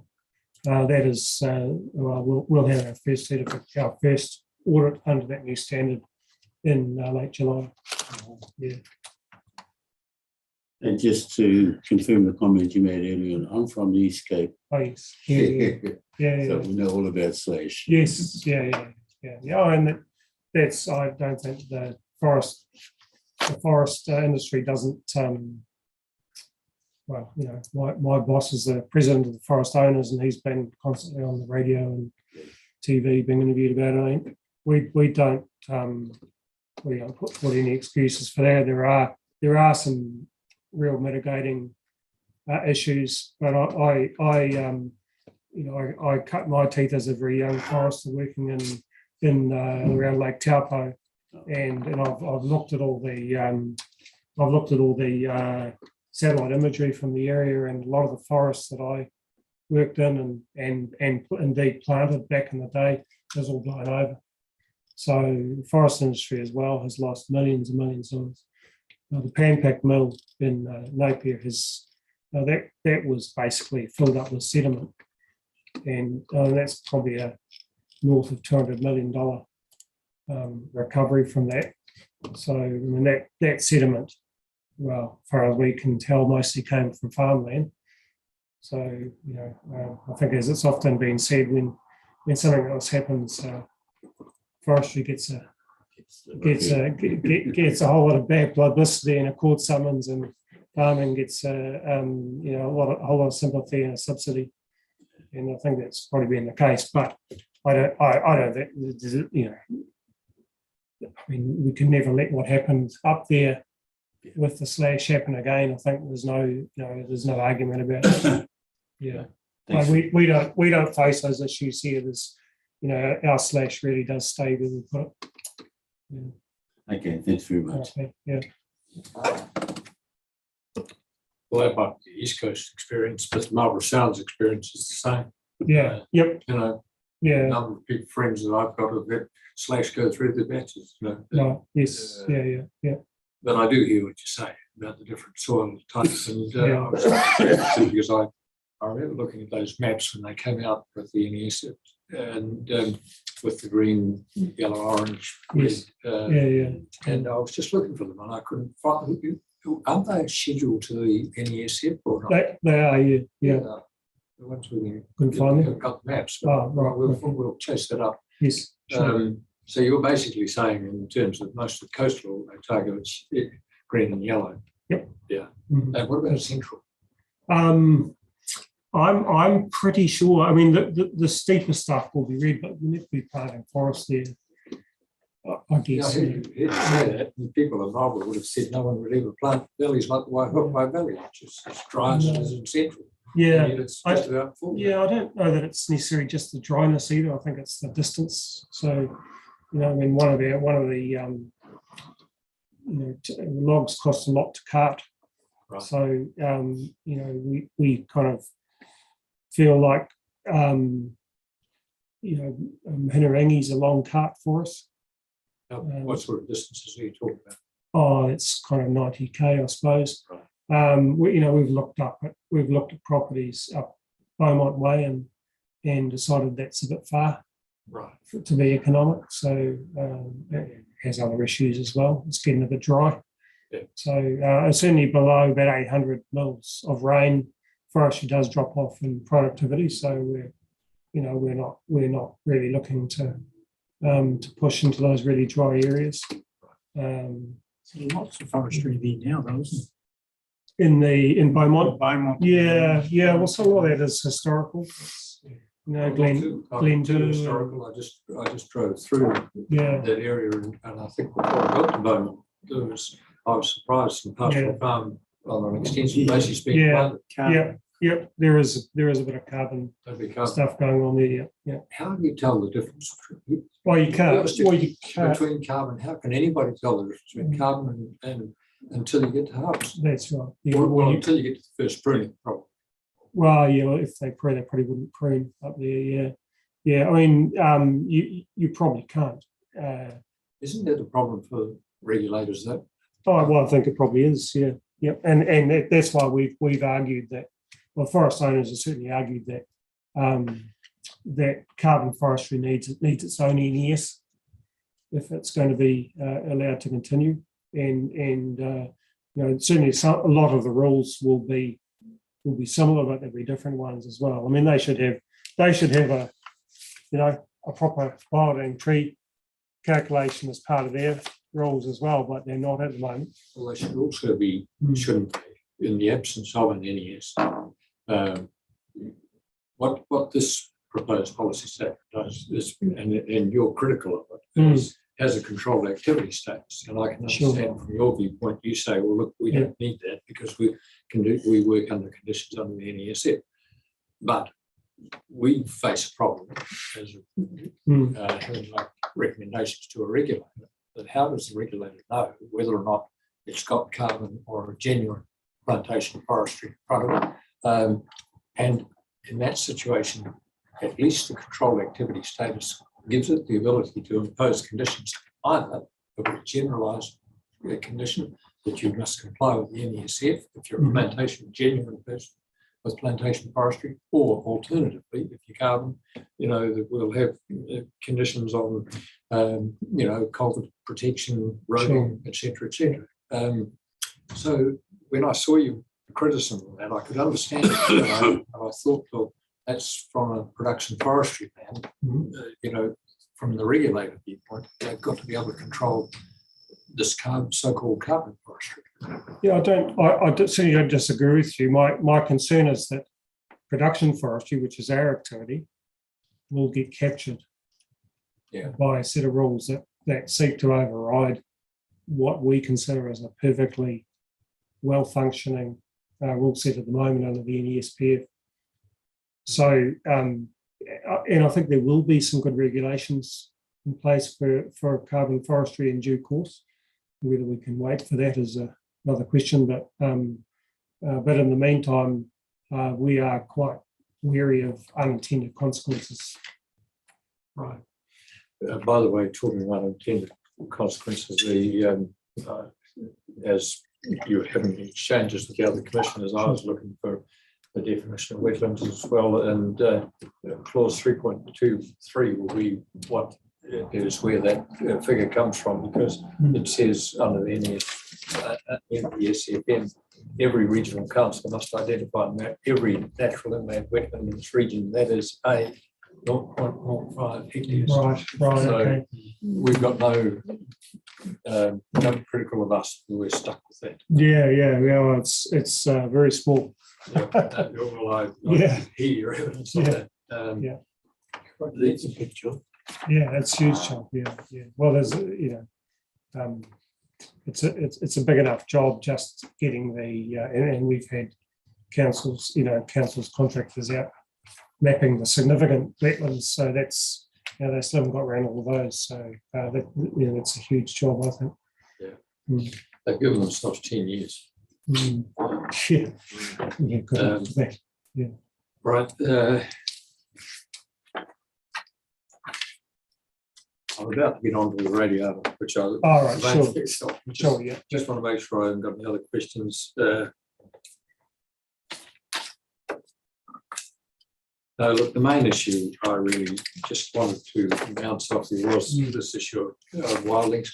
Yep. I mean, whether it be the Rangatani Forest, where I've spent a half day paying for my 3 days staying in a private trust property, and the half day had to be pulling or cutting out wildlings, which were definitely radiata from a previous radiata forest that's felled. So what's happening in that situation is that they've felled the forestry and they're letting it go back to native. And so in essence, anybody it's regeneration rather than wilding. What regeneration? Yeah, exactly. Yeah. But whether you call it regeneration or whether you call it wilding, they're nonetheless radiata not planted. Naturally self-sealing, and whether you look at that, so heavily, what's the word, pumice soils, or whether you come down to Marlborough and you look at Marlborough Sounds, and you look at a trust that's been going now for, I think, close to 10 years, government funded, by annual grant applications, removing, tens of thousands of wildlings, which are radiata almost invariably, or whether you look at, if I think back to 2 summers ago, taking my grandsons up the Leitham in the headwaters of the Wairau and dry country, very similar to Otago. So many wildlings, you can't even find a place realistically to camp on. Yeah, I'm aware of that. And again, radiata. Not all radiata. No. There's a lot of Douglas fir there, but radiata probably taught around there as well. Yep. Yeah, it was definitely radiata. And or whether you come on down to the Mackenzie country and you drive through, as I did the other day when I came down here to look at places we've been hearing about, and you just see radiata. I hadn't done that for about 3 years, and as you leave Tikaput, from there on, really through to Amaro, just wildlings everywhere. Now, I didn't stop the car and get out, but I've got a reasonable knowledge of radiata. I'm not a great forester, having your experience for a second.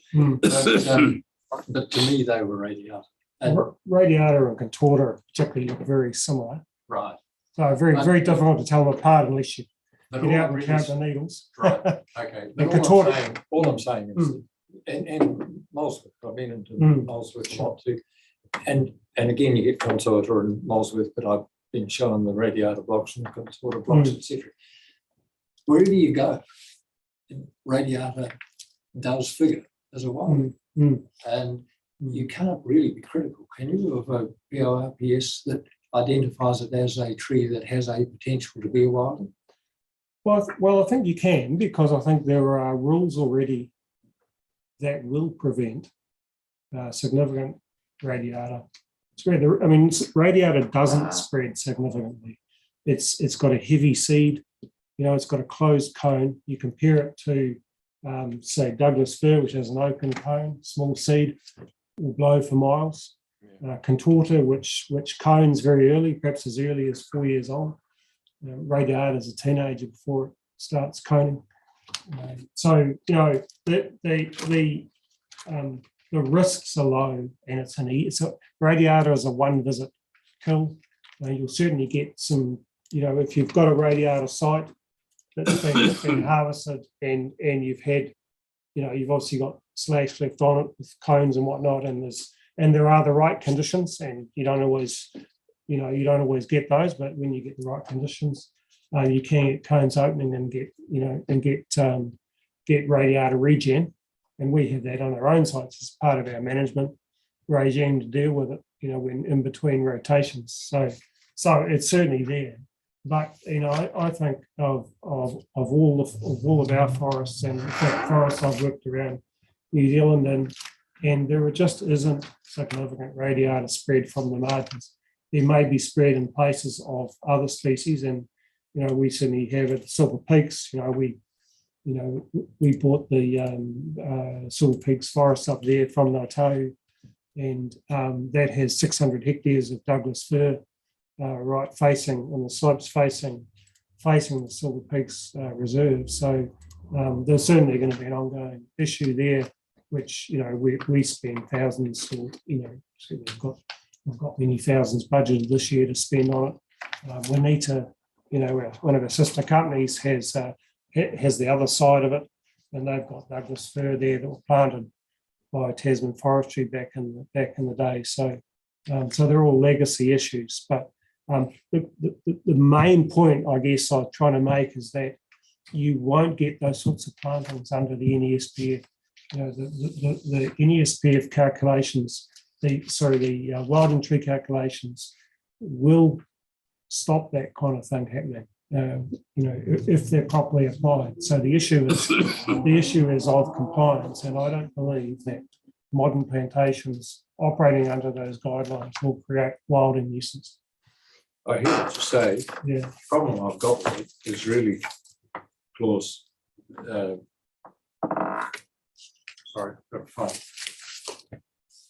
Clause 11.5 of the NESPF, which has a heading control measures. Yep. All wilding conifers resulting from forestation activity must be eradicated at least every 5 years after afforestation. But it says then we're established in wetlands or significant natural areas. So those are the only two where you've got a mandatory obligation. And then, but even worse, it goes on and says A, on the same property on which the afforestation activity occurs, and B, on any other adjacent properties under the same management or ownership or management as that of the property on which the afforestation activity occurs. So the guarantee, in quotes, to the regulators or the public that your industry can and is controlled by these regulations has a few holes on it, doesn't it? I think hand on heart, I'd agree that's an issue. That is one particular issue with the NESPF, but that is an issue of a property right, or the right to enter someone else's property to remove trees. We have a neighbour, who where there are some Douglas fir wildings that undoubtedly come from our side, not established by us. The Douglas fir wasn't established by us, but we've inherited it. And we have done some control operations on a site, but whenever we want to go and do something, he says, "Oh, just give me the money and I'll develop this paddock." And the wildings go left untreated. So, the ability, the point I'm trying to make, I suppose, is the issue perhaps is the ability to go onto those sites. Because I don't think there's definitely a will to do it from the forestry industry to make sure that we control our externalities. So the will is there, but the perhaps the regulation doesn't quite give us the tools we need at the moment in that respect anyway. Yeah, Final question. Yeah. To ask you for a favour. sure. Can we request from you an indicative calculation under the wild calculator tool so we can actually see it? Is that possible?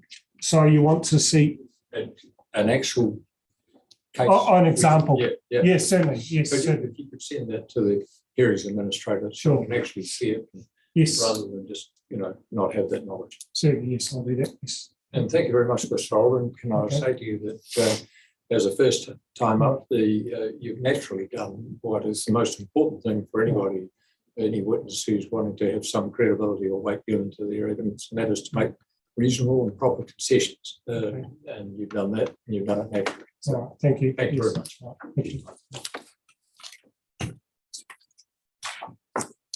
Mr. Hopkins.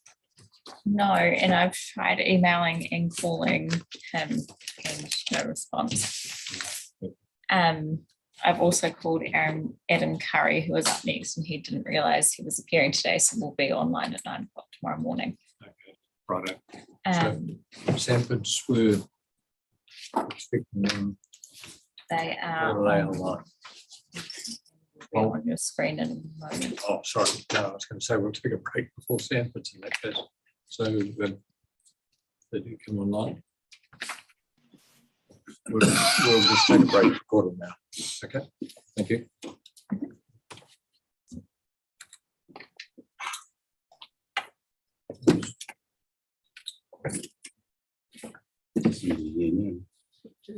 Yeah, but Sanford's going to take a while. You're just coming on screen as we've already announced that we're going to have a break for afternoon tea. So we'll be back in quarter of an hour. Okay, thank you. That way you're not interrupted. Thank you very much. Ellie, did you hear that? Ellie, did you hear they're just having a break for a quarter of an hour for afternoon tea? She doesn't seem to be able to. Can you hear me, Hilka? Yeah, and Adrian? He's disappeared. Can you hear me, Ellie?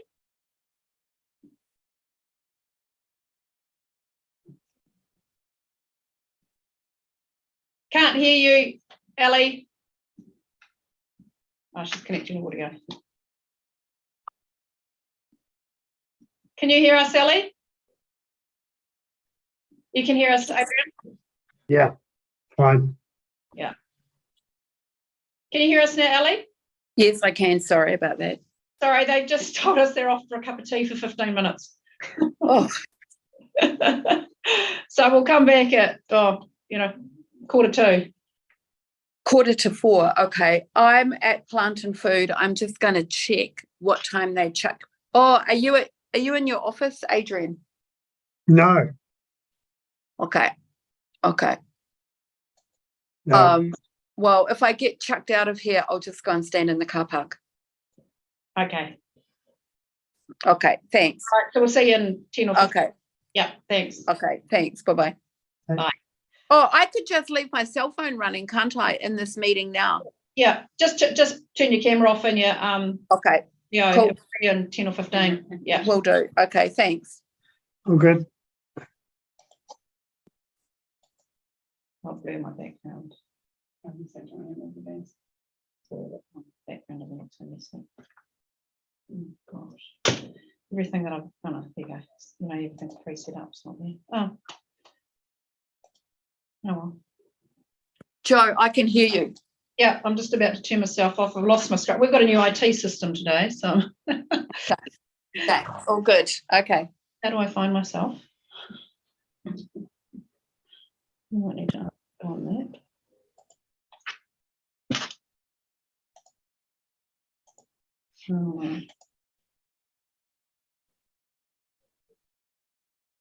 Yes,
You can go on unmute and start video.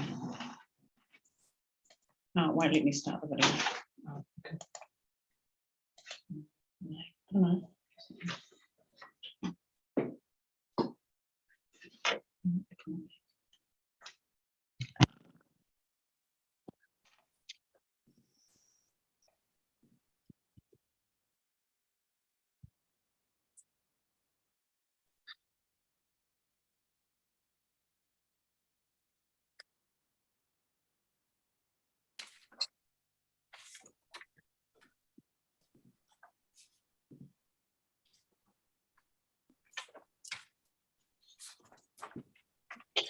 Well, kia ora.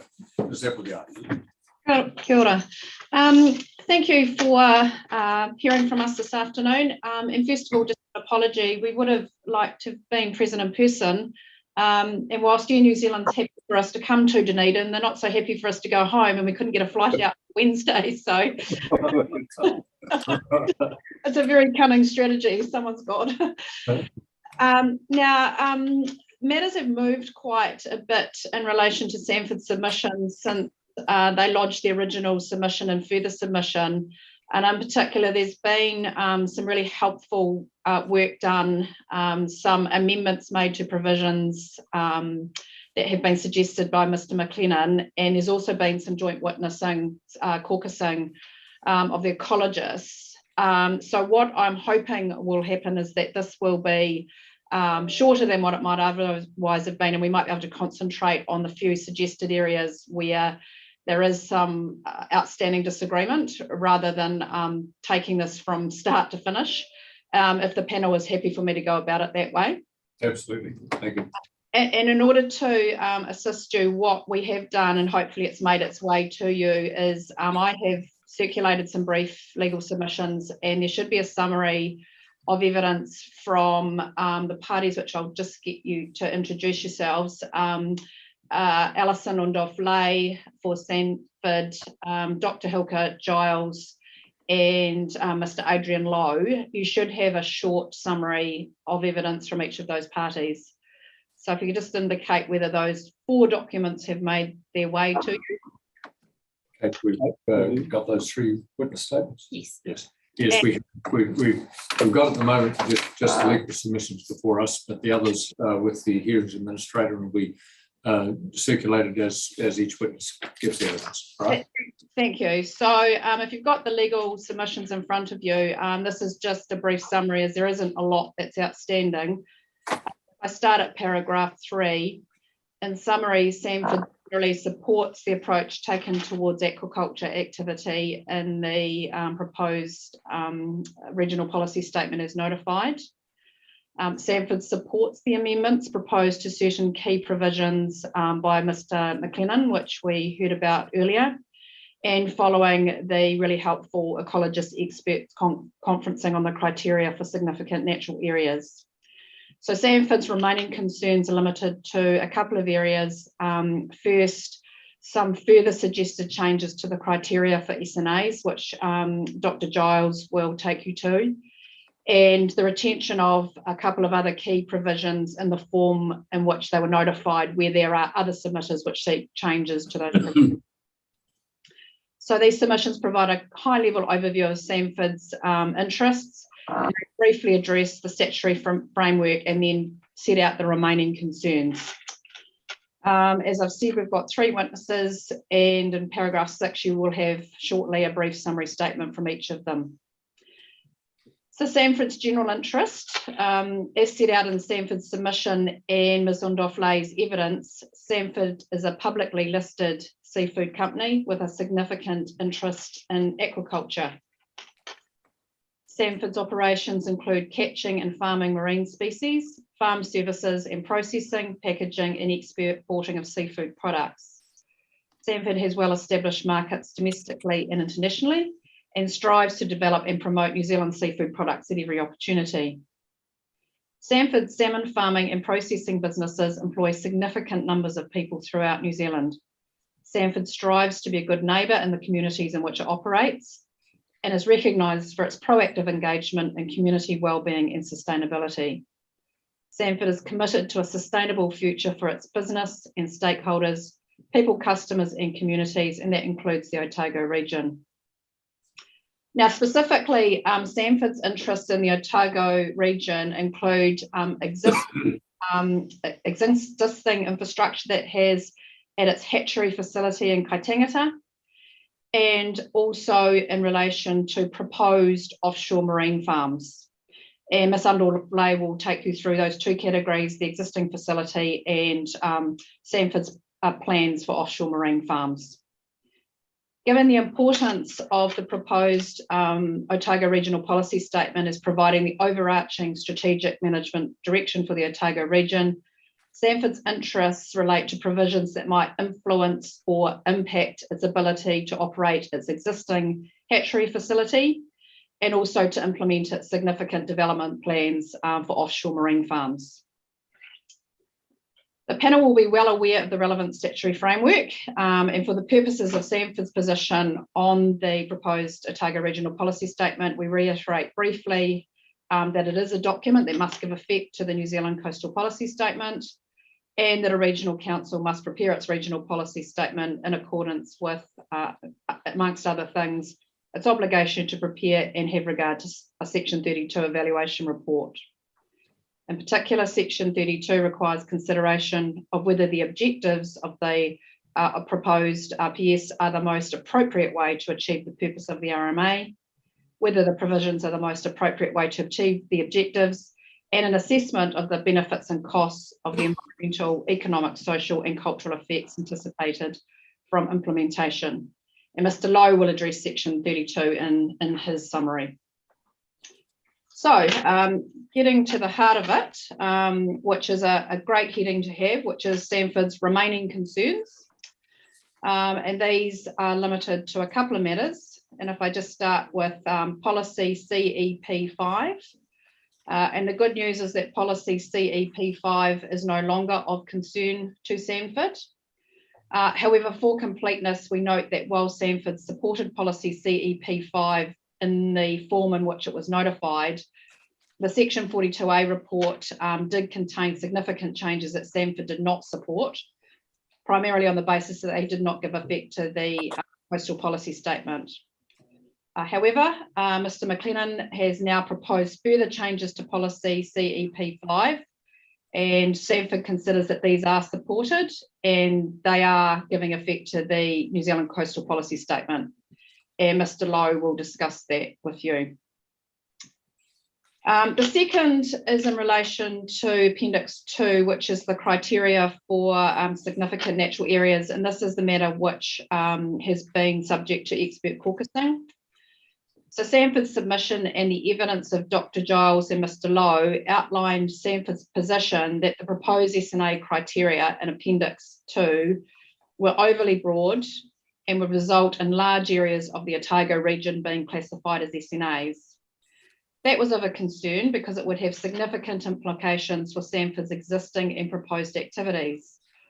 There was also a lack of recognition that there are differences between terrestrial, freshwater and marine ecosystems. There has, of course, been expert conferencing between the parties' ecologists, and I note in the joint witness statement, I'm diverging here slightly, that there is recognition that Dr. Giles was available to provide input specifically on whether the criteria was suitable for use in the coastal environment, as she has particular expertise in that area. And as a result of that conferencing and directed by the panel, Appendix 2 has been significantly refined, and based on the expertise of Dr. Giles, Sanford supports many of those refinements.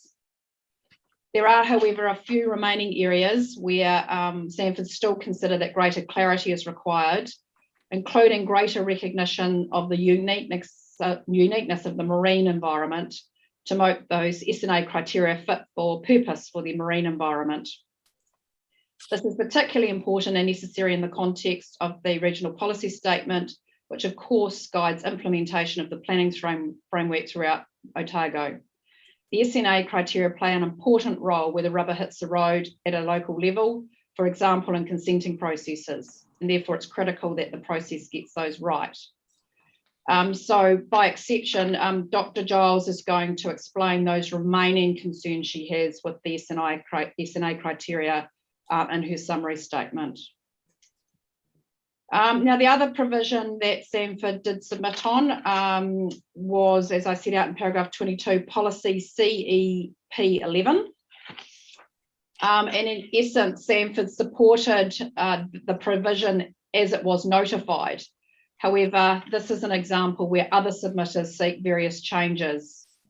Mr. Lowe's evidence sets out the rationale for why Sanford seeks that the provisions remain in the form in which they were notified.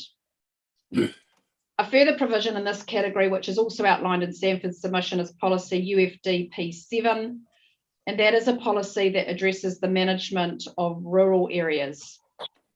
Sanford's existing hatchery is a little unusual at Kaitangata, as it is in a rural area, and Sanford considers that it is important that the facility in any future expansion or other facilities are enabled in those areas. We understand that the urban form and development chapter has now been the subject of a redrafting exercise, and Sanford continues to seek that its activities are enabled in rural areas and seeks that its relevant submission point be taken into account by the panel. And Mr. Lowe can comment on that. So in summary, Sanford's principal concerns are to ensure that the provisions appropriately provide for the ongoing operation and maintenance of its existing hatchery at Kaitangata and the implementation of its significant offshore marine farm development plans. Sanford's activities bring and have the potential to bring multiple social, economic and other benefits to the region, and this should be recognised and provided for in the planning framework. The proposed or agreed amendments to various provisions have gone a long way to satisfying many of Sanford's concerns. Sanford acknowledges and appreciates the work of council staff and others, including other experts, in resolving many of its concerns. So the remaining concerns can be addressed by the amendments you will shortly hear about in the evidence of Dr. Giles and Mr. Lowe. So the final submission is that the panel should accept the remaining relief sought by Sanford as set out in the evidence of its witnesses, but otherwise, by and large, retain the provisions of the regional policy statement as currently proposed through what we've heard from Mr. McLennan. So I'm happy to answer any questions, but it may well be that the remaining issues are largely matters of detail found in the evidence of witnesses that you might want to hear from the witnesses first. Happy to do it in any order that's helpful to you. Yeah, thanks, Ms. Everly. Ordinarily, I would take them separately, but I think, as you say, you've helpfully outlined to us where the direction is of each of those summary statements. So I think what we might do is leave questions until the end of each witness, and if you feel you need to jump in, feel free to do so. Right? Thank you. I think that's sensible. So if I could just introduce you firstly to Alison Undoflay. Ali, can you hear and see us up there? Yes, I can. And you should have your summary statement in front of you, which we have circulated to the panel this morning. So if you just read that and answer any questions. Just make sure the panel, do you have the witness? We're just receiving that now. Thank you. Kia ora koutou katoa. My name is Alison Elizabeth Ondorflay, and I'm authorised to provide this evidence on behalf of Sanford. I've worked for Sanford for the last 12 years and am one of its senior managers. I primarily work across the company's aquaculture business. As Joe outlined earlier, Sanford is a publicly listed company and 80% of our shareholders are New Zealanders or New Zealand companies. Sanford has both wild harvest fishing and aquaculture interests. Sanford's matters in the proposed regional policy statement are in relation to our aquaculture interests. Sanford has aquaculture investments, which are marine farms, hatcheries, and processing plants in 6 regions of New Zealand. And we've had a salmon farm in Big Glory Bay, Rakiura, Stewart Island for more than 25 years. Currently in Otago, Sanford has a freshwater salmon hatchery on the Clusa River at Kaitangata. And as Joe indicated, we have an open ocean salmon farm application northeast of Otago Peninsula. Sanford has been looking for new water space to grow its king salmon business since about 2017. After a lot of work in 2020, Sanford lodged an application to establish an open ocean salmon farm northeast of Otago Peninsula, which the company has nominally called Project East. And I've provided a map in the figure there indicating where Project East is. Project East is one of the 4 offshore aquaculture sites in New Zealand, which are currently seeking approvals under the Resource Management Act. The Project East application includes 2 farming areas that at full development will produce 25,000 green weight tonne annually of king salmon. The application is currently on hold while Sanford and its team of experts respond to requests for further information issued by the Otago Regional Council. During this period, Sanford has been engaging and consulting with Kaitahu Runaka and the host rural communities along the Otago East Coast. Despite what to some may seem like a slow pace, Sanford believes it is important for an enduring success of the project to gain the support of our host communities, because they will be the neighbours and ultimately where our workforce comes from and where those families will live. Sanford anticipates that its Project East application will be publicly notified in the 3rd quarter of 2023. There is no doubt that Project East and its components, such as the hatchery, processing plant, and contractor servicing, will make a significant positive contribution towards implementing the government's aquaculture growth strategy and regional economic development goals in the Lower South Island. Sanford is confident that, like our existing Big Glory Bay salmon farms, Project East will produce a sustainable, healthy food protein year on year. In my evidence in support of the company's submission, I explained that the work that Sanford undertook to ensure that we had chosen a new farm site was suitable from an operational and an environmental perspective. This work took almost 2 years. The Project East application has been built up over time as a series of consequential steps that began with understanding the environment and the RMA planning constraints for the area, and has led into the farm design and then the engineering plans to support the pen construction and moorings. This was not a low-cost exercise. Because Sanford has invested so much into this application, it was deeply concerning when the SNA provisions, the amended SNA provisions, were included in the proposed RPS, which were much more restrictive and uncertain than those required by the New Zealand Coastal Policy Statement 2010. The proposition in an earlier officer's report that all effects on tauka species be avoided was also of concern due to its potentially widespread implications for development. This has been a significant distraction to Sanford's open ocean plans. I understand from Ms. Giles and Mr. Lowe that the provisions now being proposed by the officers remove some of this uncertainty and would bring the planning framework for the managing biodiversity in Otago's coastline environment back into line with the direction contained in the New Zealand Coastal Policy Statement. Sanford strongly supports this shift in the planning direction, and it's important for us that this is retained so that we can move forward with confidence into the next stage of the Project East consenting process. Thank you for this opportunity to speak today. My submission represents the views of Sanford. Sanford supports the relief proposed in the evidence of Mr. Lowe, Ms. Giles, and Ms. Appleyard. Sanford has appreciated the opportunity for collaboration amongst the relevant stakeholders and council staff to refine the proposed provisions. Many thanks. Thank you, Ms. Underflag. Before I open it to other commissioners for questions, can I just ask you to just clarify the nature of the pens that you described in paragraphs 38, 39 of your evidence, in particular, whether they are to be still surface pens, or whether they are actually subsurface, and if they are subsurface, how do you retain the fish in them? They are fully submersed all the time, and the fish, there is a net over the top and an air pocket. And the depth, so the top, if you like, of the netted net is how far down? So at the surface there is what's called a collar, and the pens are underneath that collar, and the fish would be fed, for example, at no closer than 3 meters from the surface. Right. So do I take it the net is able to be raised and lowered?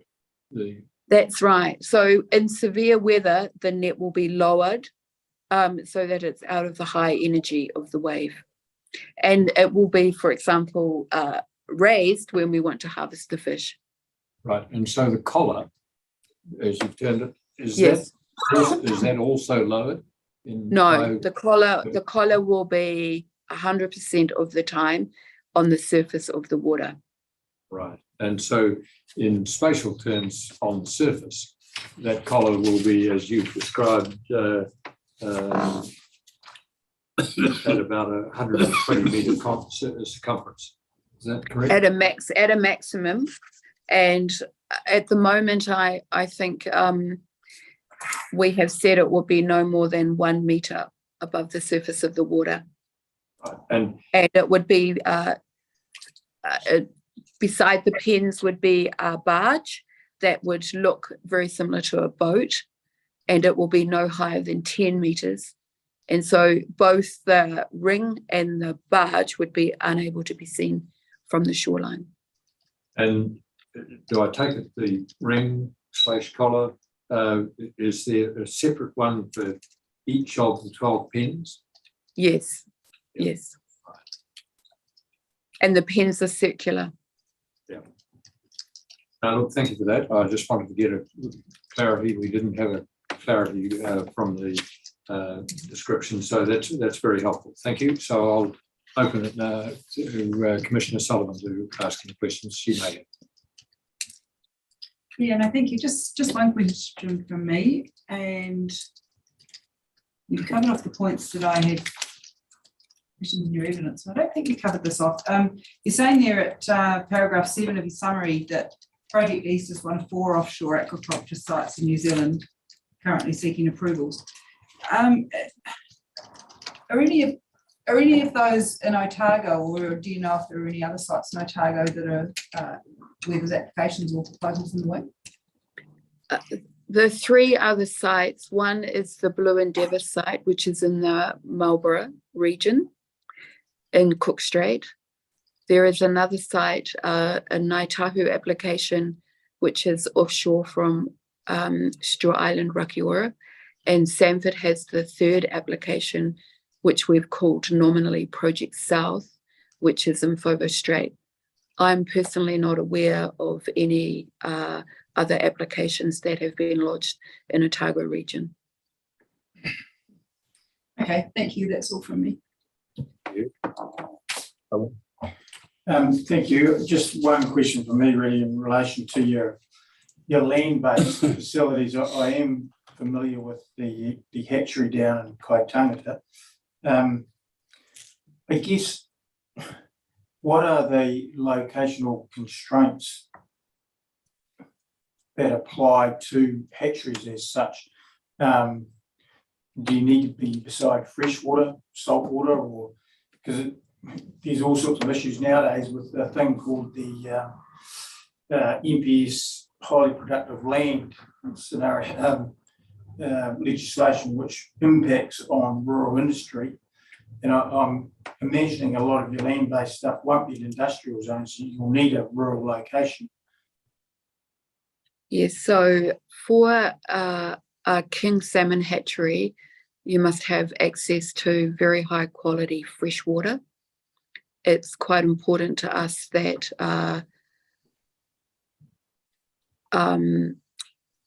that water not be treated, like with chlorine or anything like that. And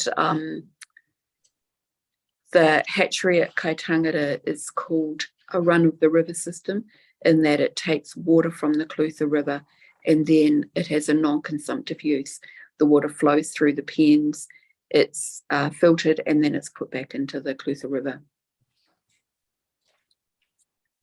Yeah, okay. So moving into the future, is it likely that you need more of these facilities? For the, yes, well, we are in the process of building or designing a new hatchery. The discharge from that hatchery will go actually most likely into trade waste. Oh, okay. Yeah. Yeah, I guess it was more the land use issues around, because quite often adjacent to water bodies, the land will fall within an LUC class 1 to 3, just the nature of that type of land, and run into those issues. Well, these hatcheries are very expensive to build. We're talking about close to $30 million.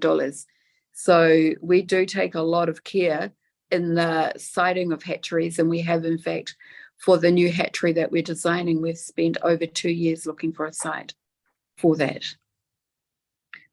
Yeah, is that in? Is it down Clutha, or is it in the hatchery? The new hatchery that we're currently moving towards consenting for is actually in Southland. With the Project East site, we will be needing another hatchery. Yeah. Once we move, the Project East is being designed in 3 stages of development, and the new hatchery for Project East will not be required until we reach the 2nd stage of the open ocean farm development. Yeah, okay. So, and that will be, again, will need fresh water? It will need fresh water, yes. Yeah, because I'm just thinking ahead in terms of what freshwater bodies are in that location. There's not a lot of big rivers. Yeah. Okay, thanks for that. Thank you. And thank you very much for your interest. I like salmon. Commissioner Curry. Kia ora. In view of the fact that Ngāi Tahu Holdings is one of your largest shareholders, and also the fact that Ngāi Tahu got an application in for a hatchery, I just wondered what issues have been raised in your discussions with the various rūnaka that you referred to in para 9 of your yes, brief statement. Well, Sanford has, we've had several meetings with the rūnaka and given presentations. Our chairman of the board and the CEO has also given presentations on our open ocean projects to the Otago rūnaka. We have also extended an invitation to work collaboratively with the Ngāi Tahu on its application for a high energy farm off Rakiora, because we have many issues of common interest, such as at a very simple level, biosecurity and staff training, education, career development, all those things. So those are the sort of issues that you've been discussing, is that? Yes, yes. And also, obviously, the cultural impact assessment, which is part of our Project East application. Yeah. Alex, I just want to talk about where that assessment is up to in terms of timing in relation to the process. Yeah. The cultural impact assessment, what's happening at the moment and what we're expecting before matters go much further. Okay, well, Ngāi Tahu is looking for a person to do that. I think they've been in the process of finding somebody, and we have been meeting with them to talk about what kind of things that we could do in our application to be supportive of their cultural issues. So we don't want to get to a hearing and we would want to basically get to a hearing and have the Rūnaka standing beside us in support. And we've got, I think, enough flexibility in our application to be able to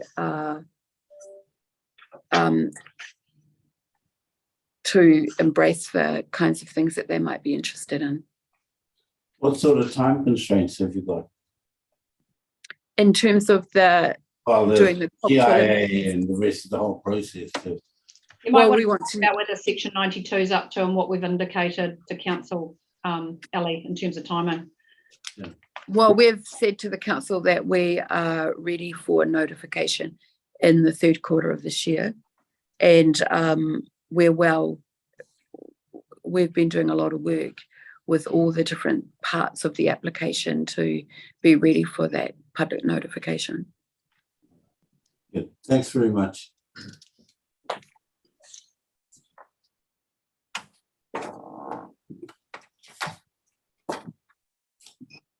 I just particularly want to follow up really on that. In terms of aquaculture space, and this may be a question as much for your council as for you. In terms of aquaculture space, do I take it that Kaitahu's attitude is that their own application will meet their treaty entitlements, which might be triggered by your application? Well, our application does trigger an agricultural settlement, and that is in addition to, and that's in the Otago region. Yes. The current Ngāi Tahu application in Rakiora is in the Southland region. Oh, I see. Right. So our application Project East will trigger a new requirement. I'm not aware if and that's a discussion that goes between the Crown and Rūnaka, and I'm not aware they have an option of taking either a cash settlement or space at 20%. So I don't know what their preferred option is. Right. So you haven't been involved in those discussions? Sanford is, or any applicant is never involved in those discussions between the Crown and iwi in terms of the aquaculture settlement. Right. All right, thank you. More precisely in terms of this application, a lot of the earlier evidence that both yourself and other expert witnesses on your behalf have lodged relates to the potential or related to the potential negative impacts of identification of an avoid approach to any tauka species that might be identified. Have you had discussions with Kaitahu in terms of identifying those concerns to them? And because none of that has been mentioned to us that I can recall by Kaitahu as being an issue, and I wanted to know whether or not we're about to hear from them tomorrow. Have you had any discussions relating to those issues directly as to whether you've been able to resolve them direct as between yourselves and Kaitahu? We have been to Kaitahu Rūnaka on several times, but in particular on 2 times where we went to into considerable detail about what we're talking about, what we're planning on doing, and the implications of like where we want to site the farm, where we're proposing, how we're proposing to farm it, how we propose to feed it, what feed looks like. We've had Kaitahu on our farm in Rakiora for a couple of days so that they can see how our salmon farm down there looks. We've explained the differences to that. So I'm sure over the next year while we're doing our submissions that there will be more issues that come up, and Sanford is absolutely committed to working through those issues until we get to a point where we're both happy. And that's not just because Ngāi Tahu is a significant shareholder of Sanford. We have many iwi relationships across New Zealand, and we aspire to really work with all of them in a really collaborative way, and with our host communities. We had the option of being able to fast track our application, and I'm sure the government may have been quite supportive of that because they want to see open ocean development quite quickly. And it was a decision made at the CEO level that we should go slowly, and that we should be transparent and give communities a chance to get on board with us. Look, that's a helpful general description, but I'm more putting to you a question relating to something that we may need to ask Kaitahi tomorrow, and that is in relation to the submission that you had lodged and the evidence which they will have seen. For example, Mr. Lowe's evidence saying that the provisions of CEP5 relating to Tauaka affords no discretion to adopt an effects management approach, and the concern that gave rise to, and also going on to address that he did not read the Kaitahu submission as seeking the insertion of the strict avoid approach, etc. We need to clarify that with Kaitahu tomorrow. What I'm really asking you is, have you addressed those specific concerns that you've expressed through your submissions and through your evidence? Well, with Kaitahu?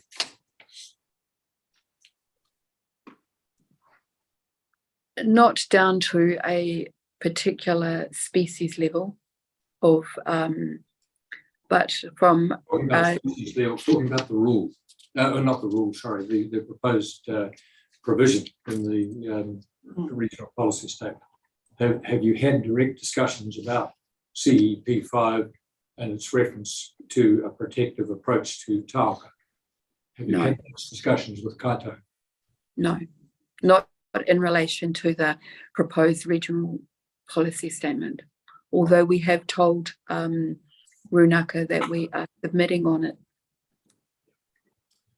Look, thank you for that. And I think the only other question I had arising out of your brief evidence related to just what I wrote down as being an intriguing statement, but I may have misread it and not understood what you were meaning. At your paragraph 44, you said, while Sanford has traditionally been silent on workforce numbers and FTE new jobs, the new open ocean fund will make a significant contribution to regional economies. I'm just surprised. I was intrigued by that sentence. Well, we haven't, when we apply for resource consents, we very rarely talk about how many full-time positions there are, because we never really know, you know, until we've got the development, because the innovation changes. So we know, I've given you the full-time positions in relation to what we currently do, in how many people we currently employ in our salmon business on Rakiora and in processing. And that's for 5,000 green weight tonne. So obviously there are efficiencies in size, but it would be a significant amount of jobs. But we haven't gone out and said there will be X jobs created by this project. There will be a lot of jobs across the business, and a lot of subcontractors and services like electricians and plumbers and geneticists and truck drivers and all of those contractors are people that we use local businesses. But in your budget, you will have made provision for the salary levels that you are likely to incur, and that would give you some indication whether you're talking about a threefold or a fourfold or a fivefold in comparison to the existing production. Yes. You must have an idea. Well, I can provide that to you if you would like, but we haven't, as part of our strategy, wanted to say that how many jobs will be created from this project. This is a multi $100 million project that will be developed over many years, including new hatcheries and a lot of development. But without getting into details, and we're not even remotely interested in the last 10 or 50, but to know whether or not we should apply, you've provided a figure of FTEs for 5,000 green weight tonnes. You've said that there will be efficiencies of scale, but at least there should be some indication to us of whether we apply a 3 times factor or a 4 times factor for production going up to 25,000 green weight tonnes. I don't know the answer to that, sorry. I can provide you something in writing. If you could. If that would be helpful. Well, I think it is helpful because when you're talking about these sorts of benefits in a regional sense, that's a very relevant factor to the sort of weight that we put on those benefits that you assert. So it would be helpful to have that sort of base information. We don't need any detailed estimate. We really just need what would be a realistic and practical sort of multiplier to apply to your 142 FTEs for a 5 times production level. We can provide you with a sort of scale that you're talking about. It won't be down to specifics of actual numbers, but we can give you some sort of ballpark, can't we, Ali? We can. It's not something that we have wanted to, it's not an approach that we have historically taken with this application. Why not? Because the development is proposed in stages, and upon consent, the first 1 year is a very kind of stringent environmental baseline monitoring project, and then there will be some in-water trial of the pen. So realistically, those positions will obviously, I mean, there will be positions needed to run that business at that level, but and at that time when that work is happening, we'll simultaneously be having to grow the fish in the hatchery. So there's just a lot of cumulative blocks of work and positions that are created across the region, and it's just, I think it's just been an easier story to say to people, we know that we produce for 5,000 green weight tonne, we employ 142 people. There will be a lot more jobs than that. Yeah, I must admit, I just can't imagine the public company would not have carried out the most detailed estimates in going forward in the budgeting sense to be able well, to. We have done that. We have done that. We can provide some ballpark estimates at various stages, at X years out, X years out, next year's out, if that would be helpful. It would be helpful, and it would also be helpful to let somebody ask a question before you interrupt. Thank you. Sorry. And basically, it seems to me very clear that any public company carrying out the sort of expenditure that's going to be involved in this sort of major enterprise would have done its budgeting ahead and would know within a ballpark roughly what sort of numbers of employees were likely to be involved, because that's one of the major costs in terms of whether or not the whole operation is going to be productive in an economic sense to your company. And all we're asking for is a ballpark. We're not after the last 10, 50 jobs. That's irrelevant. What we're asking for is what sort of economic benefit might there be for this region in respect of what appears to be on its face a major potential aquaculture benefit, not only to the region, but to the nation. And that's all the information that we're seeking. Ms. Appleyard, if you're able to provide that information in a very generalised sense of that nature, that would be helpful. Yeah, and I assume that it would be helpful to know over the life of the consent. We're not focusing on first year or second year. Oh, yes, yeah, absolutely. We're looking at what will have been targeted and will have been budgeted without any question of a doubt by your client company as to what is the likely profitability of this operation. And that's going to be based on its final 25,000 greenlight tonnes and what sort of costs are involved, and the major factor of those costs with the salary content. And all we're asking for, without getting into any detail at all of your profitability, just asking for an indication of what does that throw up in terms of a multiplication factor to be applied to the 142 FTEs for the 5,000 greenlight tonnes at the present time.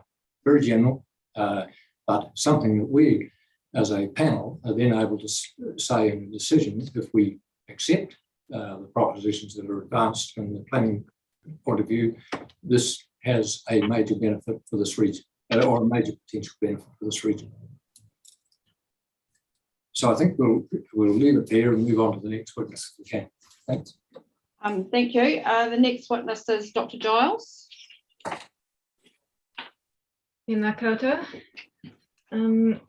Thank you, Dr. Giles. We're just getting your brief circulated, Kat, so just hold a second.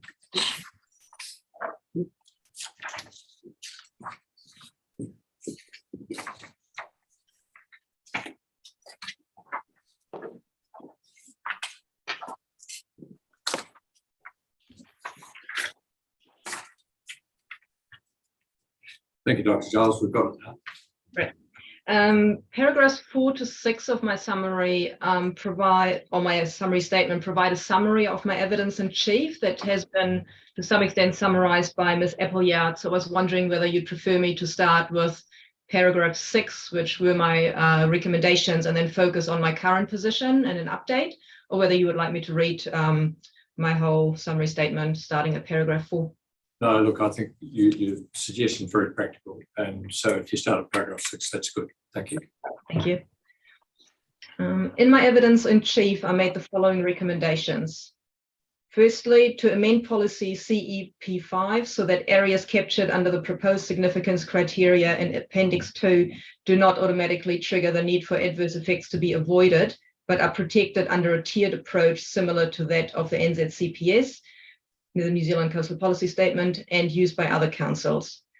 And my second recommendation was to reduce the ambiguities in and tighten the scope of the proposed significance criteria, and especially the range of criteria listed, which could be achieved by further refining the revised suite of proposed significance criteria included in attachment 1 of Mr. Lowe's evidence in chief through expert caucusing or a similar process. And that clearly took place, which I'll get onto in a moment. So firstly, my updated position on my first recommendation to amend policy CEP5. Since filing my evidence in chief at the start of this hearing topic, the Council's reporting officer, Mr. McLennan, proposed further amendments to policy CEP5. I have reviewed his proposed amendments and consider they address my recommendation in paragraph 6.1 above. Mr. Lowe's summary statement also addresses this point.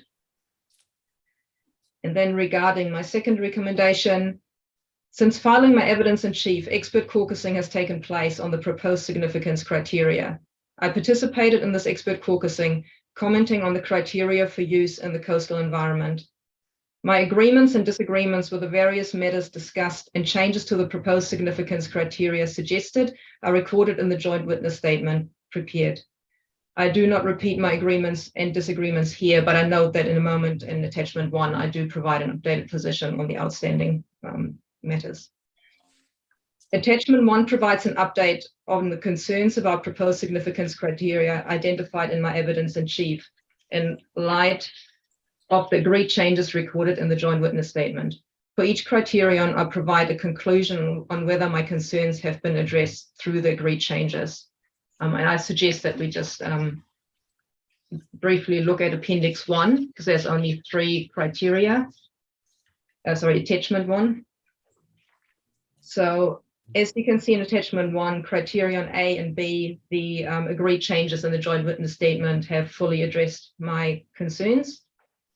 Regarding criterion E, The agreed change in the joint witness statement partially addressed my concerns, but there is an addition that is also recorded in the joint witness statement relating to the diversity aspect of the second part of the criterion, and my concern about ambiguity of the term diverse natural features in the last part of the criterion has not been addressed by the majority agreement in the joint witness statement. As an alternative version I provided is recorded in the joint witness statement. And in my opinion, this would ensure that high diversity is also reflected in this part of the criterion, and that would fully address my concerns.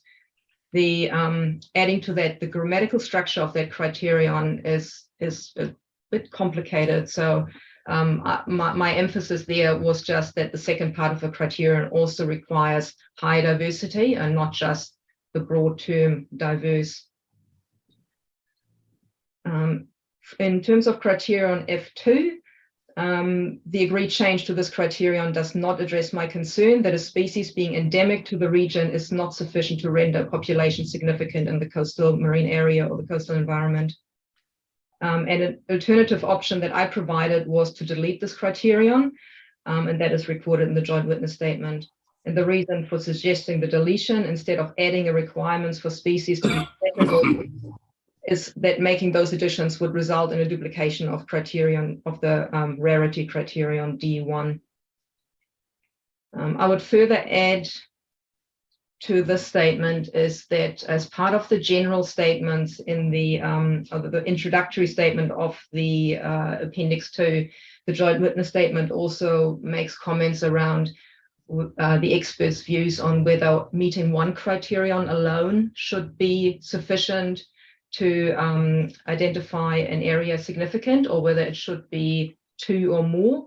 So if the solution or the outcome would be that two or more criteria would have to be met for an area to be considered significant, then my comment on criterion F2 would be, I guess, indifferent about that, because then in addition to being endemic, another significance criteria would have to be met. In terms of the last criterion is, or the group of criteria G1 to 4, the agreed changes in the joint witness statement considerably reduce ambiguity and scope of these criteria, which addresses some of my concerns. As recorded in the joint witness statement, 3 experts, including me, asked for the connectivity value of an area, that is criterion I, to be interpreted consistently with NZCPS policy 11B6. Connectivity in the 3-dimensional and highly dynamic coastal environment is considerably more complex than connectivity in terrestrial environments. The alignment with NZCPS policy 11B6 would provide critical guidance and support consistency of implementation of this criterion. And as I said, this is therefore partially met, and the recommendation to interpret criterion G1 consistently with NZCPS policy 11B6 is incorporated. If that was incorporated in the RPS, my concerns would be fully addressed. So continuing now again in paragraph 10.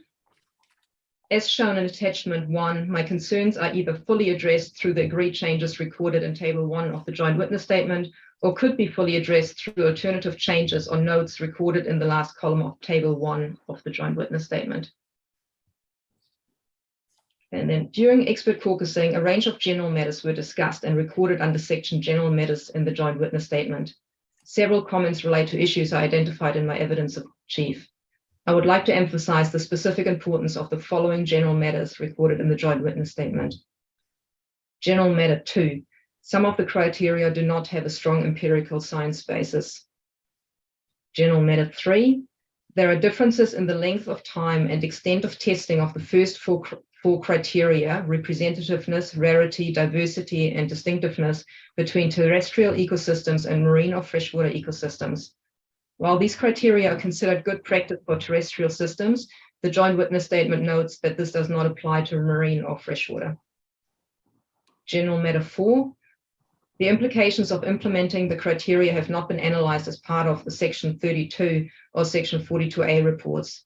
In my evidence of chief, I identified that as a consequence of the relative high ambiguity and broad scope of some of the proposed criteria, implementation of the proposed significance criteria may be difficult.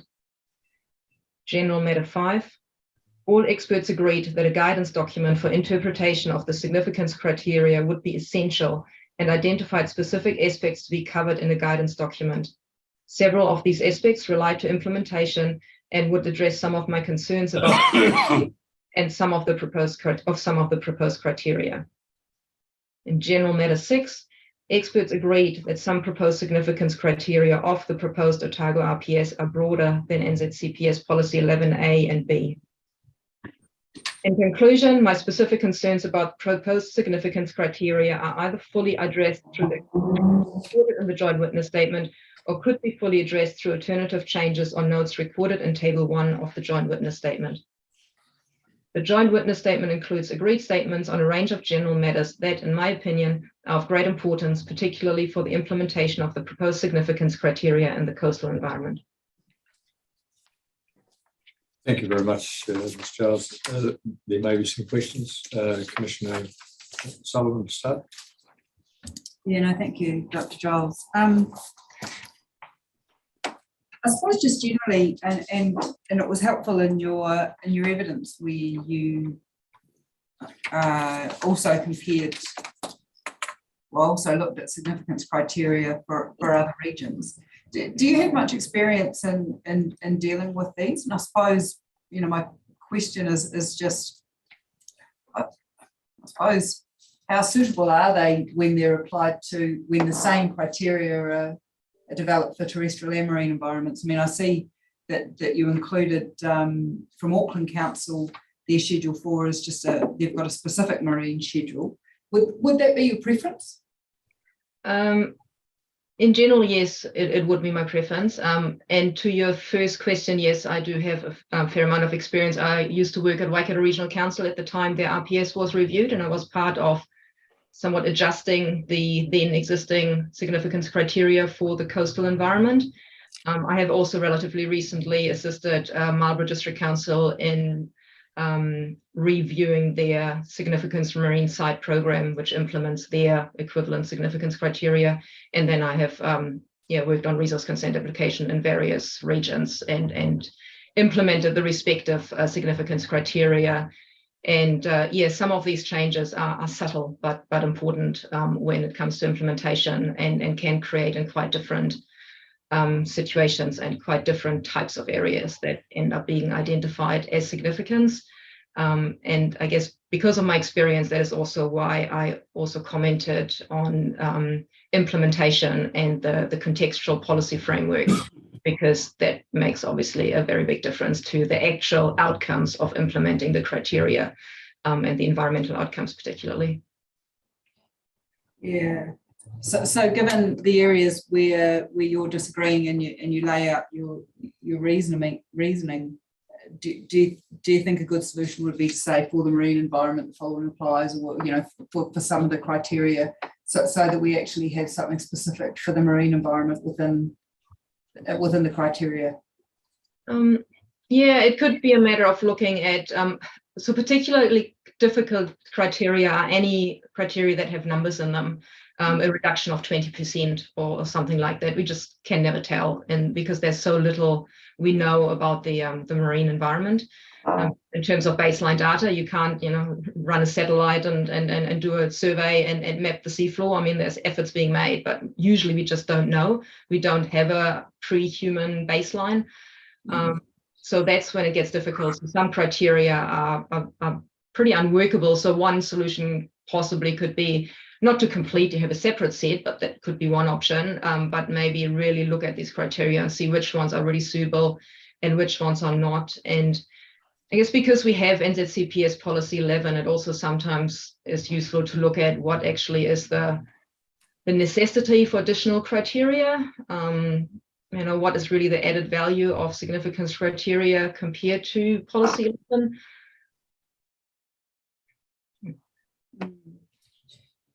So I'm just looking at those in attendance at the caucusing now. Hendrik Schultz for the doc, he's marine too, wasn't he? Yeah, he has a marine background. He emphasized that his more recent experience is not marine, but he certainly had. There were a few experts who had some marine experience. So I was not the only person commenting on marine matters. And I guess it's also expressed in everybody agreeing that there's a general interest for an integrated interpretation. So having a complete separate set of significance criteria could create difficulties at these interfaces. You know, we're looking at estuaries and so that is potentially not a desired outcome, but certainly applying a strong focus and really checking these criteria on how they would apply at these interfaces and sort of across the terrestrial, freshwater, marine gradient certainly be helpful. Yeah, I mean, that was one of my other questions, is how do you deal with these in situations? I mean, we're sort of talking about terrestrial, freshwater versus marine. In terms of estuaries, how does that work in the likes of Auckland? Or is it just one of those sort of grey areas?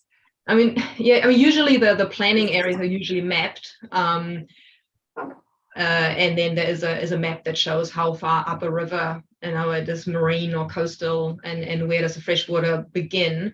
That doesn't always reflect the scientific boundary. So, I mean, we particularly have problems in a lot of, it's not problems, it's just is that in many rivers, the saline intrusion, the salt water goes kilometers up a river.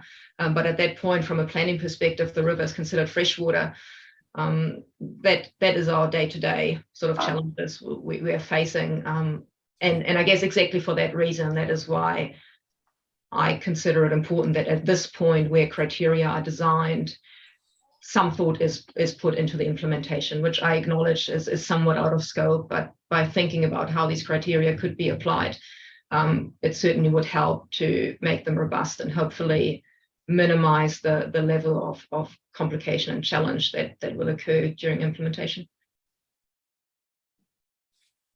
Yeah, thank you. Now I'm just checking. I think I had a couple of questions in your evidence in chief, but you may well have covered them off.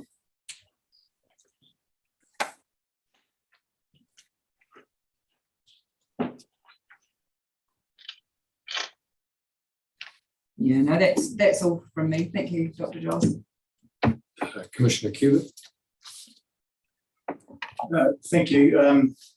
Commissioner Sullivan traversed sort of the matters I was sort of trying to come to terms with, and that's that terrestrial criteria versus marine criteria, and you've addressed that, and I guess you've highlighted that guidance document that everyone agreed on. And just listening to your conversation there, I imagine that document would probably be exceptionally important in determining, how these criteria work in those different spaces. Is that what you were envisaging with that document? Yes, that will certainly be an important aspect of the document. And one particular term that I think it is documented in the joint witness statement as well is the term important is used throughout those criteria. But as experts, we were all wondering what that means. So in an area that is important for a certain purpose. So it's those sort of phrases and aspects of criteria that would really benefit from some guidance. It's slightly worrying if you don't know what that means, because then we have no idea. I recall you are testing our memory a little bit here, because the eco chapter was heard a wee while ago, but there was some discussion with some of the other ecologists around F2, I think, in the context of that. Just because it's endemic doesn't mean it's significant, because it could be a significant population.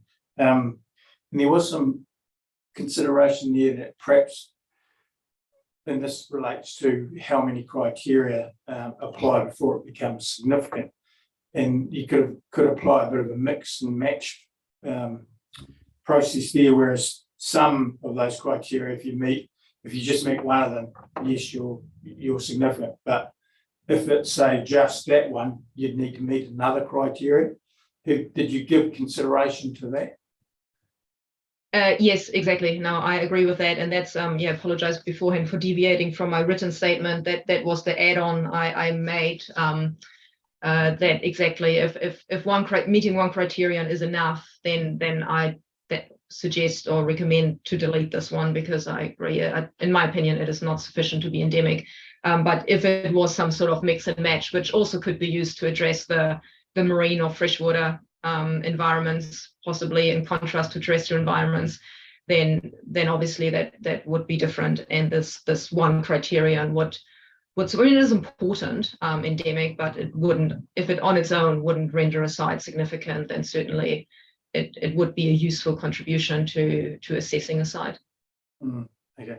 Yeah, I was intrigued that your evidence Chase, I think it was paragraph 53.3, where you mentioned that they have of no particular ecological importance.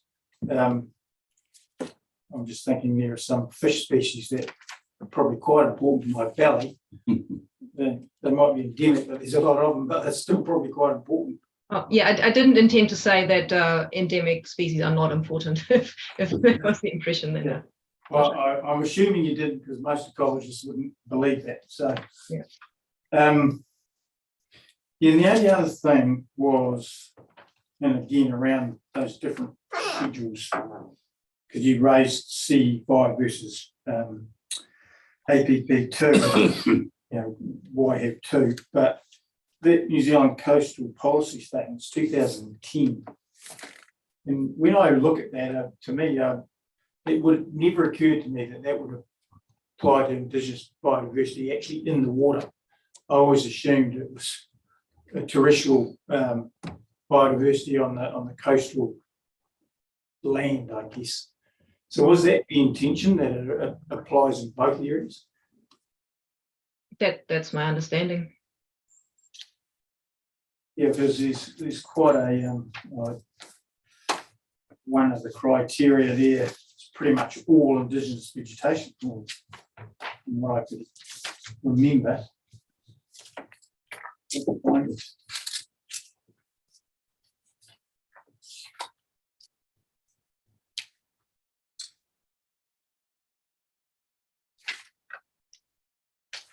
Yeah, I think one of the criteria is predominantly Indigenous vegetation in the coastal environment. I mean, it doesn't, I'm not sure what that means.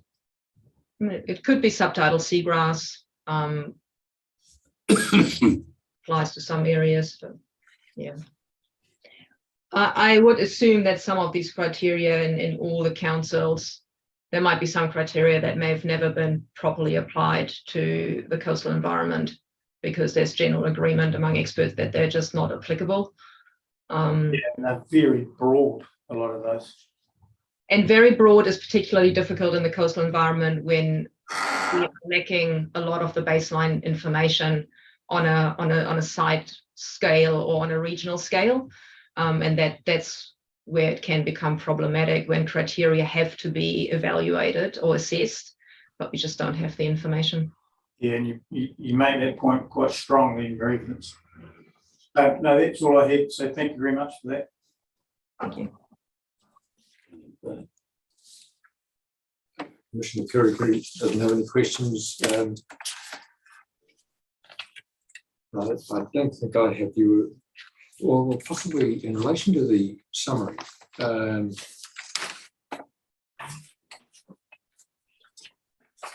Just in your appendix 1. Just looking, the only, am I understanding this correctly, that you're happy with the wording that you've approved, save in the joint witness statement, apart from 2 aspects.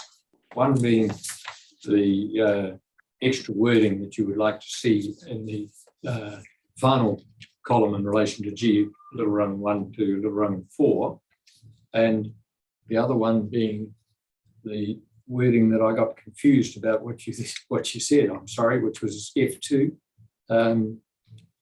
Sorry, it was E. Because on E, you've said that that the criterion had not been addressed by the majority agreement in the JWS. But then you went on and said an alternative version I provided is recorded in the JWS. So it looks to me like it is on E, when you look at the wording that you had suggested appears to be in there. It is correct that it is in the joint witness statement. The table 1 in the joint witness statement is sort of laid out that the center column records the agreement. That's right, and that seems to contain your wording. Now my wording is included in the rightmost column 3. However, there was no general agreement on this particular criterion. To some extent, for consistency, maybe all 3 wordings should have been recorded in the 3rd column, because there was no. I guess there's a majority agreement on one version, and then there's 2 alternative versions provided.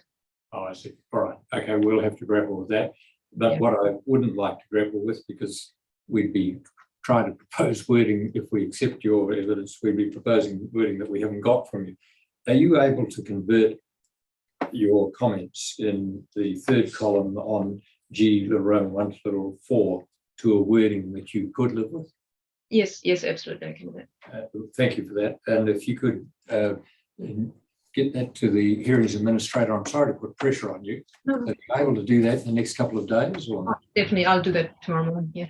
Oh, look, that would be excellent. We really want to just ensure that we have everything before the ORC Section 42 consultants for them to prepare a reply.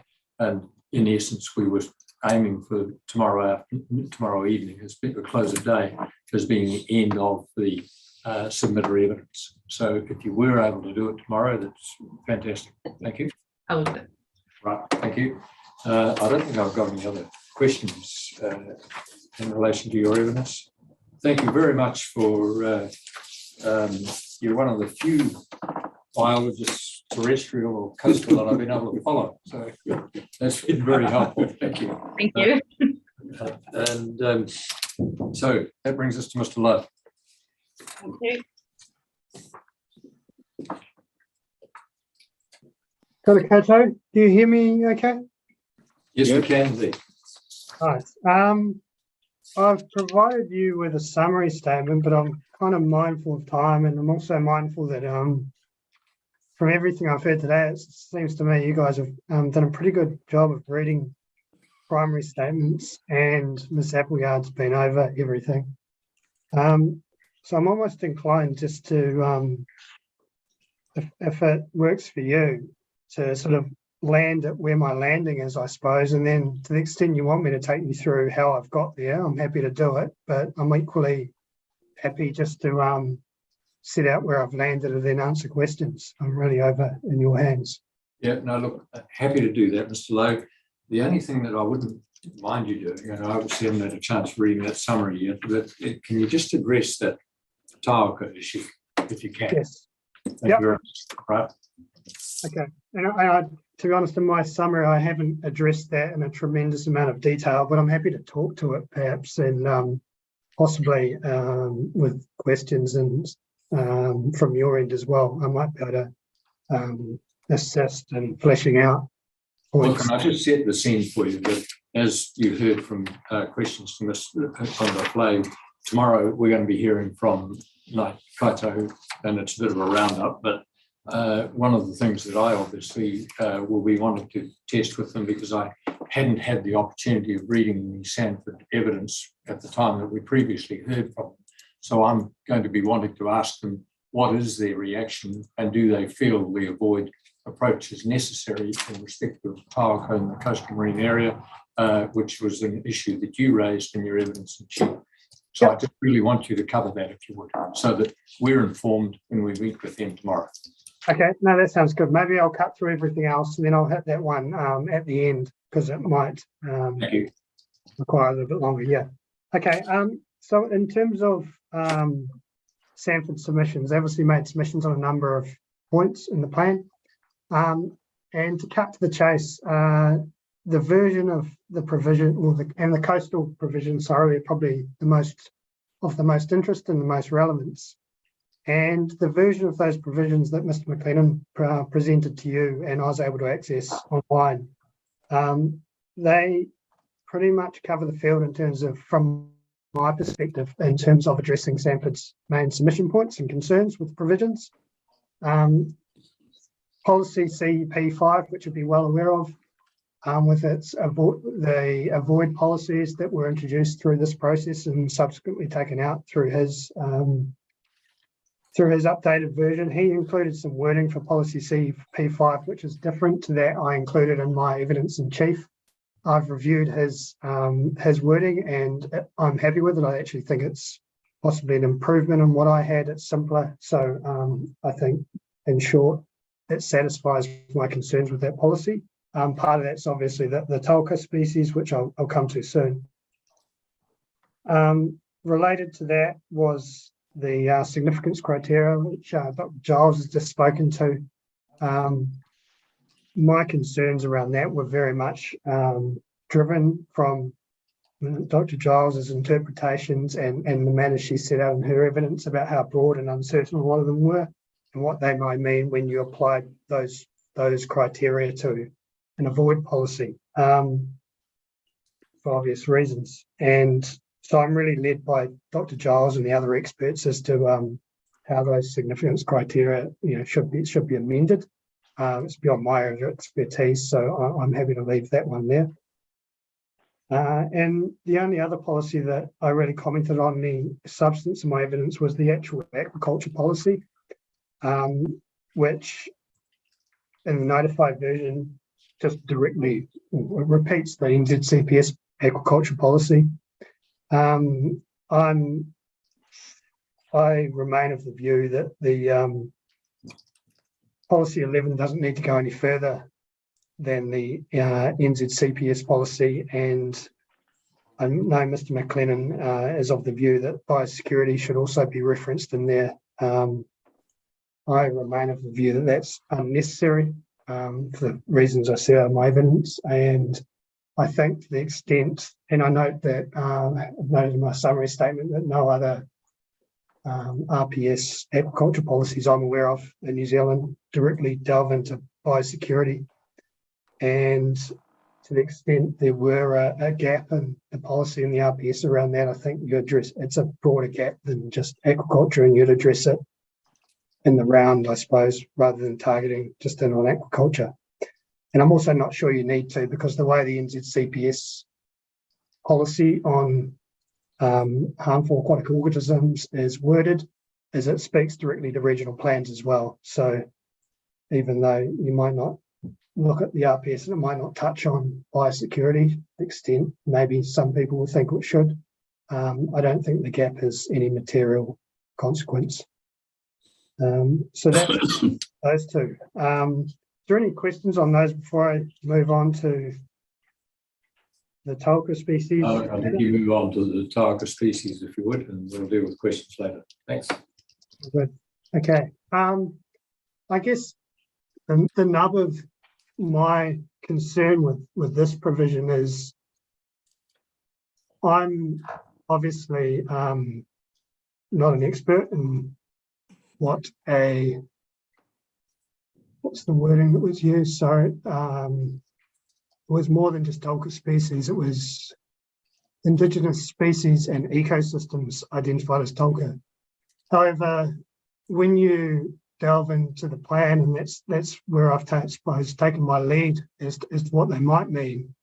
I've set out in paragraph 55 of my evidence some text from the plan which suggests to me it could be incredibly broad, and there's no issues with that. It is what it is. But when you have a incredibly broad criterion which covers seems to be a broad suite of species and also a broad suite of habitats, and uncertain, and then you apply an avoid policy, then from a planning perspective, my ears start perking up as to what does that actually mean. what are the costs associated, benefits associated with it, what's it mean on the ground, what's it look like? And when I did that, it's all very uncertain to me as a planner. And I suppose I'm also viewing it in the context of working for a number of years on projects where cultural effects are front and centre, including in a number of sensitive environments, and also did quite a bit of work up in Auckland with the Independent Māori Statutory Board, whose role is to assist the Auckland Council sort of hold them to account, for want of a better way of putting it, in terms of providing for mana whenua up there within their planning regime. And through all that work, my experience is we have quite a nuanced approach to they would prefer resources be managed, and a blanket avoid effects doesn't align with that from my experience. So for all of those reasons, when I looked at this policy, it just seemed to me to be out of place.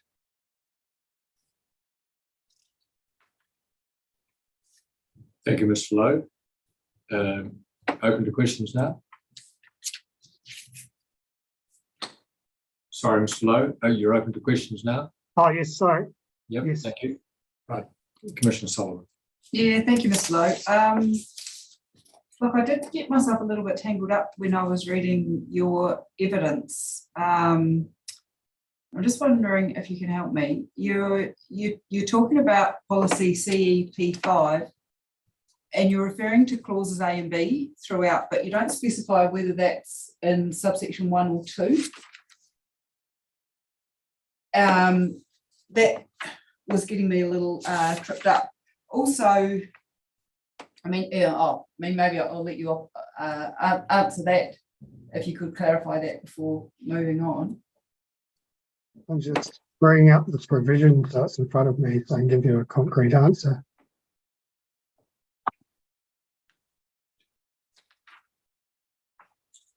Okay, so policy CEP5, I guess, I probably meant 1 and 2.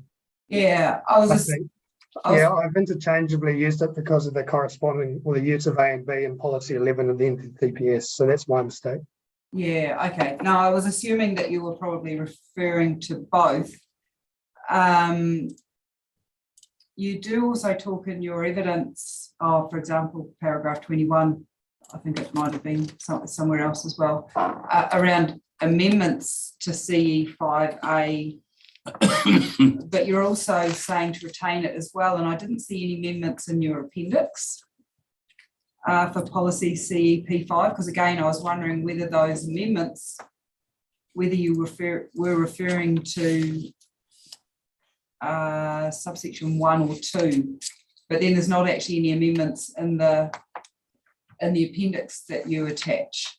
Yeah, I can answer. That should be a simple one. In my appendix, I do have amendments to policy CEP5, but they're to 1 and 2, not A and B. Okay. And it's those ones that I was referring to, which I no longer suggest are needed, given the changes Mr. McLennan has proposed. Okay, that's where I was thinking it was subsection 1 and 2, A and B, but then I thought, oh, maybe you're referring to A and B instead of 1 and 2. Yeah, no, I can see how that's arisen, and apologies for the confusion. Okay, so the changes in your appendix are what we should be focusing on there. Yeah. Yeah, subject to my acceptance. Mr. McLennan's wording is probably better. Yeah, yeah. And I see the key thing there is for 1, which identify and avoid, you're talking about significant natural areas, i.e. the appendix, and then important marine areas for subsection 2. No, okay, no, that's good. I'll just double check if I did anything else.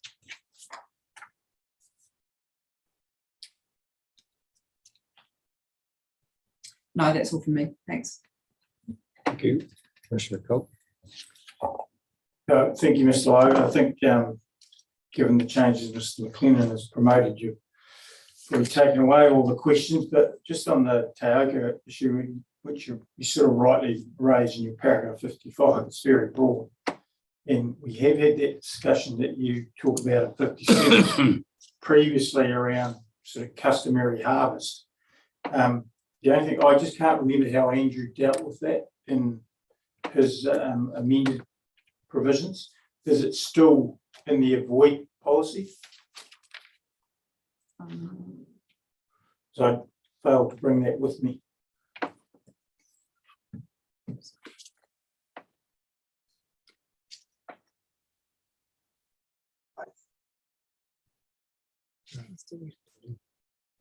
It's deleting H, deleting G and H. Yeah. Recommending. Oh, okay, so G and H gone. Yeah, they're down to two. Moved down to the next. Down into two, okay, Yeah. yeah, okay. Well, that answers my question, so I don't have any further questions, but despite the numbering issue, I did find your evidence very helpful, so thank you. The only concern I had was the same issue that Commissioner Crosby rose brought up around Kalka. And I'm sort of relieved to see that right at the very end in your conclusion, your suggestion is, well, why don't we all sit down together and talk and sort it out with Ngāi Tahu and everybody else, which I thought was an eminently sound suggestion to make. Yeah, well, that just sort of seemed to me like the obvious solution, rather than people talking at cross purposes and such. So, yeah. Okay, I have nothing else. Thank you. No concerns for you in terms of those provisions, or well, particularly H being moved down to the next category. So in other words, falling into the category of identifying and avoiding significant adverse effects and avoiding, remedying or mitigating other adverse effects on the following ecosystems, which would then include H? No, because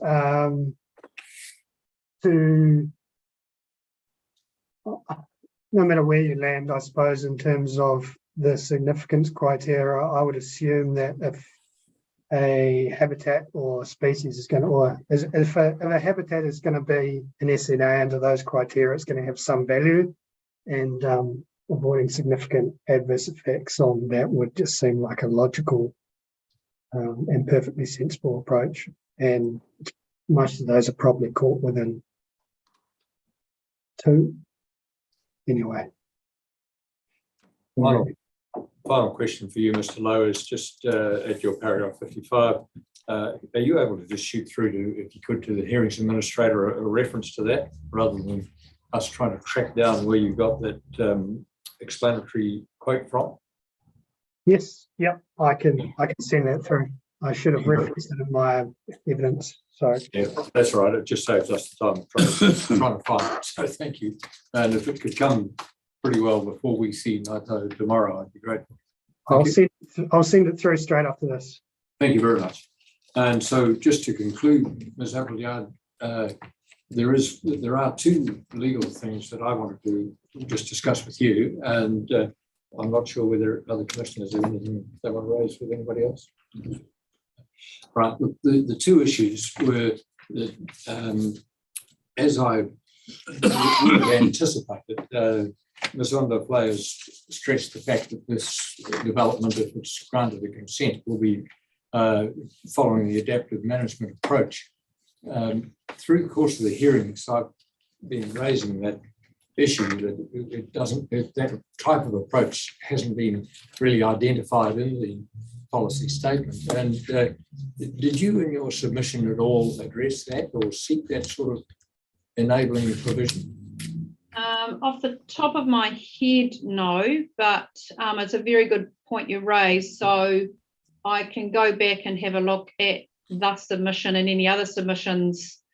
If your question is around, has the panel got scope to do something in that area they feel minded to, I'm happy to have a look at Sanford's submission, but also any other parties that may have raised it, if that's helpful. Indeed. And look, given that that's quite a task to set you, could you try and aim at that by the end of the week? Yes, we can do that. And if you could get a memorandum to the hearings administrator by the end of the week, that'd be helpful. Thank you. And I'm taking it as something that the panel might be minded to do. So they would be looking for some support if minded to have that sort of approach. It might be strong to do that. After 20 odd years of doing aquaculture on both sides of the coin in Marlborough, where that was just an absolute standard, it's certainly something that surprised me, but it didn't really surprise me because just Otago didn't have that agriculture background. So, but it's certainly in Marlborough, as Mr. Lowe or Ms. Giles will know, Dr. Giles will know, it's just always seemed to become a standard approach. Yes, if there's scope, I'll certainly find it. All right. Thank you. Now, the next and final thing was just section 6 C. Yes. Has that strange omission of 6A and 6B. Right. 6A and 6B both have preserve outstanding natural features, etc., and protect them from inappropriate subdivision use and development. Section C just has protect and doesn't have from inappropriate use and development. And what we've been hearing is arguments both ways. Some people saying, well, what that means is that this is a higher level than protect in terms of 6C, you've got to avoid. And others saying, well, no, protect doesn't mean that. It's a lesser standard than avoid. Do you have any particular views? I would be in the lesser category. And I've recently just done some submissions in another hearing around the vexed issue of what does protect mean. Right. I can put some words around that if that would be helpful. But in general, your question would be, the answer to the question would be that protect doesn't mean absolutely protect, and that it is a lesser standard. Right. No, look, thank you for that. If you'd like some analysis around that, I can put together some work that we've just done recently and send that through. If that could be encompassed in the same memorandum by the end of the week, is that right? Yes, that's helpful. Thank you very much. All right. Look, thank you all very much for the effort that's gone into the presentation. It's been most illuminating and very helpful for us, and obviously rather important for the company. And we thank you for the efforts that's gone in. Thank you. Thank you. And that concludes the hearing for today. Thank you.